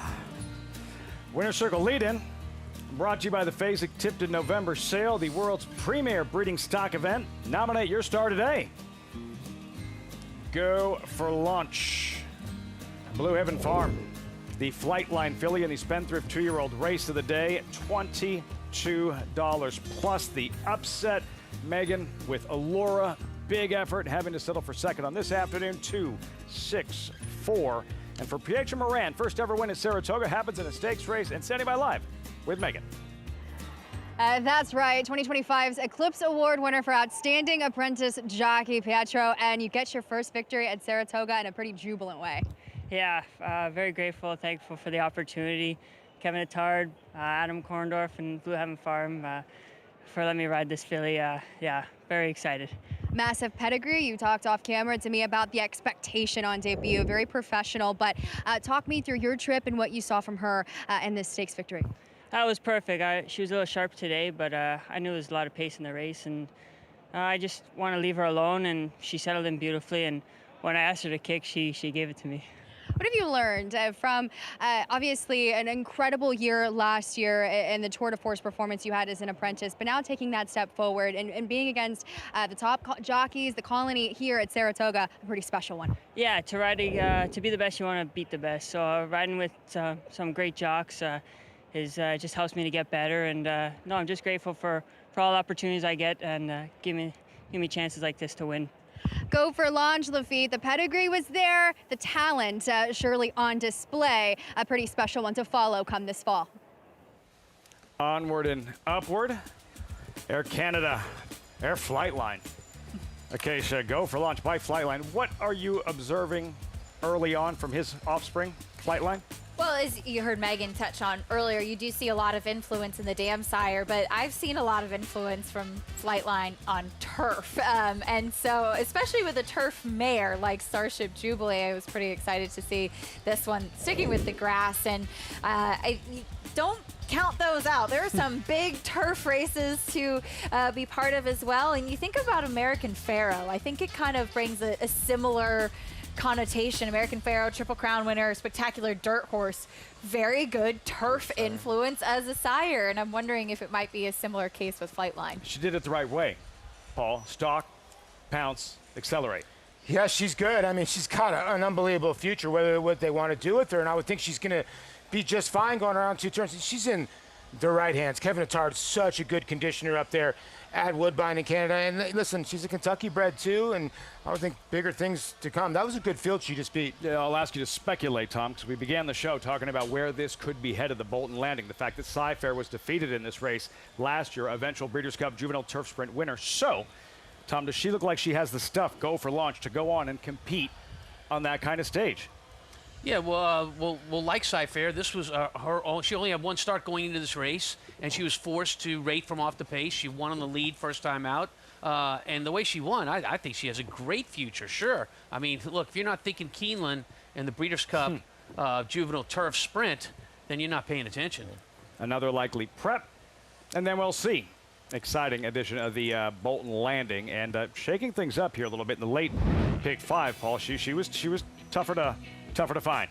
Yeah, and I think a lot of people, I think she's going to play a lot bigger than the 10-1 because a lot of people were between the 4 fillies, and she wasn't one of them coming into this race, but that will spice up that $476,000 pool, and this doesn't get any easier. The obligatory New York bred maiden affair, 7/8 of a mile, 10 strong. Acacia Albright, the favorite, 2-1 drawn inside. Your thoughts going in? Isn't it nice to wrap up the day with such an easy race? Easy I endeavor. think the jockey change with Albright, with Jose Ortiz taking the call, is a big reason we're seeing her as the favorite right now. I thought this was a very tricky race.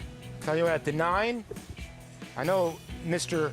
Marquette hasn't won in a while. He could be the 100th winner or trainer to win a race. I thought the 9 had a shot in here. You like this horse too as well, right? I do. I think this horse is well meant here, has some speed. Sometimes speed is what wins these kinds of races. It just breaks everyone's heart when you can go to the lead. How fitting would that be for Ron Moquett? As long as it's been for him to have won a race here at Saratoga, to do so and become the 100th different trainer to saddle a winner here at Saratoga. We'll see how it all unfolds about 21 minutes out. Plus, a look ahead to the highlight events coming up this Saturday, included star jockey Javier Castellano. Milestone watch, sitting on 5,999 wins. Does he get it in the nightcap? 7 of those wins in the Travers, looking for an 8th on Saturday with the Puma. As a multiple Grade 1 winner, Liam's Map has taken that success to stud. A proven sire from the sales ring to the winner's circle, with hundreds of 6-figure yearling sales and multiple Grade 1 winners on dirt and turf, including Grade 1 winners Burnham Square, Deterministic, and classic winner Napoleon Solo. Liam's Map, standing at Lane's End.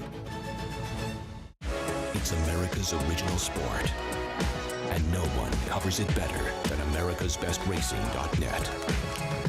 From the sport to the lifestyle, the best races, horses, and destination venues, cocktails, gambling, fashion, and more. americasbestracing.net is a sport for you.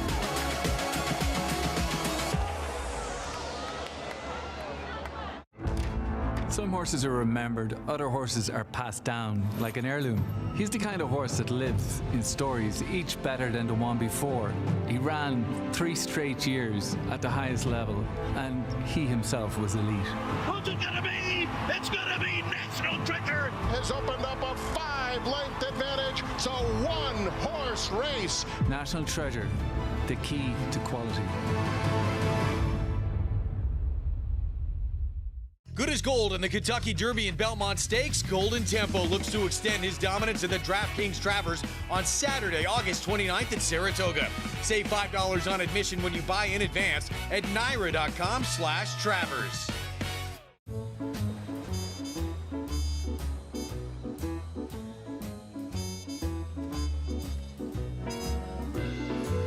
This is the joy of traveling well. Oceana Cruises.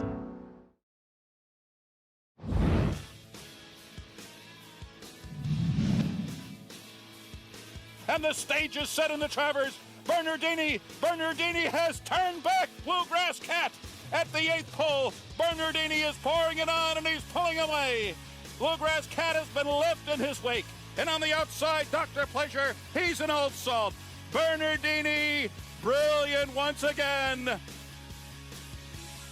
Tom Durkin, brilliant always. 20 years ago today, the summer of Bernardini. The Preakness winner, Jim Dandy winner, Tom, just too much horse, too much class in the Travers. Unbelievable. Bernardini, as time went on and he retired and became a stallion, he became one of those stallions who his babies, the mares, produced some great runners. So we would call that a broodmare sire kind of a deal for Bernardini. He was great. Javier Castellano climbing the walls with anxiety at about the 16th pole, and now one celebrating early. Knew he had it wrapped up, and look at that. To digest it, 7 wins in the Travers, most all time, obviously. Yeah, Bernardini was his one jog fest, right? He had to work for the rest of them. Keen Ice, obviously, beating American Pharaoh. Bernardini was such a good horse. You're just forgetting the ill-fated Barbaro. Still don't know who would have won that Preakness if they both would have broke out of the gate. But 7 Travers wins is insane. Castellano at his best when it matters most in Saratoga's premier event. Acacia, what's it going to take to rack up an 8th with the Puma here in the Florida Derby, right there at the finish? This is a horse that I know Javier has been really high on from the beginning as well. Of course, he teamed up with Gustavo Delgado to win the Kentucky Derby aboard Mage, and now they've got another chestnut that actually kind of looks a little bit like him as well. With the Puma, he was scratched before the Kentucky Derby, reportedly with a foot issue, sidelined for a bit. He came back in the Haskell. It was a wet track. It was his first start in a while. He ran okay. I thought it was okay.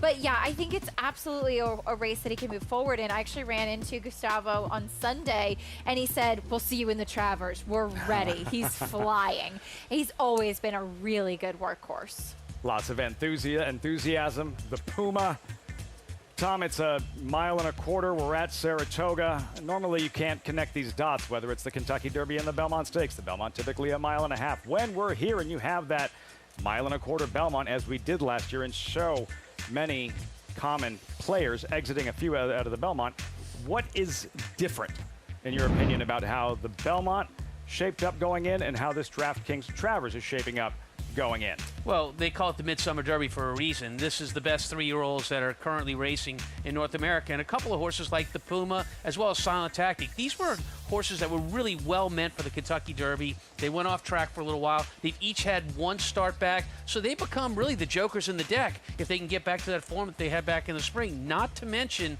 you know, the new kids on the block, Leading Change, 2 for 2, but a new emerging star, and perhaps is also the case with Sea Strike. And then you got the old strong ones, you know, whether you're talking about the Derby winner and Belmont winner in Golden Tempo, or the Preakness winner in Napoleon Solo. It's a great race. The Puma was the favorite before he got scratched in the Derby pool. So a lot of people forget about that. He was going to be your favorite. He got scratched, a couple days before the Derby? But going into that, he was your favorite. You watch that replay, you can't believe Commandment still got up in that race. It's insane. But he has got the quality to get there, and Gustavo Delgado has been there before, so he's another horse that you don't know what to do with. The pace Acacia, how it unfolded in the Belmont versus what we expect in the Travers. How does it compare? On paper, it seems like in the Travers there should be a bit more pace. I think especially with the presence of a horse like Napoleon Solo in here.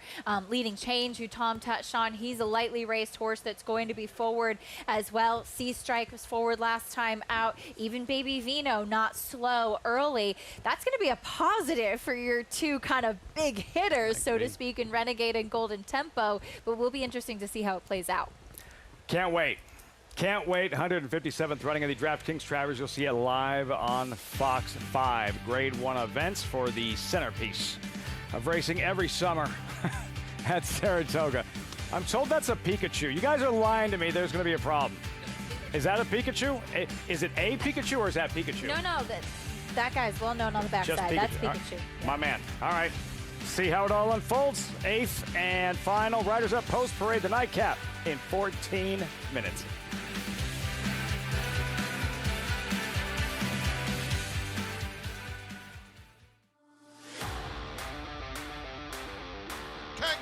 Or portfolio duration. Portfolio duration. Dynamic pricing wins the Just a Game. And Title Roll is in a very, very close photo. King of Gosford. El Cordobés will win the Sword Dancer. Starlust! Program trading in naval power. What a thriller photo!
Back on Saratoga Live.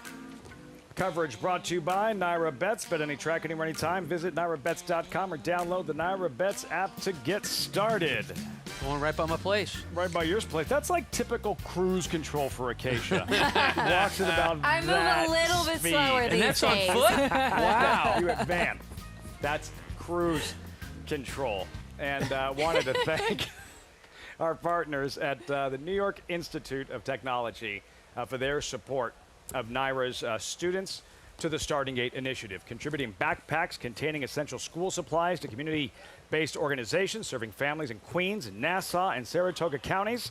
New York Institute of Technology offers undergraduate, graduate, doctoral, and medical degree programs at its campuses in Long Island and New York City. For more, over to Megan. Thanks, Lafitte. And joined by Danya Green, a Corps officer here with the Salvation Army. A tremendous program, Danya. The Salvation Army and Saratoga Racecourse have had a partnership for decades with the Red Kettle campaign. But what does it mean to expand and now bring the Back to School Expo here to the track? This is amazing. This is our 5th annual Backpack Expo, and now with the partnership of NYRA and the New York Institute of Technology, we're able to bring it to the racetrack and just expand. It's been a true blessing just to be able to reach more people. Through our Backpack Expo, we normally serve about 50 or 60 children, but just through the generosity that we've received on their end, we've been able to expand it to over 100 children this year. Incredible work you do here, but this event is more than just distributing backpacks. What does it mean to kind of bring those local services and organizations together to give families those opportunities and give them the resources they can learn about here? Yes, we have a great community, and so we have a lot of vendors that come in and just offer the resources that are available so the families are successful when they start the school year. The New York Institute of Technology is presenting the Back to School Expo this year. How important are those partnerships to the Salvation Army and bringing these resources to New York families? It's huge. The generosity from both NYRA and the New York Institute of Technology is what makes this possible, is what makes success for these families that might be struggling, and just to know what is available out there so that they can start the school year on the right foot. Special resources here, Lafitte, for the kiddos of New York, and some pretty incredible, remarkable people putting in their time to support these kiddos. It's a terrific cause. Salvation Army doing the most good. New York Institute of Technology. You'd hate to go to the grocery store in mid-August and there's the back to school signs, right? That would upset you as a kid knowing you were headed right back to school, you know? You're so right. But it was always fun at very least to go back with new stuff. And now these kids, Acacia, as a result of this program, will have the opportunity to do just that. Yeah, absolutely. It's a wonderful program, and especially outfitting kids with new backpacks, new items before heading back to school gives them an extra little dose of confidence. They'll have something to show off to all their friends going back and wishing all the kids returning to school happy semester. You know, 60 Minutes used to come on Sunday night. Whenever that ticker would come down, it'd be like almost a ticker for me to go to bed, and school was the next morning. Yeah, weekend. It was time to do your homework, which you hadn't done all weekend because you were playing around, like me. Summer coming to an end, but not just yet. Midsummer Derby, the Saturday lineup, Travers Day Stakes rundown, the 6 graded stakes races, 5 of the Grade 1 variety, and the Allen Jerkins. Some may argue that race features the most overall talented 3-year-old in training Englishman, based on what he did Belmont Stakes Week in the Woody Stevens, a field of 6 Tom Englishmen, 3-5, and understandably so. Yeah, look, he's a really, really nice horse that just left the gate running in this race and just put the field to shame. And he wasn't actually favored that day, you know, but right out of the gate, he let everybody know who the boss was. And the shortening up in distance from a mile to 7/8 was a big change for him, and it made a lot of difference in this race. Yeah, getting from the rails to the outside, and he just crushes crude velocity. When you beat horses and they haven't come back to run, you kind of break their pride a little bit. But this was just dynamite. 115 buyer by himself. Crazy. And Bob Baffert, trainer of Crude Velocity, who was the favorite in there, said, "I never want to run against Englishmen again." That's which the quote. Really says something. But you know, it's interesting. What you said, Lafitte, is that many believe this might be the best 3-year-old in training. A lot of people said that about Crude Velocity before the Woody Stevens. So things can happen, things can change. Now, Englishman was absolutely dazzling and looked fantastic that day, but it'll be very interesting to see if he can do it again. I think that's why that quote stuck. Was Crude Velocity the best 3-year-old in training? That happened, and Bob's like, Crude Velocity will never see Englishman again around one turn. We'll see how he follows it up in a grade 1 on Saturday. Post-parade for the nightcap, there's Albright, the favorite, and Jose Ortiz. Surprisingly the favorite. He ran against the 3 Starship Lizzie, was second best, and had a better trip. Peggy Castle make the rider Jose Gomez. Yeah, big long shot here. Lalo Vera. Oh, no, it's good. Jose Gomez, excuse me, the rider. Number 3, Starship Lizzie. Javier Castellano, 5,999 career wins. Yeah, fought the pace last time with the winner out of the gate and ended up being second best. Number 4, Forever to Go, and Kendrick Carmouche seeking a third. Dropped in class, was out on the turf, so now this is going to be the lowest she's ever been on dirt, and she's definitely the one to catch. Angie's Angel, 1 start 11 months ago downstate. Yeah, 27-1 here kind of tells the story there. Extravagant. Adelphi Racing, first-time starter. That is not him. The 7 there pictured. Hannah's Hideaway in the money. Both starts on dirt. Yeah, talk about that. Moved to the dirt, took the blinkers off when they did, and actually ran 2 competitive races. There's Extravagant. Yeah, first-time starter by Entice. They paid $230,000 for this filly, and they're debuting her for $35,000. That's Amore, number 8, 15-1, 2-time Kentucky Derby winning trainer Nick Zito. Not good gate horse, but she will finish in this race. Is this the day for trainer Ron Moquette to saddle his first winner at Saratoga in a while? There's Raised and Ricardo Santana. Yeah, this is a horse that not really a big horse, but packs a lot of punch out of the gate. Should kind of be in front early. Battle Rifle, Dylan Davis riding for his father. Yeah, big long shot. This is the 7th or 8th horse Robbie Davis has ridden, and one of his sons and daughters finally rode one of his horses, this one right here. These New York bred maidens, who's going to graduate? Challenging as always, handicappers. 8th and final coming up in 4 minutes. And a reminder to get involved and signed up. If you haven't, it's Travers Week. Sign up at NYRABets.com. Take advantage of that $200 deposit match bonus. Use that promo code SPA200. Enjoy betting on over 300 tracks around the world. Start winning today at NYRABets.com. Circling back to Javier Castellano. Tom, and what could be his 6,000th career victory here. There he is, a Hall of Famer who has won several Eclipse Awards as like an MVP for jockey, and we've already touched on what he's done in the marquee events here at Saratoga. 4 Alabamas and those 7 Travers. Yeah, I mean, that's just an amazing accomplishment. The horse you're looking at right there, Starship Lizzie, is a horse that came from a bit of a break in the last start. We're going to watch that paint in just a second. When you are off a layoff and you're willing to run for the same claim price before, you can waive the claim, which is what they did with Starship Lizzie, meaning although they were running for $35,000 maiden claim, this horse could not be claimed out of that race. And if you don't win it, you get to do it twice. So again today, Starship Lizzie, you can't buy that horse out of this race as you can the others race. But this is just chasing a speed horse that's just better. The fact that Starship Lizzie does all the dirty work chasing after this horse, still runs second, says a lot about the performance. I thought it was a good effort. You make a good point. It was her first start as a 3-year-old. She got a little bit better. It was her first start with Lasix, her second start with blinkers. So she's improving with each start. Yeah, she is. And you have the opportunity to run twice for that waiver, which is what they're doing here too. So she's protected yet again, which I think is a positive. Albright comes out of that same race. Like I said, I think in large part why she's favored and there's such a big price disparity between the 1 and the 3 is because of the presence of Jose Ortiz. You know, completely agree. This was a horse that had been running with a jockey who did not have nearly the win percentage of a jockey like Jose Ortiz, and that's going to take a lot of attention when he climbs aboard in a maiden claiming. Selections, Acacia, Paul, both going with Forever to Go. Paul, a 10-race maiden, but second in 5 of those. Why will today be the day? Oh, gosh, it's one of those horses you just keep looking down. It's a filly that finally, I think, dropping. She dropped for the State Bred Maiden 50, but that was on the turf. Her races on the dirt against State Bred Maiden Special Weight, they beat this field, and she's the filly to catch. You know, she runs one of those races at Aqueduct either in February or March. I think she wins the race. I think so too. She's actually never run for a claiming tag on the main track before, so I think that that's a key as well. There are actually 5 trainers in here who could make it 100 wins for a trainer, different trainers at the meet, which I just think is remarkable, and it's an amazing storyline for this summer. Such a competitive meet. The parity, yes, a headline in terms of the trainers. 99 so far, different trainers having saddled winners. This would be 100th. Trainer Ron Moquette and Raised. This was her second start, mid-July. Ellis Park in a 6-furlong sprint, Tom. We'll see Raised, who is right there turning for home. Yeah, her game is speed, and so we want her to be close, if not on the lead today. She didn't keep all that great a course. She's getting out a little bit here, but you know, Ron is the kind of trainer that that's the first time he got to run her, is going to see those things. He's going to work on those things. She'll be better for it today. I would love to see her clear from the gate. You can't miss her. She's not big in size, but she's pure gray, so you'll be able to see her when she leaves the gate. And to that point, she does get an equipment change today. She ran in a shadow roll last time, so a piece of fleece over the noseband. She runs a bit high-headed. She's in a rubber figure 8 today, which really helps sometimes for horses maybe that kind of struggle getting their wind, helps keep their mouth closed.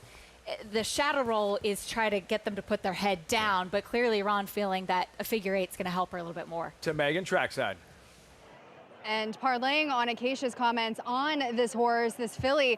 Meanwhile, Acacia, I did have you in my thoughts and prayers as I was hoofing it from the other side of the track, and I hope I did you proud because we got over here. But the number 9 Raised, incredibly fit, makes a lovely impression on the track, and I agree with Tom, gives me the indication that has the speed to clear, really fit and well defined. I went with the number 3 Starship Lizzie, a horse that, you know, typically Michelle Nevins horses need that start off of the layoff. I thought she ran very well last time out, protected last time out. She'll run protected again, meaning she does not eligible for the claim. A big solid girl, where last time she had a wide post. She was used with speed, and she really was able to get something out of that race from a fitness perspective with that speed being used. Very strong behind, propelling her forward. I thought she looked best here on the racetrack as she gets back to the 7/8, you know, last time out, and she certainly, to me, looks to move forward at a square enough price in here. Lafitte?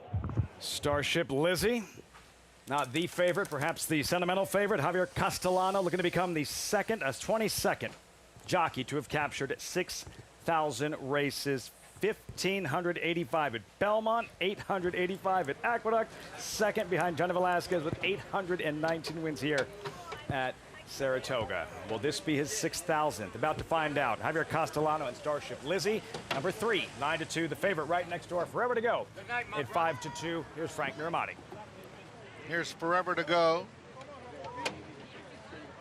Raised.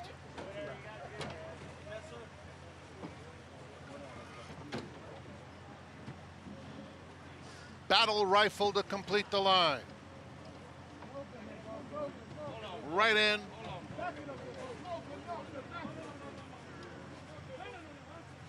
They're in the gate.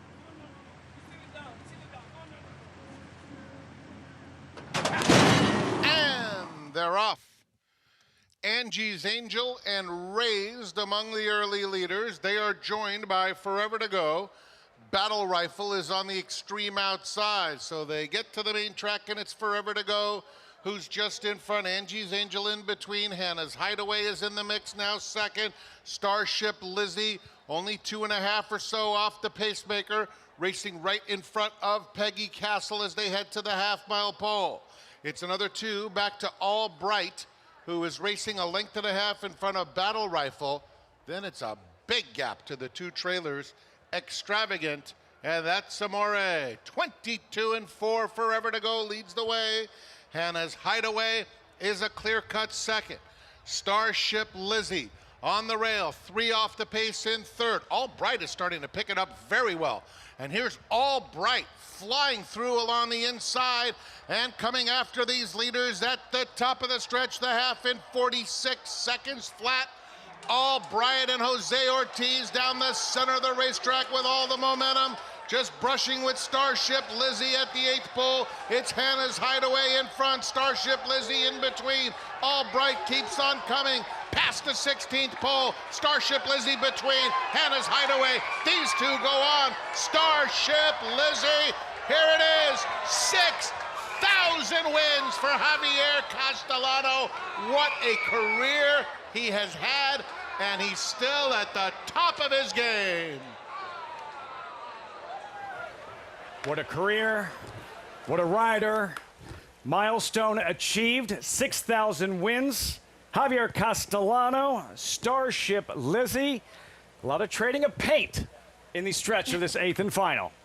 There was, you know, for Starship Lizzie, sat behind a very, very fast pace.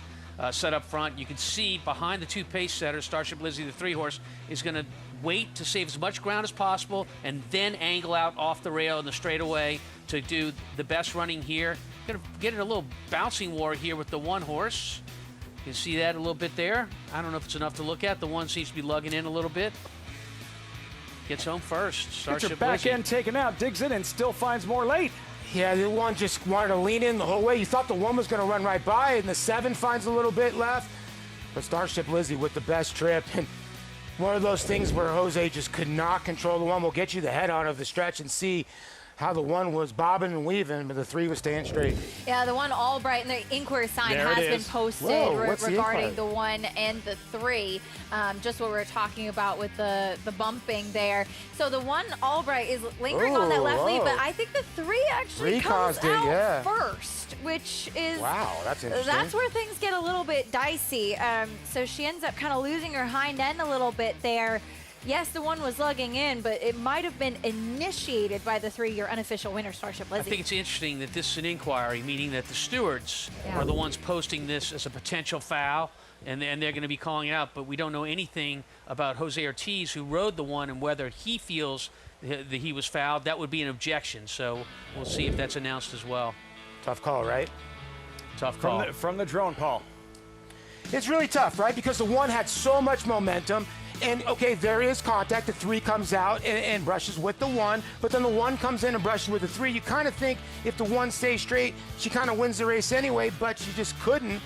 But then again, I've never ridden horse again, and how much that takes out of your momentum of knocking the 1 off stride. I think it looks worse on the head-on than it does on the drone for your unofficial winner. For Starship yes, Lizzie. For Starship Now look at Lizzie. that. Okay, here's what you're talking about. Why worse? The question is, does the 3, your unofficial winner, Starship Lizzie, in the red cap, initiate the contact? Now, there, it almost looks like she does, but I think you have to be careful, too, because the 1 Albright, as Paul's pointing out in the blue cap, she is very erratic and all over the place.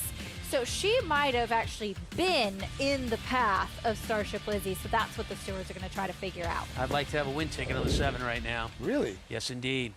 7 who ran second. If there's a switch, the new result, if there's a switch, would be 7-1-3. So that's what they're going to be looking at, but there's no question that Starship Lizzie initiated the contact right here. I get it. Is Albright not coming? I'm not saying they met in the middle. Albright is coming in a little as well as Starship Lizzie floats out. She's all over the place. I have no dog in this fight, and Nor do I. It would benefit me if the 1 got, or the 7 got put up. I think the 3 should stay up. That's my opinion, because the 1's a little bit all over the place already, right? I do think it's interesting, as Tom pointed out, though, there was no claim of foul from That's Jose true, Ortiz. yeah. So I'm wondering if he felt that it was his horse, the 1 that actually initiated it. And having said that, that's what the stewards are going to do. They're going to talk to both riders. And so Jose is going to have a chance to say, hey, I didn't feel like much to me, or, yes, I was bothered. But they'll talk to both riders, and then they'll make the decision. There are 3 stewards here, as there are everywhere, and it has to be a majority decision. So we'll see what happens. Did it change the outcome, is what I want to need. Did that change the outcome of this race? That's the question the stewards ask, yeah. Yeah. Did it change the eventual order of finish? Added drama to a dramatic moment. What is, for the time being, Javier Castellano's 6,000th career win. If you're at home watching on your couch, you say to your buddy, are they really going to take away Javier Castellano's 6,000th win? I know that's not supposed to play into it, but it's a thought, right? It's very it's a thought hard. going through Javier's head, I can tell you that. It's going to be really tough for Javier as well. But, at the end of the day, the job of the stewards, like Paul said, is supposed to be to ask the question, did it have an impact on the eventual order of finish? Was a foul committed? So that's where they need to make the decision. Now, it's not just was there a foul, because clearly there was bumping. It's did it impact the order of finish? This is a different angle, Tom, we have not seen just yet. No change. No change. And regardless of angle, the stewards have just announced no change. 3-7-1-6, Starship Lizzie. And Javier Castellano having to sweat that one out. Now he can celebrate what is his 6th 6,000th career win, only the 22nd jockey in history to ever do so. And congratulations to Javier. This is an unbelievable feat, and he'll be going for his 8th Travers this weekend. You know, the more I think about this, Tom, if the one gets on by, kind of re-rallies and makes it really close for second, then they probably would have said, okay, might have cost them a position. Is that the way you kind of feel now? Yeah, look, it wasn't an easy call. It wasn't, no. Either way, so I'm not going to sit here and throw my hands up in the air. You know, the stewards have a tough job at times, and this is one of those times. I don't think there was a wrong answer here. $21,000 pick six for somebody had a sweat. There you go, 6,000 wins. That's what's really awesome. Yep. Pretty epic. And you know what? It wouldn't be horse racing if you didn't have to sweat it out with an inquiry when you hit a milestone. Kendrick came there taking the photo with him. I like it. Yeah. He delivered the sign. We were first, it was his first national sort of becoming a household name. His went on Ghost Zapper in the 04 Breeders' Cup Classic. The trust from Bobby Frankel, Ghost Zapper, eventual Horse of the Year. You had something to add, Paul? Well, I don't know. The guy that was leading him in was Pikachu. And of course there's that. And there's that. That's the angle. It was the Pikachu angle. You know, my kids had those playing cards back in the day. They're worth a lot of money now. You sure you don't have them in the basement? Let me come over. I've already been scolded. They went in the trash about 20 years ago. Castellano, another look, deep stretch Starship. Lizzie? Good ride, too. Good ride. And the salute there. At 9-2, yeah, it was Ghost Zapper. And then later, yes, it was Bernardini in the 06 Preakness. And the damage done that summer at Saratoga, the Jim Dandy, and of course the Travers. Javier Castellano there. And in the marquee races over the years at Saratoga right here, 11 combined Alabamas and Travers. When it matters most, Castellano at Saratoga at his best. True. Yeah, I mean, Paul, when you start putting in perspective for when you played in the major leagues and the records that were set there, and you get an understanding of what these jockeys are as athletes, it's an amazing accomplishment. No, it really is. They've been running for, what, 170 some odd years, and he's a 22nd guy. Think about it. There are only 20 some odd guys have ever gotten 6,000 wins, and he's done it in the toughest competition in NYRA and wherever he's gone. He goes to the Keeneland whenever he needs to go anywhere, riding grade ones all over the place. So he's done it the hard way with 6,000 wins. Truly amazing. Venezuelan-born Hall of Famer Javier Castellano, victory number 6,000, is standing by live in the winner's circle with Megan. That's right, pretty magical for the king of the Travers Stakes to win his 6,000th victory. Travers Week, Javi, put this moment into words, 6,000. It's amazing. First of all, I would like to thank you, Lord, Jesus Christ, to give me opportunity, the ability, the skill to be jockey and participate in the biggest stage in my career. And it's a great achievement. My family, my wife, Abby, Kayla, Sienna Brady, they support me, my agents, Vale, all the owners, trainers, they give me support to amazing achievement to win 6,000 races. And the high level, and being very lucky, fortunate. Incredible, you four-time Eclipse champion. You've now spent nearly a decade in the Hall of Fame, being inducted in 2017. Talk about the tenacity, the work ethic it's taken to still be at the top of your game today.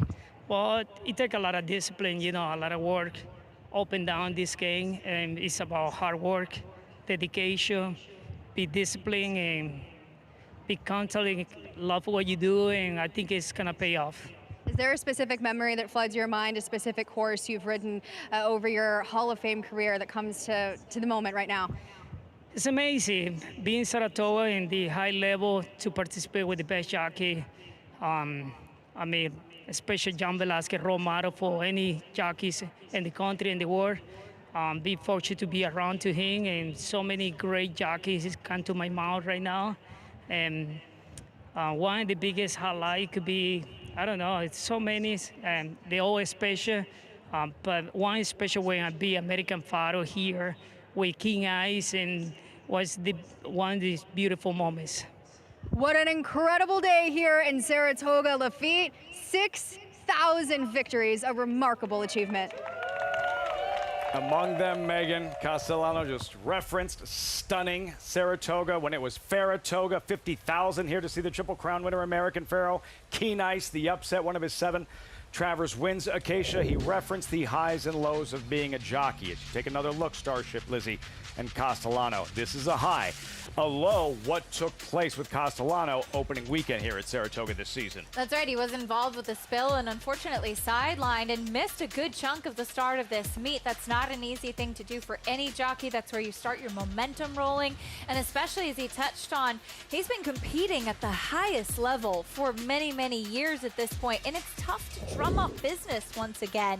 I think that it's a remarkable achievement. I spoke to Javi on Sunday when he got 5,999, and he looked at me and he said, man, that's a lot of wins. I said, it really is a lot of wins, and just thrilled to see him reach that 6,000 milestone because he's been doing it with the best of the best. I think, Paul, as you look at the payout for the late pick 5, that fall opening weekend, as scary as it was, just that Castellano was able to walk away from something that scary as we watched it unfold on the far turn, able to return and ride as well as he is right now as he was before the incident. It was a scary fall. It really was. We all thought it was way worse than it looked, and he only had a little bit of time off. But again, you got to give him a lot of credit, especially a lot of these guys. He mentioned Johnny Velasquez. The older these guys are getting, they're getting hurt. For them to come back, it's harder and harder. So I think the wins are even sweeter and sweeter for Javier.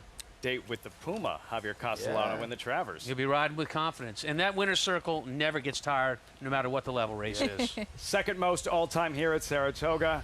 Javier Castellano, more history made at the Spa. 6,000 career victories. Not a bad way to kick off DraftKings Travers Week. And we have so much more coming your way. Right back at it tomorrow afternoon as the countdown continues to the DraftKings Travers 157th edition. Those are 3-year-olds. That's a real good 2-year-old filly. Go for launch. Mom, Canadian rock star, a horse of the year in Starship Jubilee, onward and upward for her. All right, so we had to wait a little longer to really celebrate, but Javier Castellano does get that 6,000th victory in the nightcap. Thanks for joining us on Saratoga Live. Right back at it tomorrow afternoon. We'll see you then. Have a great night, everyone.